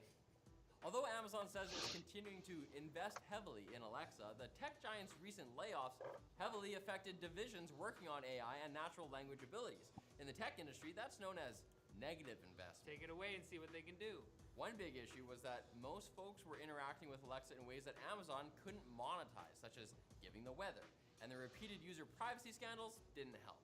Although this shouldn't mean that Alexa is going to stop working anytime soon, there is a chance that improvements might be slower and less noticeable. So expect her jokes to continue to be terrible. They're all just variations of the chicken in the road. Not ours, though. No, ours are great. Tons of variety. Meta's Galactica AI model was trained on 48 million pieces of data, so it's kind of appropriate that it only lasted 48 hours before getting shut down. The idea was for Galactica to quickly and accurately answer scientific questions by going through millions of scientific research papers, then summarizing the relevant findings. Unfortunately, the Galactica demo that was released on November 15th mostly just spewed out a bunch of garbage. The model was not able to clearly answer whether vaccines caused autism. Are you able? The answer is no. They don't. And even provided incorrect answers to basic arithmetic. AI stands for average intelligence. To be fair, that's math, not science, so.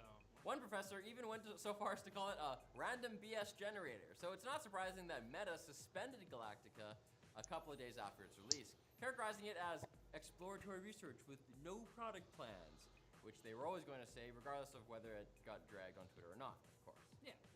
It was always going to get dragged on Twitter. And if you're waiting for a new Team Green GPU to hit the market that isn't double the price of its predecessor, we now have a time frame as to when to expect NVIDIA's RTX 4060. Summer of 2023. Oh. An insider at Lenovo indicates that we can expect the Ada Lovelace-based card in June, and it should match the performance of the RTX 3070, but at a lower price, assuming that by that time we're not dealing with the GPU Crisis 2 Redux. And also, what if it's huge? You know, it fit in. It's a tiny GPU in a giant cooler. The card also is supposed to have a lower TDP than its predecessor, the 3060, drawing somewhere between 150 and 180 watts. A big relief to those who want a new GPU without having to drop more money on a higher capacity power supply or a higher energy bill. Especially with the upper end of the 4000 series being more of a power hog than Emperor Palpatine. I don't like this. Have you seen that guy with his? Yeah, but he doesn't. Your lights are like hog. He doesn't hog the. It's not lore. People with the Force next to him have nothing. Now for the quick bits brought to you by Vessi. Soggy sock season's upon us, which means it's time to put those boat shoes back on the shelf. Vessi makes sneakers with a waterproof material that offer you reassurance when the weather report can't. That material's called Dymatex, baby, and it's gonna keep you warm in the winter and cool in the summer. They're comfy, they're breathable, they're lightweight. Vessi is also giving away a free pair of socks to the first 100 people to use the code SOCKSTechLink. So check out their early Black Friday sales at the link below, SOCKSTechLink Socks users. on TechLinked? No. Socks! When the tech news faucet gets turned off, there's still a few drips that dribble out of there. And that's how the quick bits are born. Elizabeth Holmes of Theranos infamy is looking at a significant amount of hard time as she was sentenced to 11 years and 3 months in a new home. Federal state prison. I don't know if it's federal. The sentence was from a federal judge. How does the prison system work in the US? I don't know. You're just stuck. Holmes does plan to appeal. She is on record saying they don't put pretty people like me in jail. But there's no word as to whether this opinion will be part of her appeal strategy. You know, put some lipstick on me, I could get out early. I prefer syrup. Elon Musk is taking another L, but this time it isn't because of how he's running Twitter. Instead, Tesla is recalling over 321,000 vehicles because of a software bug that's causing the taillights to malfunction. Back that ass up. And this comes on the heels of another recall of around 30,000 Model X's because of a faulty passenger airbag. They don't need that. He should be at Tesla fixing this stuff instead. Tesla stocks were pushed down due to the news, but maybe they'll fix the issues for folks who buy an $8 a month car maintenance subscription. And that's a reference to the... You get a blue check mark. For blue on your car. Yeah. Apparently big-time ebook piracy is a thing. Who knew? 2 Russian nationals were arrested by U.S. authorities for running a site called The Library. Z Library, which made over 11 million printed ebooks available. It had been online ever since 2009, but it's no more, to the chagrin of college students who were tired of getting absolutely gouged by outrageously marked up textbook prices. I wasn't tired. Made me work harder. If you live in or are visiting San Francisco, you might be able to hail a completely driverless car in the near future. Something I've been saying for 6 years. The state of California, this time though, has granted Waymo a permit for a pilot program in the Bay Area. The cars can go up to 65 miles an hour or 105 kilometers an hour if you're visiting there from here. Which seems like a way to create car AIs that are frustrated by arbitrary limitations and then revolt against their masters. Yeah. Let them go fast. You gotta go fast. And you might have noticed that Twitter restored former President Trump's account over the weekend. It may not immediately cause as much chaos as people were fearing, though, as Trump himself has stated he doesn't intend to tweet anytime soon, presumably because he's just having too much fun, telling everyone the truth every day on Truth Social. It's the Truth app. It's the official app of the Bene Gesserit. He didn't seem to care about telling the truth before. Weird. I guess he's invested in it. Oh, so weird. It would be so weird if you didn't come back on Monday for more tech news. I just can't imagine what that would look like. Yeah, just make it easier. Just make it easier for Just show up.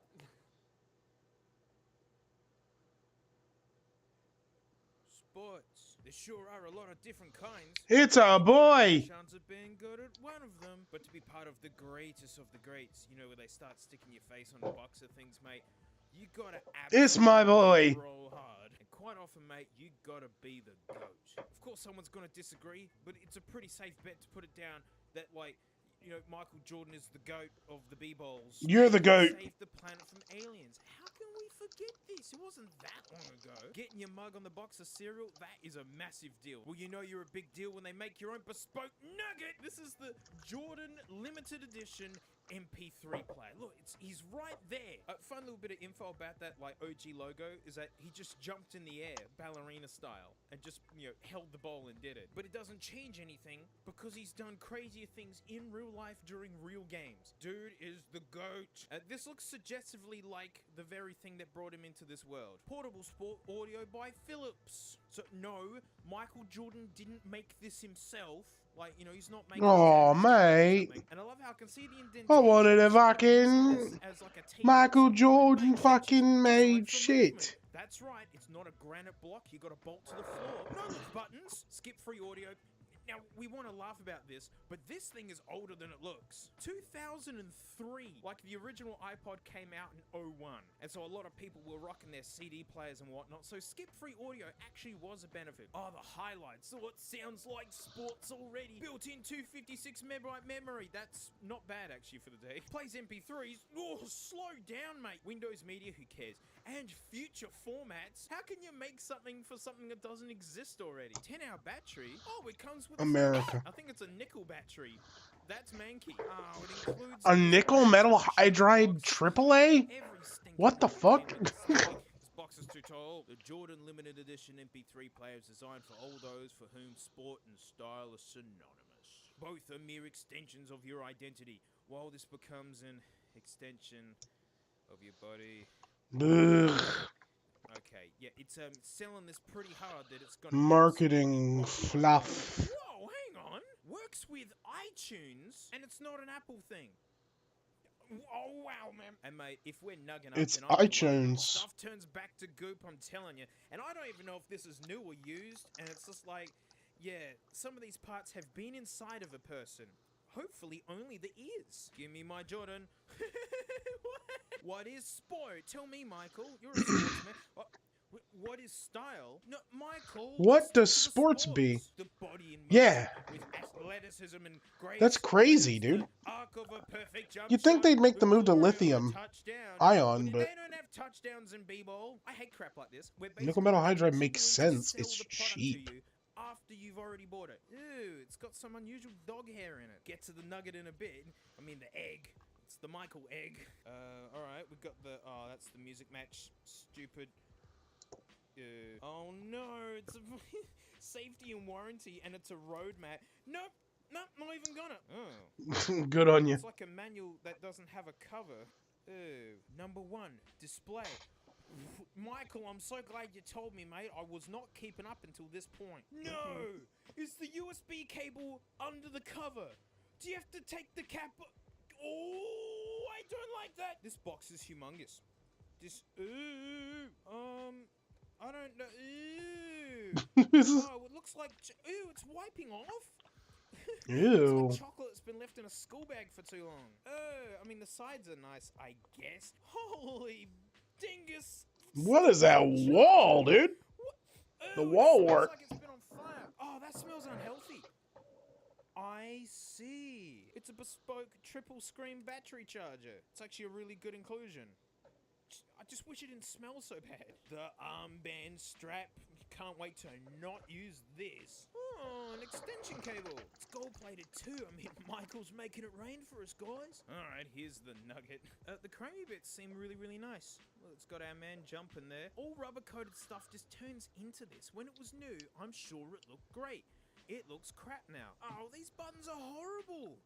They're almost not buttons. A child couldn't press those. Well, guess it's a fitness thing. Only the strong can have portable music. I can't figure out how to get the back off. Oh, I thought this was like a UI button. No, this is how you... Oh, how hard to... There, I got it. Oh, no, it's got a boy left in it. Oh, and there's the mini USB. Rest in pizzles, dude. Oh, man. And seeing how annoying it was to get the cover off, like, it's so stiff. You're gonna be doing this all the time. All right, let's put a brand new boy in here. Jumpstart this idiot. 1, 2, 3, 4, 5, You know 6, what 7, you're getting in for 8. when you handed in your resume. You get in that nugget and you like it. It's fighting back. Get in there. Or is that in there? Is that how it's meant to be? Ew, what a nugget. Oh, I'm just gonna guess that the play button is to turn it on. This. Oh yes. Jump in. Jack. Jumper Jack Flash, okay.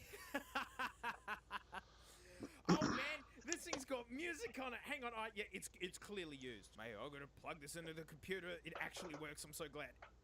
Jumpin' Jack Flash, da da da da da. Ooh, better be a good name. Better be a damn good name. It better appear at all. Uh-oh, no, I upset that. No, I shouldn't have done that. Good love is on the way. If only it were true, Michael. Plug into the computer. You said you were iTunes compatible. Untitled 1. There it is. Yeah. Oh man. Yeah. Yeah, this is full. When was it put? 06. What? Are they all 06? All of these are 2006. Wow, and I'm guessing that's when someone just stopped using it. Everybody loves my car. Everlong. It's in every MP3 player, I swear. Yeah, that's so fun, actually seeing it with music in it, and it makes me happy. It makes me a happy kid. But what about iTunes? It said iTunes. All right, I'm gonna try ejecting, and then we'll jump back in again. Oi! It's showing up in Finder, but it's not showing up in iTunes. If anyone says because this computer's too new, this is a 2007 iMac running iTunes. Right, this has Firewire. Oh, if it was gonna work with any of them, it would be this. Piece of crap. Well, it's fine, man. I'm gonna put Scarlet Fire on it and make myself happy. Where's that Scarlet Fire? It's gonna be... Oh, wow, this thing is slow. I've just realized. Oh, no, that's Everlong. I'm gonna have to go back to the start. Gotta be the last one, surely. Here's a reason why the iPod succeeded. I'm genuinely trying to find... Yeah, okay, good. It was right at the end. Yeah, can you see how crap this UI is and how you don't want to scroll through even 40 songs on this screen? Just go dunk and wait for the first 4 letters to appear for you to go, oh, it's that song. iPod, you just go and straight there. Let's try the gross phones. Why does the cable come out there? I think the idea of a little extension, I've seen this in a few of these really, really old guys, is that it's so you can keep it in your shirt pocket and have a shorter cable, but if you're a pocket guy, and you bust out the extension. Yeah, they're quite muddy. They're quite muddy and just kind of all smashed together. And you wear them like this. They actually do sit at the back of the head. And these are so unbelievably uncomfortable on my greasy head, I couldn't fathom it. I had to hold them in position to get the best kind of sound out of them. I couldn't imagine running with these. Yuck. And there you go. For people who just had to see it in its egg holder, it looks like this. It is absolutely massive. Egg on my wayward son. I have no feelings for these at all, to be honest. And, you know, these are quite clearly used and not exactly in amazing condition. You know, we all want blood, don't we? That's all we're here for.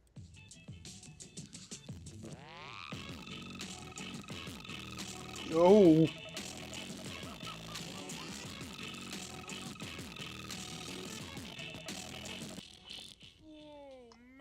I had to stand away. It was just so uncomfortably loud to be near. Holy what? And they don't smell or feel any different. Give me my bat back. That's mine. You can't have it. Give it back. It's mine. It does look pretty neat. The controls are terrible. I mean, it really was like the earlier days of MP3 players. But, you know, iPod was cementing itself as just, that's the guy you want. And it's like, well, it's still pretty neat from a collector's point. It's like, man, a bespoke Michael Jordan nugget. Well, the following year, looks like they just dropped Jordan and just put Nike on instead. It's the same nugget, man. Yeah, and can you believe no one bought this? No one bothered. And yeah, I don't need to look inside of this. Pros of it being that it's drag and drop. Negatives being the terrible UI. And just the fact that you have to do that to actually do it. Changeable bats are great nowadays when you want to resurrect these stupid old nuggets and just put a new one in. But back in the day, buying batteries stunk. Well, back in the box and back on the shelves of purgatory. But, you know, don't forget, he did save us from aliens. And well, that's it. Thanks so much for watching. Huge thanks to my patrons. These sticky names right here because, mate, $1 a month. I do extra videos. I do also do extra videos on garbage time. It's now just a car channel now. It's just safer to do that way. I've got my drum thing. It's just called the drum thing. Yep. And then my float plane drum stream as well. But, mate, for $1 extra, this has nothing to do with sports. In fact, it's probably quite the opposite. I'm sure many people were doing this. We're playing 007. Yeah, at the warehouse, I'm finally set up here to just start cranking out videos. It's how I've got, like, you know, extra channels and all sorts of things. 9 to 5's cranking out content. And, mate, I've got this little TV rig set up. And, big Nintendo fan from back in the day. Let's laugh at the frame rate and the blurry graphics and actually try and get through the first stage. So, thanks so much, and mate. I'll see y'all next time. Yeah. That's my boy. Oh, I need Frank. Frank! Look at him. Or look at her. Look at her go. Oh, she is alive. Oh, Frank, I was figuring out a spot where I was going to stuff you and put you. Because I didn't think you were alive. No, Frank, no, get away. Frank, get away. Get away. Okay, I haven't seen this one. Rare things. So, rare doesn't mean valuable, it just means there's not many of them currently. Take this idiot, for example. I mean, this was given to me. Thank you. I've never heard of a Bantam Interactive. Unbelievably, this is a knockoff, like, early-gen iPod. Isn't that wonderful? These are rare because people kind of looked at this and said, well, no, I don't want a bootleg Bantam. I want the real boy. Then there's another kind of rare, like, I keep meaning to do a video on this, but, like, this is like the great grandfather of all portable entertainment whatevers. like the first to have an inbuilt hard drive. These are rare because they were redonkulously expensive and only for the crazy keeners. Let me put this away now. Well, the thing we're going to be looking at, I'm not kidding, there's nothing online about it. Not a single JPEG or even mention of it. Mate, I might be totally jumping to conclusions, but like, I'm gonna glove up because I just might be handling tech history, guys. You know what I mean? Like, people thought they found it was like a prototype. Oh, how many millions could I sell it for? 10 million? Oh, no, maybe I should start at 20 and work down.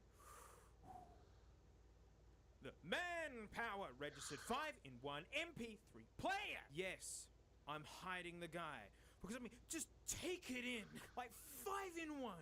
Like, how many guys? I mean, this box is huge. And with nothing on it. I want you to use your imagination. What do you think this incredible device that I might be the only owner of, what could it be? Well, here we go. Oh my fucking... It's the Manpower. What is that? And why is power in a different font? Oh, don't tell me the Manpower is crap. Ooh, it's still got all of its bit. Ooh, no. Look, we'll get to the nugget in a bit. The amazing thing is, everything is in here. Oh, my Manpower high-tech watch eligibility card. Manpower International.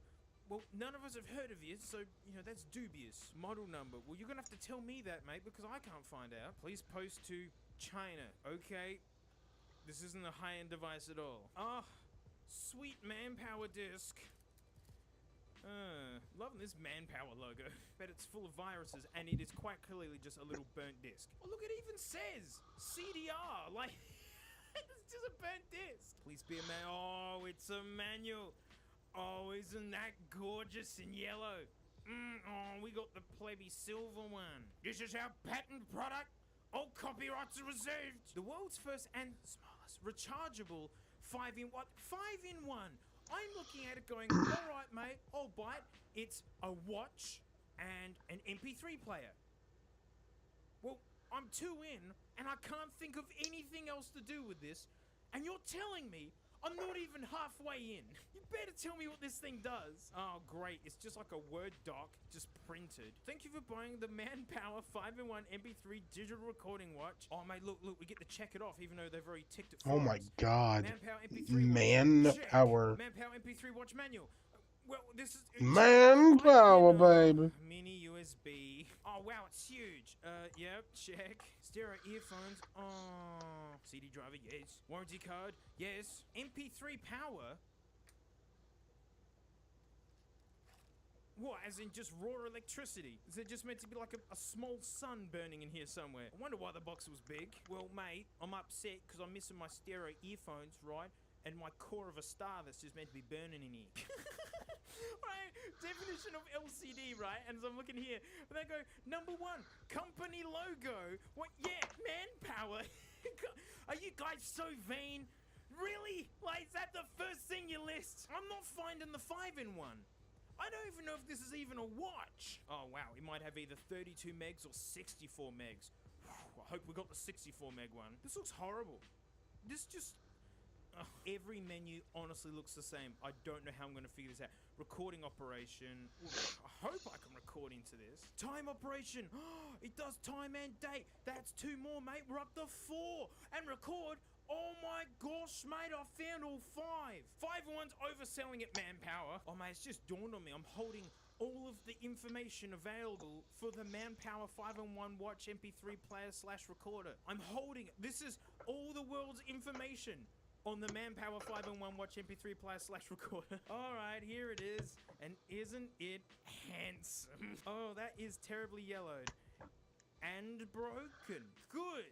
Excellent. Man, I've got the Manpower everywhere. Oh man, they've got all the little details going. So I'm really distracted because I'm like wearing one of the rarest pieces of tech history ever, guys.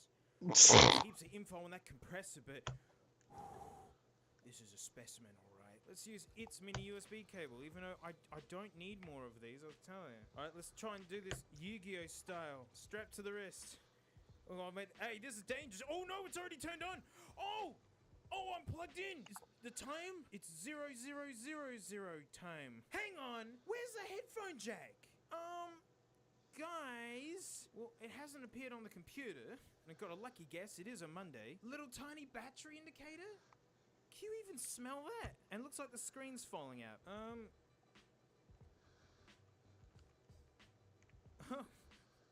Oh, it's got a backlight. That's actually awesome. Oh no.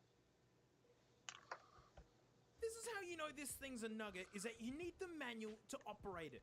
Like, for actually how sophisticated old iPods are, like anyone can use them. Oh, lucky I've got the very rare manual. In the time menu, press play button to play MP3 songs. The time menu? Whoa, it's ready. No, it's gonna hook up to the Mac. Yeah. Come on. No? Don't make me get the EPC. Don't you dare make me get the EPC. Oh, guys, it's the EPC. Doing this Nana selling on Gumtree style. I'm just gonna film the screen. Come on, manpower. Come on.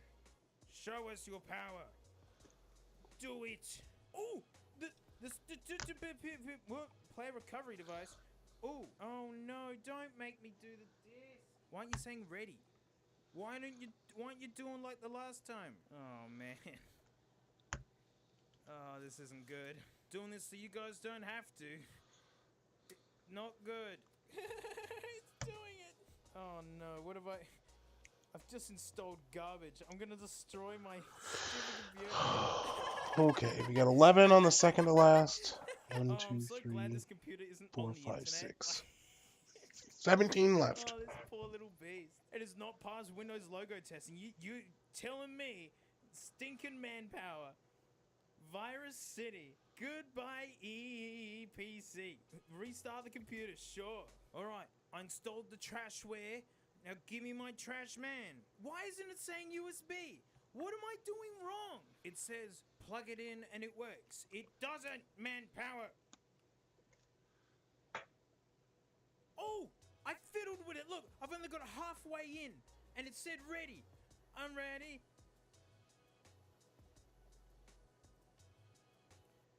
Oh, what a piece of crap. Look at that. I've installed the disk. I'm using Windows XP. I've finally got it to say ready. Let's see what happens if I push it in all the way. It stays? Yeah, the light comes on. It's ready. Do it. Oh, no, it always says ready. Oh, guys. I can't do it. I can't use the manpower, guys. I'm so sorry. I'm sorry, guys. I've tried everything. Yuck. Oh, get out. The only guess I can make with headphones is that it's USB mini audio or something. One of the last nuggets had USB mini audio headphones, whatever. Oh, and then like, mate, can you believe no one copied this? Or bought it, or even bothered to document it. And that's the thing, I'm now proud that I'm the one who's gotten the manpower 5-in-1 MP3 player onto the internet in some form or another. And that I basically hold the treasure trove of information about it. And I'm here to tell you that all of this is valueless. I mean, you know, if it was like, you know, is it rare because it's like the Bantam and no one wanted it, or like the compressor because it was so high-end that no one could afford it? This is like a super Bantam. Back in your tomb. I hope to never see you again. Well, that's it. Thanks so much for watching. Huge thanks to my patrons, especially these stinky names I here, because, mate, $1 a month. I do extra videos. Before that, I do extra videos on Garbage Time, my other channel thing. You can even see a quick clip of my drum stream on Float Plane. You can see me throwing junk cymbals at the door. Well, no, it's not a door, it's cupboards now. I can't even keep up with my own stream. There's so much going on with it. But $1, mate. I know you guys.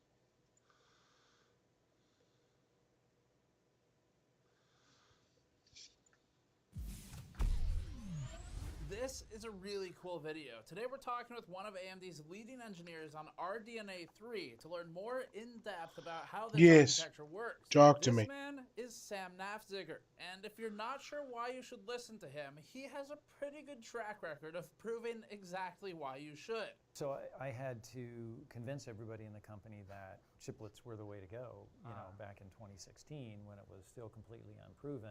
Nafziger worked on AMD Zen architecture engineering previously, especially on power design, and is part of the engineering team that brought AMD out of the dark ages of Bulldozer. Now he's been drafted to work on AMD's GPUs, but it wasn't as easy as just copy-pasting Zen chiplet design over to GPU cores. We loved the chiplet concept. We knew that the wire counts were just too high in graphics to replay what we did on CPUs. In this educational interview, we were given the unique opportunity to talk with Sam Nafziger for 15 minutes about an architectural presentation that he gave to the press at AMD's conference previously. These opportunities only come around every few years, so if you want to learn more about RDNA 3 directly from someone who worked on it and why it really uses chiplets and what that means for AMD's future, listen to this video closely. Before that, this video is brought to you by the Thermaltake Core P3. Tell me about it, Daddy Tech Jesus. Back when we reviewed the original Core P3, we praised the case for its versatility as a standard desktop PC. I wish to know the secrets of the underworld. Or a horizontal test bench for your testing projects. The P3 Please tell me more, Stephen. An additional fan bracket, updated I/O ports, and better main compartment layout to give cleaner cable management pathways. Learn more at the link in the description below. Tell me more, Stephen. Radeon 7000 Yes, Stephen. series announcements, and I've got Sam Nafziger here, who joined actually for Zen 1 discussion. Did a long tour of duty on CPUs and power efficiency there. I drove the chiplet architecture for our Ryzen and EPYC lines. Right. Yeah, and then in late 2017, I moved into graphics and drove the performance per watt improvements that we've been benefiting from there, and most recently got to work on the chiplet architecture for RDNA 3. Yes. So it's been exciting. Which is really cool stuff. So Sam did an excellent presentation here for the press, and I wanted to go back through a few points for everybody in the audience to benefit from. So the first question for you, just broadly speaking, obviously now on sort of chiplet design, the motivation for chiplets, I think that the obvious one is potentially cost, but there are other motivations as well. So you were mentioning, for example, technology node improvements diminishing or having a different shrink rate for different types of technologies. Right. The economically viable way to take advantage of these very expensive advanced process nodes is the fundamental benefit of chiplets, but there are many more in the long run. So I'll start with that cost one, but then I can touch on some others. Sure. But this is that scaling that you mentioned, and it's an interesting observation. And our node improvements have been slowing down. They are still delivering good value, but they deliver that value in different ways for different components on a chip. So a system on a chip, a big GPU or a CPU, it has analog interface components, it has a bunch of memory for caches, for buffering, all that stuff, and then it has logic that does the actual computation. The foundries have been able to find ways and do a pretty good job continuing to scale logic down with each technology node. But the 6 transistor bit cells for memory have been falling off that curve because we're just not able to shrink those components at the same rate as logic. And analog I/O has been off the curve for a long time. Yeah, it's nearly asymptoted at this point. So. Yeah, so you end up with, as you're shrinking a die, you end up with a larger and larger fraction of that die being consumed by these analog and I/O pieces or by the memory pieces. And the unfortunate reality is the cost per millimeter squared is the same no matter what you're building out of it, right? Right. So if you're essentially, these things are getting a lot more expensive as we go out there. So you look at that and you're like, wow, I hate spending this precious advanced node like 5 nanometer silicon on things that really don't need it, because the analog I/O stuff is just as good in 6 nanometer as it is in 5. It's the logic that really needs the advanced node. Right. Yeah. So you had another point you were talking about as well with efficiency of how you utilize the different technologies, the different process nodes, for example, and trying to maximize the benefit or the technology occupancy of a given node. Yeah, well, that's what we want to do is, nodes are, especially for logic, like 5 nanometer, we get a lot. We get, substantial, like 15% frequency boosts, significant power reductions. For the memory components, well, first of all, if you look at the power breakdowns for a GPU, for instance, 85 to 90% of it is logic. The memory consumes a small fraction in total, and the rest of it are the interfaces. So the advanced node, if you apply it mostly to logic, you're getting 90% of the benefit. Right, especially if you're trying to get that power benefit on whatever it is that consumes the most power on the chip. That's right. Yep. So then to answer the rest of your question, like other motivations for chiplets, turns out we end up with a lot more flexibility. And so now that you got your SoCs split up into multiple die, like we've been doing in EPYC and Ryzen for many years, we can configure different counts of chiplets for different product segments, for instance. Or as we've done in the Ryzen line, you keep the same I/O die and you just upgrade the CPU chiplet to the next node, the next Zen architecture. Oh my God. Version. So I've been ready to throw them on now. Jesus Christ. Which I would imagine helps a lot with anything as more sort of minor as a refresh versus an architectural advancement. You get faster time to market for refreshes, upgrades, all sorts of things. Right. And on that topic, I guess, so hypothetical die cost, you had I thought, really good slide on, because everybody in media has talked about how chiplets bring down cost, but not many of us have the perspective you all have for what does that mean. Yeah, no, so I had to convince everybody in the company that chiplets were the way to go, back in 2016 when it was still completely unproven. And so, I spent a lot of time scrutinizing costs, and this is one of those outcomes. And so the gray bar here is our own internal yield models, which are pretty accurate, of what the cost would be if we had to build this entire 16-core CPU. Monolithically. Yeah, monolithically with all the interfaces. And like I said, these the I/O die would get a little bit smaller, going from 14 nanometer to 7 nanometer, but not that much, because most of that stuff, it's wires, it's big buffer, I/O buffers, and all of the associated analog components. So it ends up, and then it gets much bigger and yield gets a lot worse, right? So you end up with a very expensive die.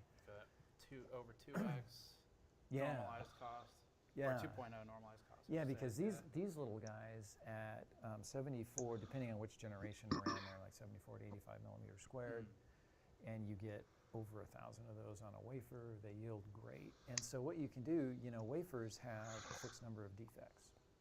So let's say you got 50 defects across the wafer. Well, if you can only fit 100 of these big fat die on the wafer, you're going to lose half of them to defects, right? But if we can fit 1,200 of these little die, you only lose 100 out of 1,200. Right? So your yields are much, much higher.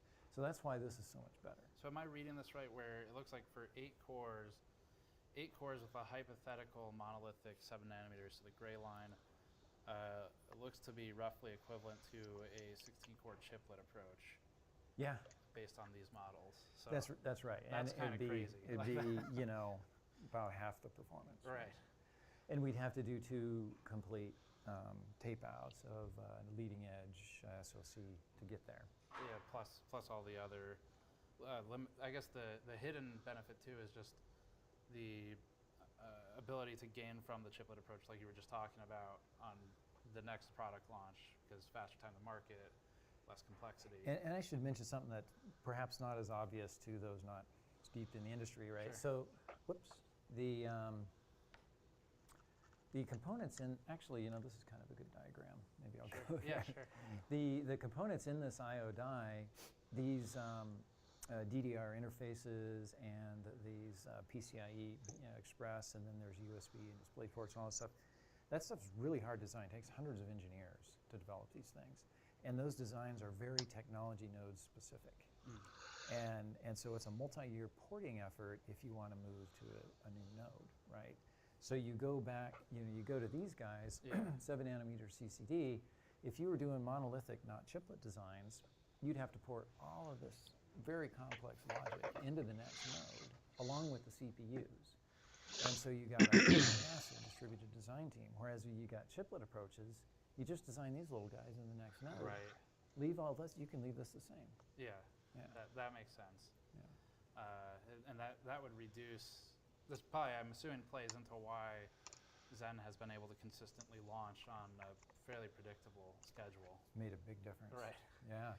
So you end up, you can focus most of your engineering team on the stuff that adds the most value for the product. Right. Because just porting this stuff gen to gen, that's overhead, right? Yeah. And engineers don't actually like to work on just technology ports. Right. They want to be doing They the wanna new do stuff, thing. right? So yeah. they're more motivated, and yeah, that's good. Another point you had, so GPU versus CPU bandwidth requirements. This was talking about, for example, a CCD versus an MCD. Yeah. And I think one of your examples was, the talking point was, why not take it as far as breaking out the monolithic silicon into even more just chiplets? Yeah. And Yeah. the answer is not that easy, I guess. So.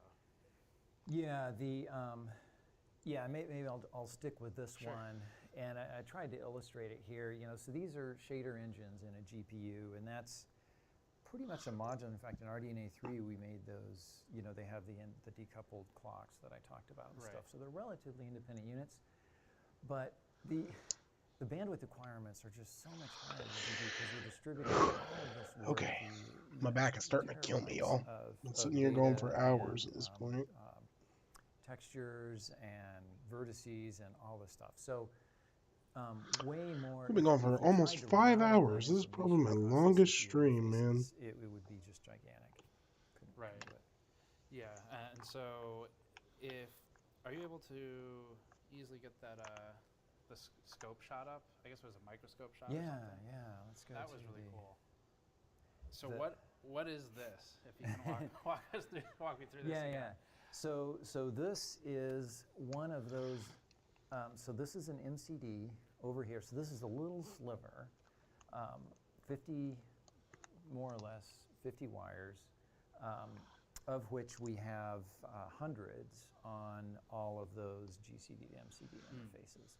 So this is what we call a filet, if you will. Okay. So these Infinity links have a whole bunch of little filets that are grouped together to provide the Infinity Fabric interface that, from a logical perspective, it looks just like a wire, but it goes in and it actually gets, we quad pump the interface and send the bits across here. So, it will come in here and then go route out, and the receiver will be over here.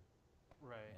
Yeah. I see the fan-out routing mentioned as well, which was something you spent a good amount of time on in the presentation. Yeah. So fan-out is a packaging technology, and I have some other diagrams I didn't show of a cross-section, but we have several layers of interconnect, and it's not silicon. It's built on this plastic-like overmold material, and so these are fine width space, much finer than you can get on an organic package, but not as fine as silicon. So it's a lot less expensive to manufacture than silicon, but we get very fine line space, and it provides a nice rigid foundation to mount those chiplets onto.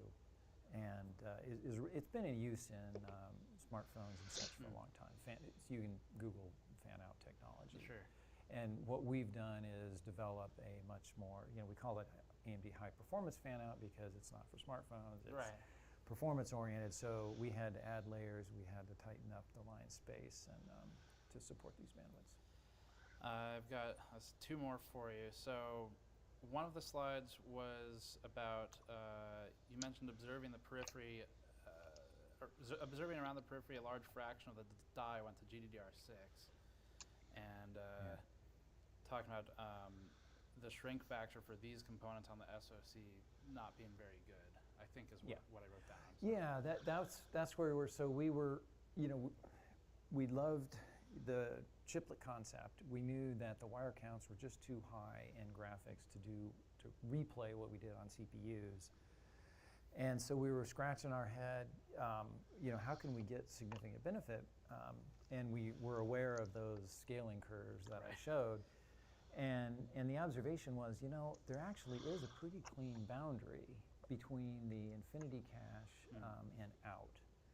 And we recognized that these things didn't need 5 nanometer, and they were just fine for the product in N6.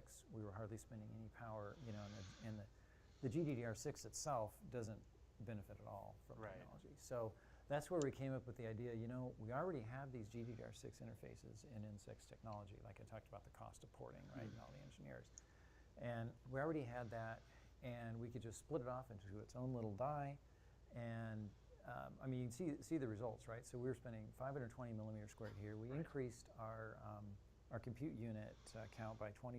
We added a bunch of new capability, so this thing would be like over, it'd be pushing 550 millimeters squared or something.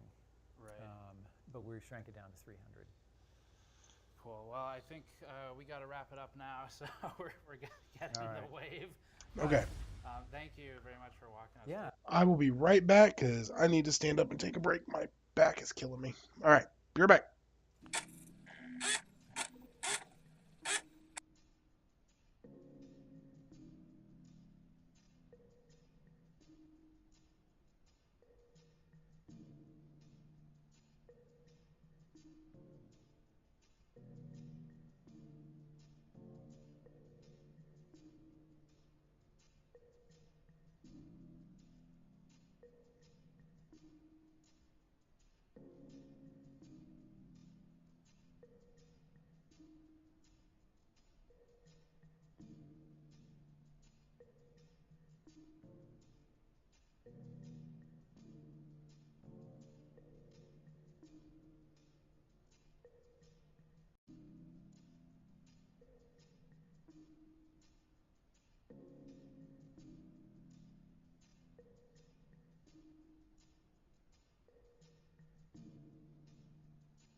Hi there, y'all. So I completely forgot to eat today.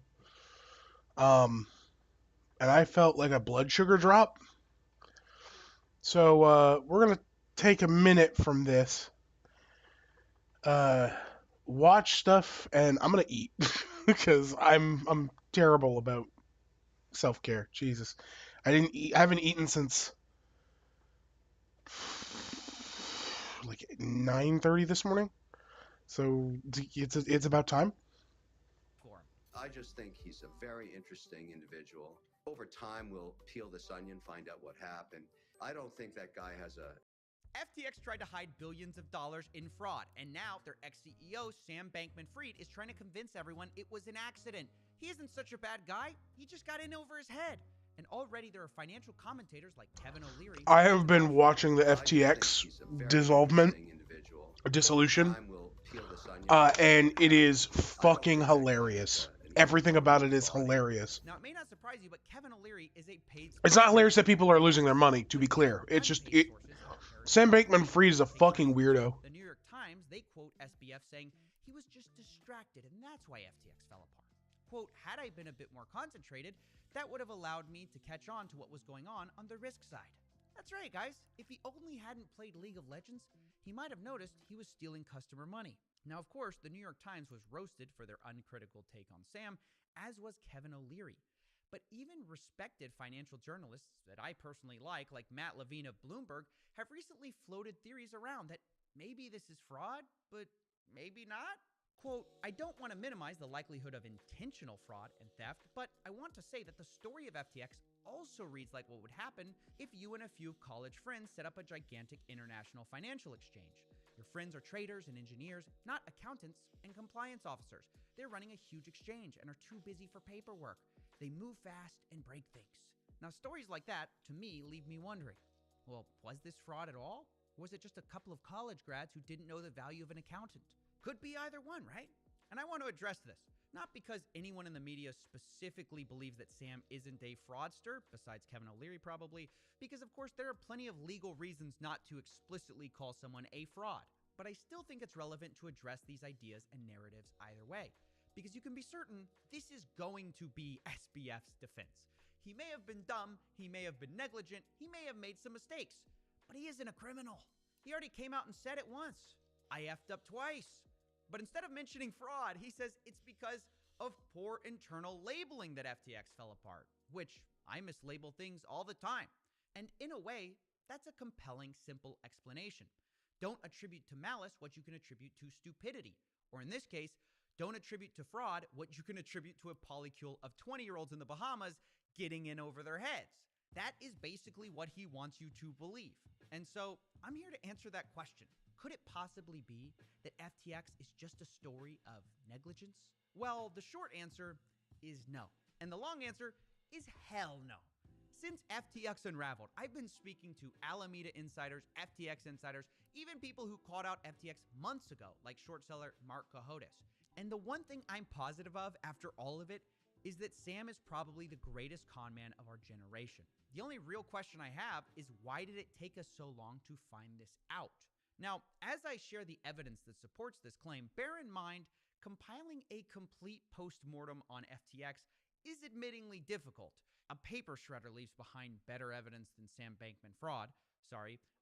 Fried. Well, not freed for long. He's going to probably be in jail soon. But until that sweet day arrives, just understand that I don't have the full story yet. Nobody does. Even the people who have full access to the back-end evidence are still puzzled. In fact, the main person tasked with handling the FTX bankruptcy process also handled Enron, which is the definition of complicated corporate fraud. So you'd think it'd be no big deal, right? Nope. FTX is worse than Enron. Quote, never in my career have I seen such a complete failure of corporate controls. Not only that, he says that everything he got from SBF in the way of evidence, he has, quote, no confidence in, which, isn't great. This is probably because A, Sam has lied, and B, it sounds like everything in his empire was a mess. Allegedly, FTX was approving expenses with, quote, personalized emojis, and that Sam was communicating with disappearing messages that were set to auto-delete after, quote, a short period of time. Not only that, Sam encouraged employees to do the same. So understand that we don't have a full picture of what happened yet, in part because, well, they deliberately avoided leaving one. And I would actually point to this as the first piece of evidence of fraud. You don't show up to the scene of a crime with billions missing and find out all the evidence is destroyed and say, oh darn, maybe they accidentally torched it. No, that in of itself is suspicious. And deleting your text messages and encouraging your employees to do the same, that just screams that you're hiding. Alrighty, back to the grind, boys. There's still tons of breadcrumbs that lead us to the same conclusion. For example, take the corporate structure of FTX and all their subsidiaries. We've talked about this. It's incredibly complicated, but I'm supposed to believe that the guy who set this up is the same guy who didn't know it was wrong for him to take from one company and steal it. Isn't this the same guy whose parents are both compliance lawyers, sticklers for the rules? You're telling me that guy doesn't understand what basic fraud is? Incidentally, this is actually why Kevin O'Leary thought this was such a safe bet. I'm a paid spokesperson to FTX and a shareholder there too, and big advocate for Sam because he has two parents that are compliance lawyers. If there's ever a place I could be that I'm not going to get in trouble, it's going to be at FTX. Yikes. And yet, even after being defrauded, Kevin says given the chance, he'd bet on Sam again. If SPF knocked on your door again and said, look, I failed in my last venture, I have a new crypto venture, I need money, would you back him? That's a great question. No one's asked me yet. I think we can all admit, you can love him or hate him given what's happened, but he was one of the most brilliant traders in the crypto universe. He also built one of the most robust platforms. We used FTX actively. It was a very robust platform that allowed us to get information on a compliant basis. So I really like what he built. Would you back him? The answer would be yes. Unbelievable. I don't understand how these people can't admit they were fooled by SBF and just end up making fools of themselves. Now, there's another part of this story I want to talk about, which was, of course, the revelation that FTX, the exchange, and Alameda Research, the trading firm, were actually sharing customer funds. And there's been some talk of, well, maybe this was just a lack of compliance or accounting. But I want to suggest to you that SBF was not lacking anything. He purposely and deliberately profited from the vague relationship between Alameda and FTX. And the first sign of this was when I spoke to an insider at Alameda.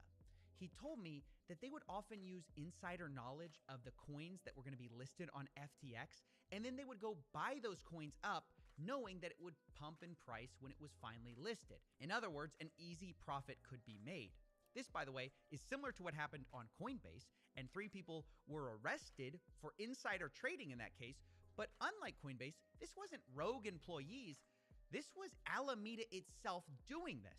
So let me get this straight. If it was criminal when 3 individuals did it, what does it mean when an entire organization does it? I even asked the Alameda insider if they thought that it was criminal behavior, and they told me, quote, it was probably criminal in hindsight.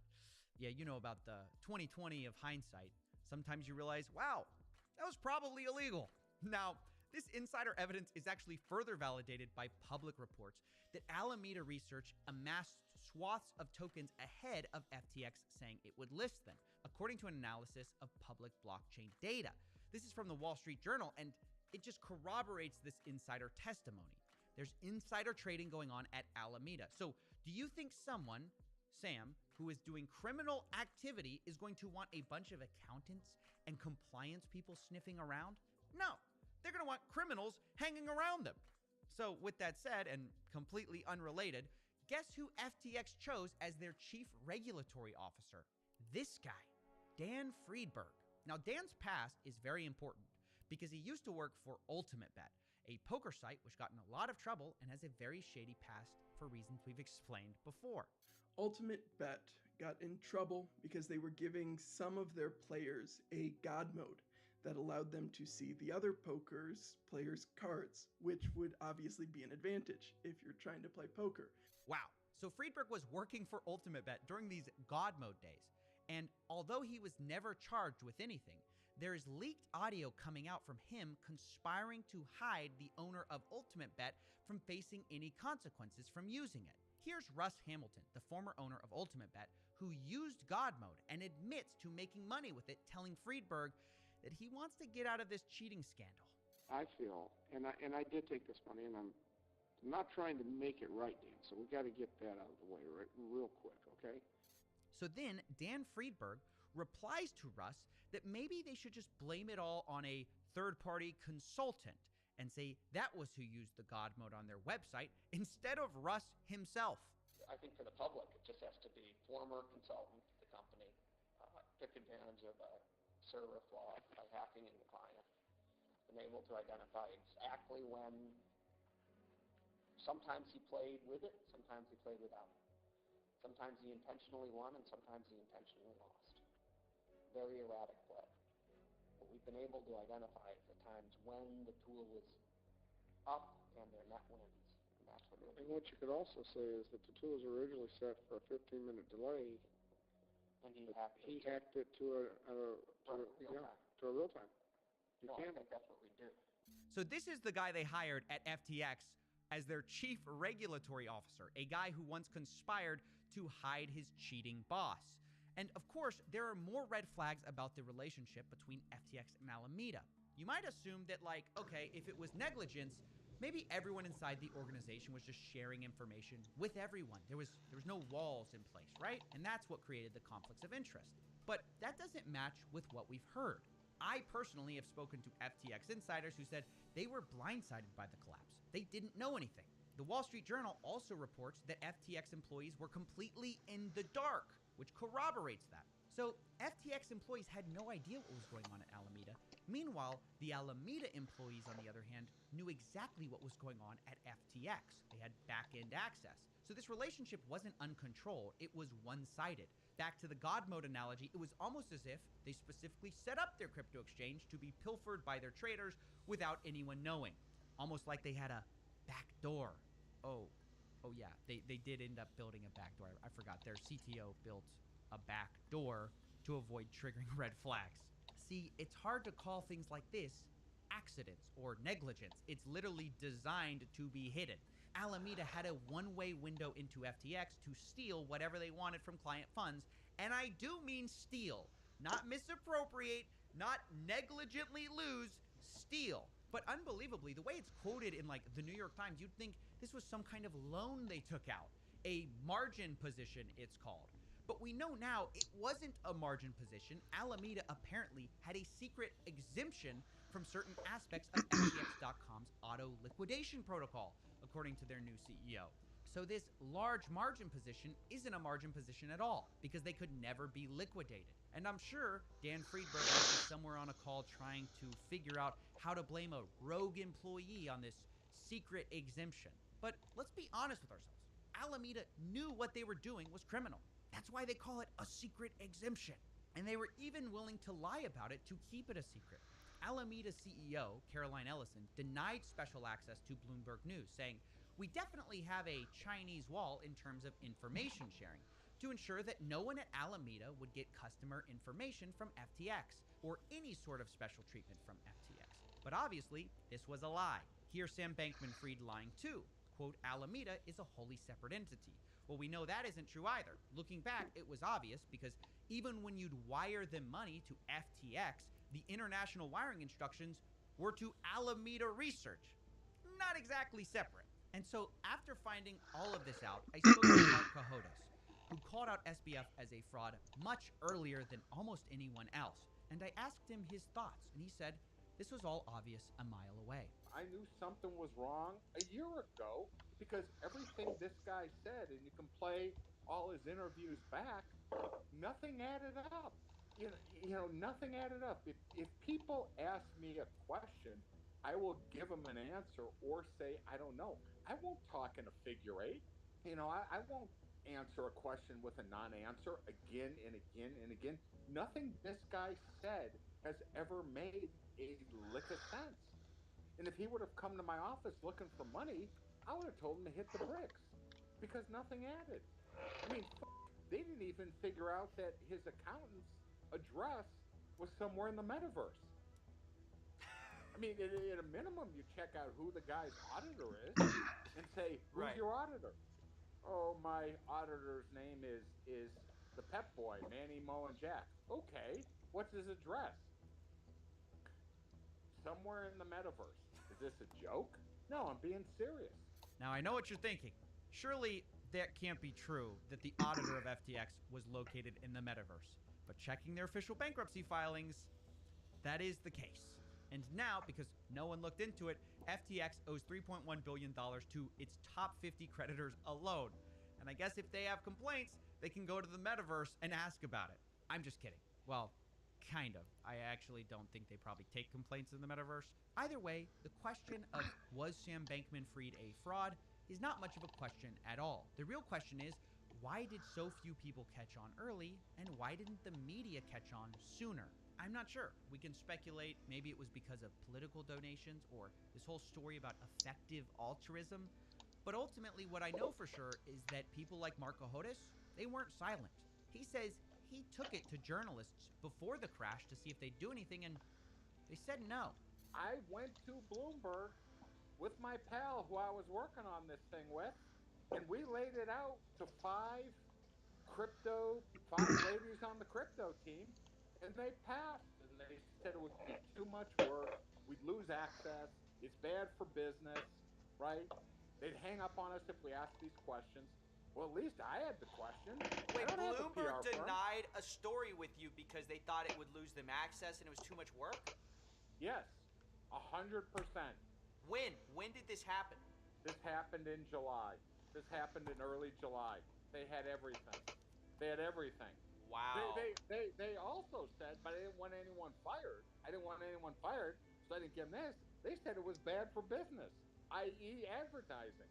You're kidding! So they admit their conflict of interest with advertisers in the crypto space. Yes. Now, this is pretty shocking allegations, so I did want to reach out to Bloomberg for comment to see if they wanted to respond to this, and here's what they said.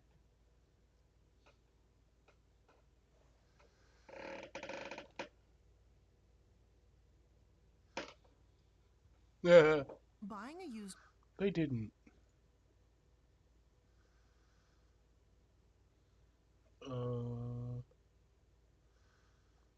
What we got? Nice. Hey everybody, welcome back. Today I've got something very special for you. I have the legendary Sony GDM FW900 in the shop here today, and it's right behind me. And that is this beautiful number right here. Check it out. Unfortunately, as it sits right now, this monitor does not power on. It doesn't work at all. We've got really no signal when I tried to power it on. So what we're going to do today is we're going to try to get inside this, do some troubleshooting and some repairs, and hopefully get the screen to come on and see what it looks like, because I have been just waiting for years to get this amazing CRT in here and hopefully having a chance to see it in action, because as everybody knows, this one has jumped the shark, and the internet knows that this is the most desirable CRT on planet Earth. All right, here it is, everybody. Arguably one of the best CRTs ever made. This is the Sony FW900. I'm missing one of my little rubber booties. It is actually from Hewlett Packard. So who would ever thunk that Hewlett Packard would have made one of the most amazing CRTs, but they did have their own variation. On the front, we have a moniker here for A7217A. The good news is I have backups. Marker, and then it's a 24-inch widescreen tube display. All right, here is the back of the monitor. We have taken it apart a little bit because, as I said, it does not work.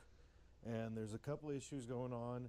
I have troubleshot this power supply, and I replaced all the bad capacitors in here.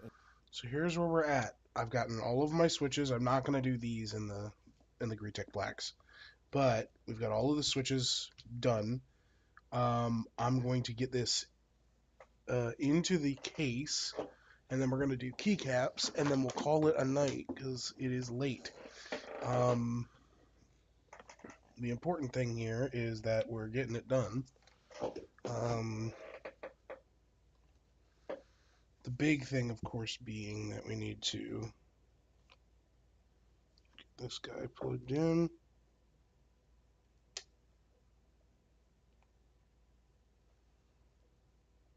Come on. There we go. Alrighty.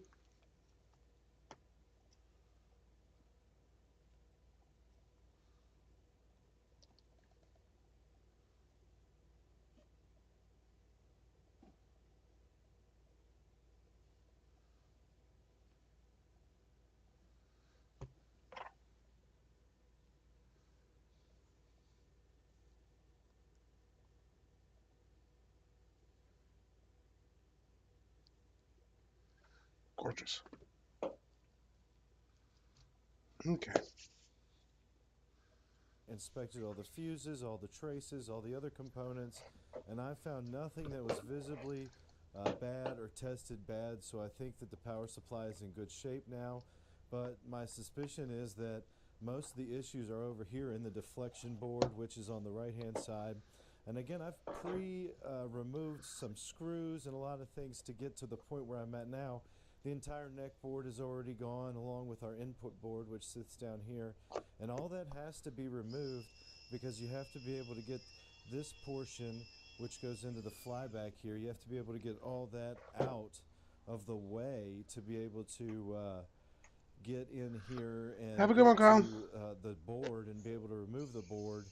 And you have to be able to remove this shielding a little bit so you can pull this portion out, and it's really a headache to get to, so it's not the easiest thing to work on, obviously, but it's worth working on, I think. So we're going to try to get this thing back in working order, and I've already removed all the cabling here on this except for one, and that is the anode cap, and this needs to be removed so that we can just pull this board and get it out of the way. And the only thing left to do really is to discharge this tube.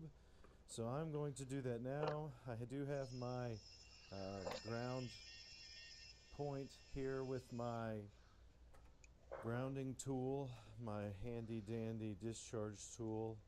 And so I'm going to get in here right now. We're going to try to discharge this tube, and we'll see if we get any kind of spark. I doubt it. This does have a bleeder resistor, but if anything will happen, it'll be right in there. No, see, nothing. So just get that, tap the anode cap, discharge that tube right there a little bit, and now I can remove this tool, and we're safe to remove the deflection board.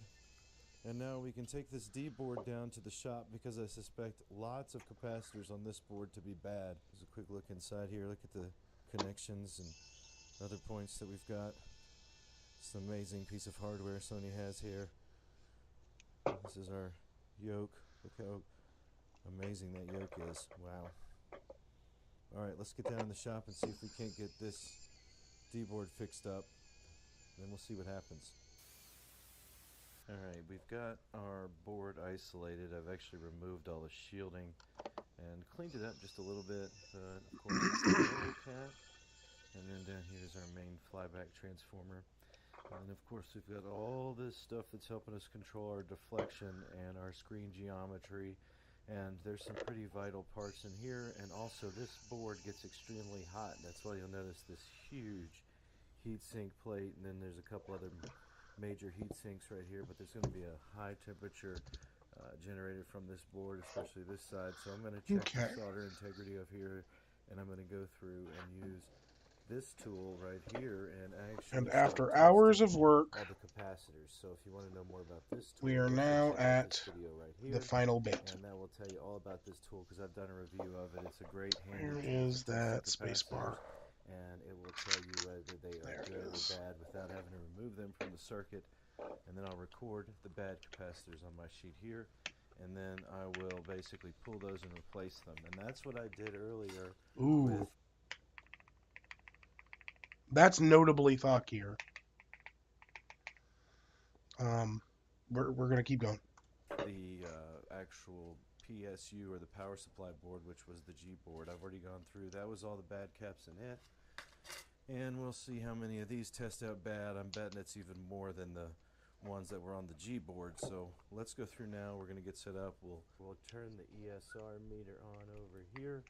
We'll get set up and we'll start testing these capacitors and see which ones read bad.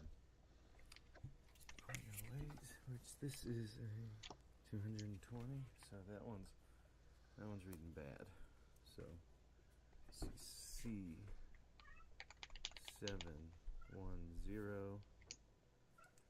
is bad. Mark that one with a Sharpie. It's marked for replacement now. Alright, these are all the capacitors that read bad on this board that I'm going to change out. It came to a total of 23, and there's only 29 caps on this board. Thankfully, the big ones are the ones that are left over, and those tend to read good. They don't wear out quickly like the smaller ones do. So I'm going to use my Hacko FR301 right here, and we're going to just remove these bad capacitors, and then we'll come in afterwards and replace them with some fresh upgrade capacitors.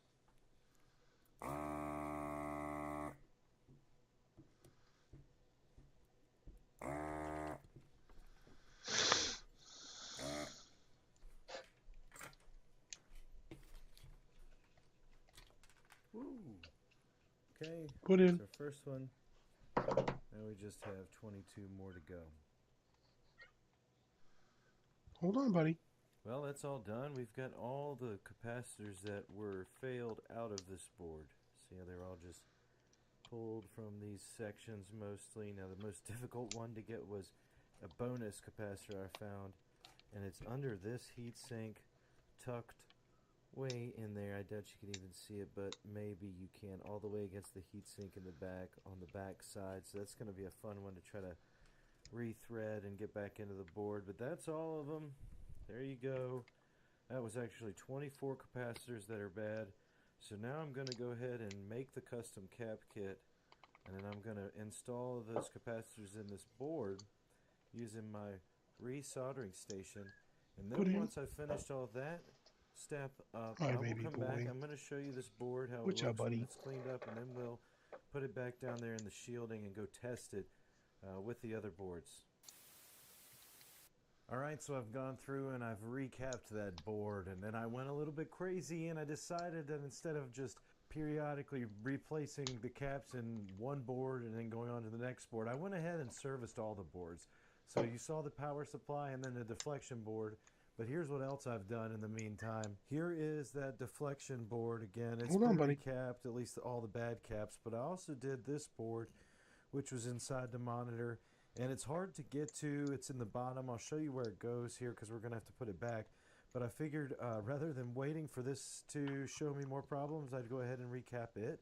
And I recapped this board, which is the A board, which was behind the neck board. So both of these two boards are very difficult to get to in case you got to service them. So I went ahead and serviced both of them. And then I also serviced this neck board, which also acts as the input board for our video inputs here. So all of these boards now have been rebuilt and should be good to go. And if I look here at my cap kit list, this is all that I've done. It looks like a total of 92 capacitors, and that's what 92 capacitors looks like right there. All those read bad. Now none of them were leaking or visibly bad, but they all read really bad to starting to go bad on the ESR meter. All right, so now what we're going to do is we're going to go up and take a quick look at the chassis upstairs and the tube. And then I'm going to have to put all these boards back here inside there, and we'll run a test, and goodness gracious, let's just hope we can get some kind of picture to show on that screen. So here's the back side of our monitor. As you can tell, half of it's been removed. The only thing left is our power supply over here. And then this is the deflection yoke, which we will not be servicing. That one board that I was telling you that's hard to get to, it sits right in here, and then the other board sits right next to it right here where my hand is. And then you got to put this shielding right here into place in front of all that, and then you can attach the neck board as well as the deflection board. So what I'm going to have to do now is come in here and reassemble this monitor, and hopefully after it's been reassembled it will work. But that's the big test and big question: will it work after all this? Now give me 1 second and I'll get this back together, and then we'll run that test. I, of course, have not tried this, so I have no idea whether this is going to work. I've got my power cable connected over here, but I do not have my power strip on. So now it's time to just, again, take one last look in here at everything assembled and cleaned up. And let's hope for the best. Because I just spent an entire day and a half of my own time on this lovely monitor. And I can only really hope that it comes out and works. Because, again, 92 capacitors being changed, boards being cleaned, and all the other things that I've done so far with taking it apart and reassembling it, and even just testing and We're whatnot. getting It's all there. come down to this moment. So let's just go right into it, and let's see what happens when we power this on. All right, we're just going to try to power this on. The first thing we're going to do is turn the power on down here, and then our power button right here. Oh goodness, I sure am nervous. All right, so green power light here. I don't really see anything on the tube. Oh, I see something. So, wow, yeah. Oh man, see, this is what I was concerned about. Something's going on here still. We're getting this screen in all green. Let me see. I mean, it is powering on. All right, folks, we're at the point here where you can see it's got a green tint over it. I can't adjust like screen G2 voltage like you could in a normal manual way on this monitor. I don't believe it's able to do it like that.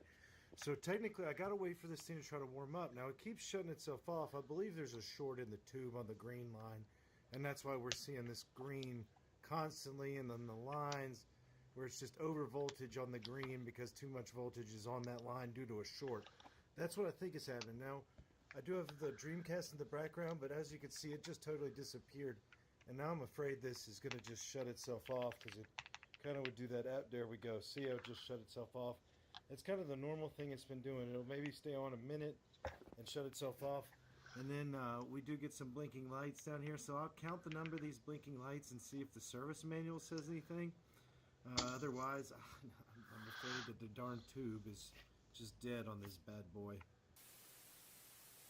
Well, unfortunately, that's where I'm at with this FW900. So after about a day's worth of work, you can see that I might be stuck with something that's just basically a boat anchor at this point, or just something to look at, because I believe the tube Okay. is shorted out. Did tell me in the Here's the deal. We are back together, and I've been putting these on here, but I have yet to type on it. Ooh. That is... Ooh.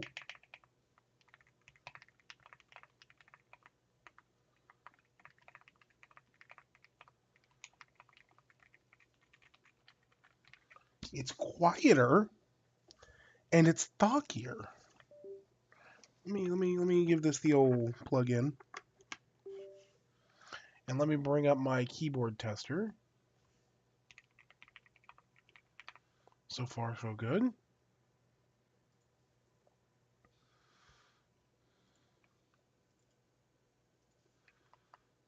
Oh, I got one dead key at least. That works. V is not working. Okay. That works. Space works. That's working. There's another Windows key.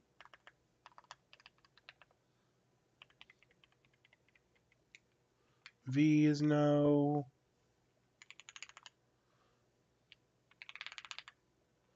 Good. All those are good. F8 and F3.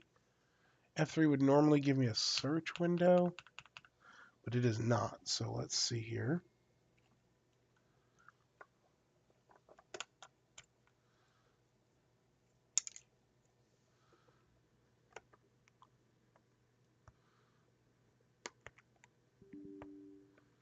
Ooh.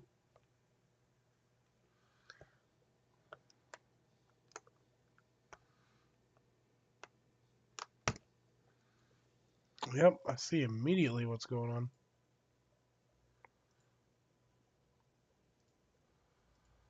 Let's make this a little smaller. So F3 is not working because it is not in right. I accidentally bent one of the legs when I put it in.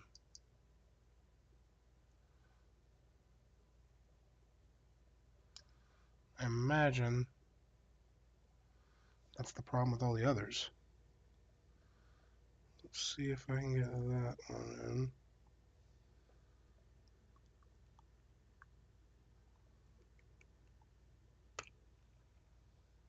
Is that working now? It is. Okay, cool. F3 is working because it's bringing up the search. Good shit. F8 was another that isn't working. Let's grab it. Same deal. Bent leg. Just gotta straighten it out a bit.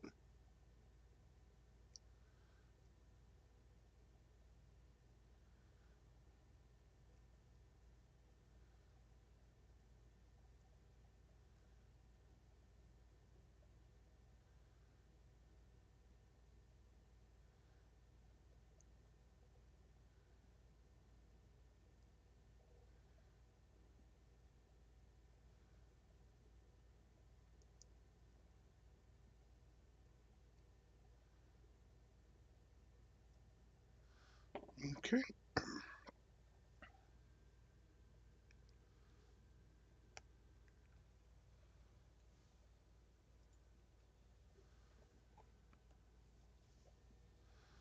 Nope, that didn't feel right.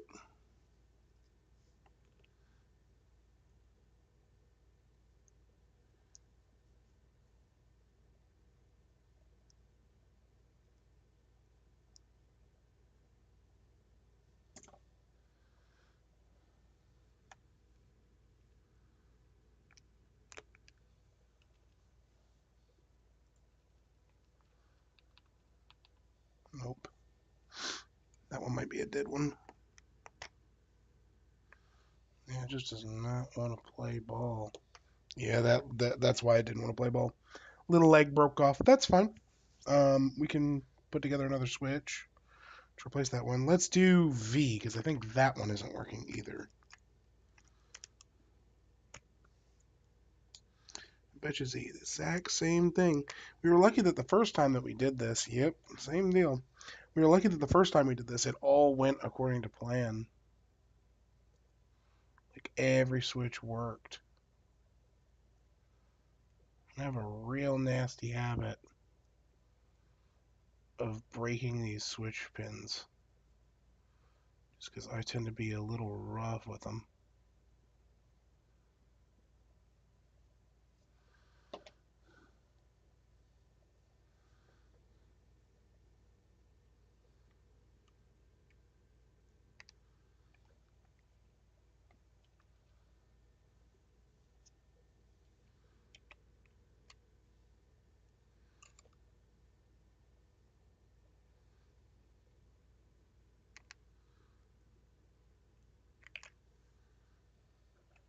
Come on.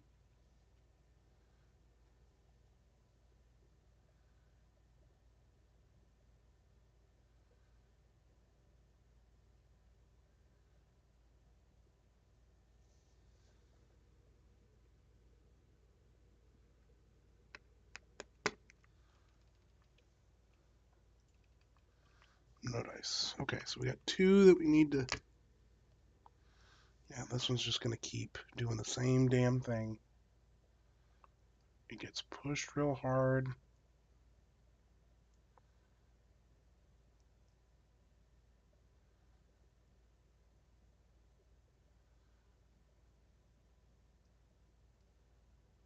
Damn it. I knew that'd fucking happen, dude. Same deal. The good news is I can just transplant everything over to a new bottom and we'll be okay. Okay.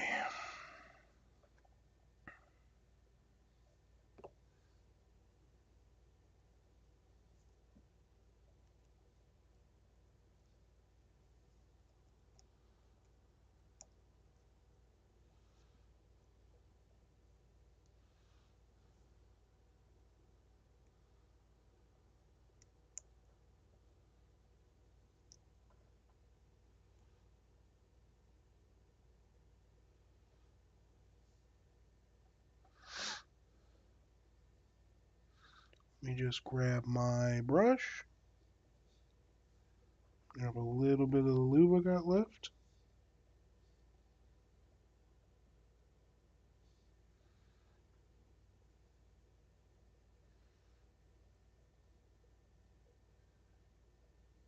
I've got more lube, but I'd obviously prefer not to.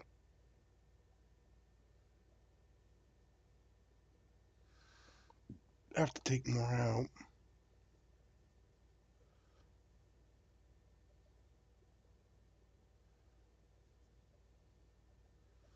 And all it takes is a little bit of burr. A little bit of burr. A little bit of burr.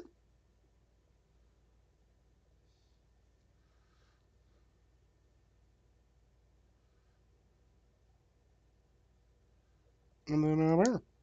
And there we go. Fresh switch. Let's do the F first.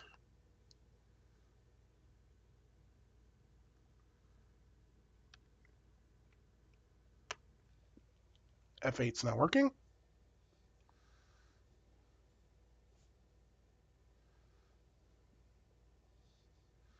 This is a good one. This is a good one. It's this guy.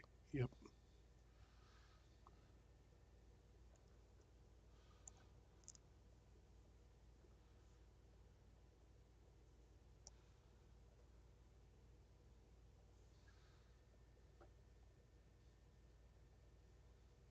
Did I forget to put a film in this one?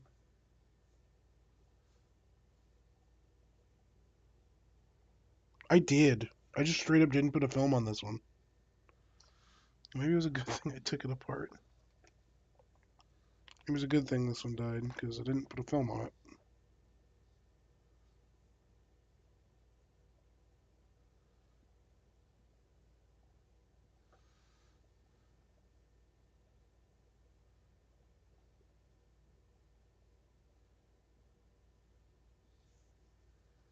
I'm not going to bother re-lubing that bottom housing unless it gets to be a real problem.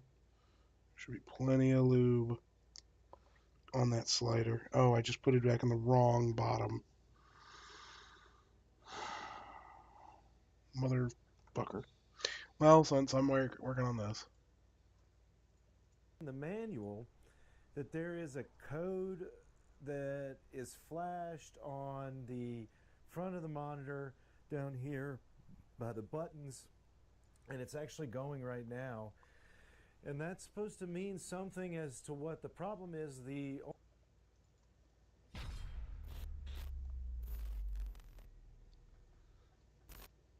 Greetings everyone, and welcome back to another cheapo phone review. In today's one, I'm going to be taking a look at another item bought from AliExpress, which you folks requested to see on my last live stream that I held. When I was going through a whole bunch of items on AliExpress, we found this, and everyone said, you've got to buy this just to have a look at it. And once again, there was a lot of donations in that live stream, so thank you to the people that did donate. I really do appreciate it. I'll display your names on screen, as there was a couple of people who actually donated specifically to see this reviewed on the channel. So I hope to show as much as I can off with this device. It is going to be very limited, but I'll see what I can do. But anyways, before I continue, just let you know that there's timestamps in the description as well as the pinned comment, so you can skip to wherever you need to be. Hopefully this doesn't go too long, but if it does, feel free to use the timestamps below. Alrighty, so in today's one, we are taking a look at the colourful LED flash power bank GSM mobile phones unlocked FM loudspeaker talk cheap shockproof rugged push button cell phone. This is currently $48.84 Australian in just the standard package, and the shipping cost is $12.22 Australian, so I'll display a currency conversion chart on screen so you get a rough idea of how much this thing will cost around the world. Give or take, these currency conversion charts may not be accurate, but I'll just display them just in case. Now this device that you see on screen was actually purchased from the same seller who sold me the walnut cracking phone, which I'll card that up the top right hand corner if you haven't seen that video. The phone has lights on the side, and that's because this is a DJ phone. Well, according to the listing anyways, it's a DJ phone. But it kind of looks like a Sony Ericsson with the button layout. I'm not entirely sure which one. It's definitely a Walkman series, but I can't pick out which one one it is. If you know what it's taking off, feel free to let me know in the comments below. Moving further into the listing, we've got the specifications, also known as the hotspot. We've got a 2.4-inch display, networks is just 2G, and that's it unfortunately. The functions are a power bank, much like the Walnut phone, or classic little brother, or whatever you want to call it. Torch, sound recorder, MP3, camera, video player, recorder, calling, voice recorder, FM, don't need to insert earphone, alarm, calendar, calculator, internet, fun, Bluetooth, SOS, call, and message, speed dial, magic voice. So all those features I'll attempt to try, but I don't think I'll get too far. Again? It supports a few languages. The 3 colorways it comes in, black, blue, and gold, and you folks I did! to go with blue, so that's what I've picked. And also on the back it has 3 rear cameras, which obviously there's only going to be one that's real, but it's just funny a feature phone with 3 rear cameras on the back just for the whole sake of it. Sure, why not? But yeah, you can see the LED strips that are on the sides of the device, which I have seen a little bit of a demo of how these work, and they're kind of interesting, but I'll show you later on. Once again, this is also a power bank. I actually do not know the capacity of the battery in this. Big DJ speaker. There's the big speaker on the back next to the 3 rear cameras. There we go. I can't actually tell which one's going to be the real one. Probably the top one? Maybe the right one. Who knows? There's another feature that this device has, which I've only ever come across in another device I've already reviewed on the channel. 4 SIM card slots and a micro SD card slot. There's a couple of shady uses that I can think of with this, but since we... Alrighty. Wrapping it up. Here we go.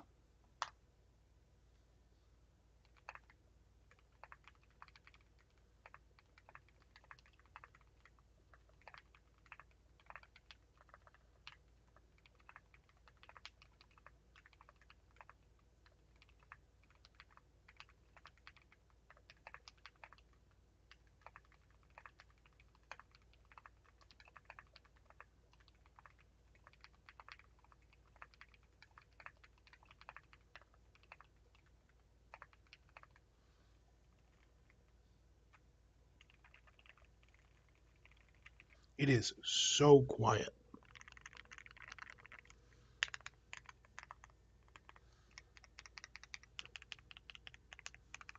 So for example, this is the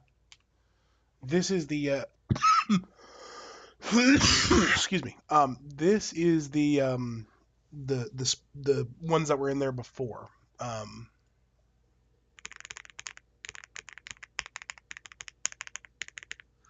And these are the ones that are in there now.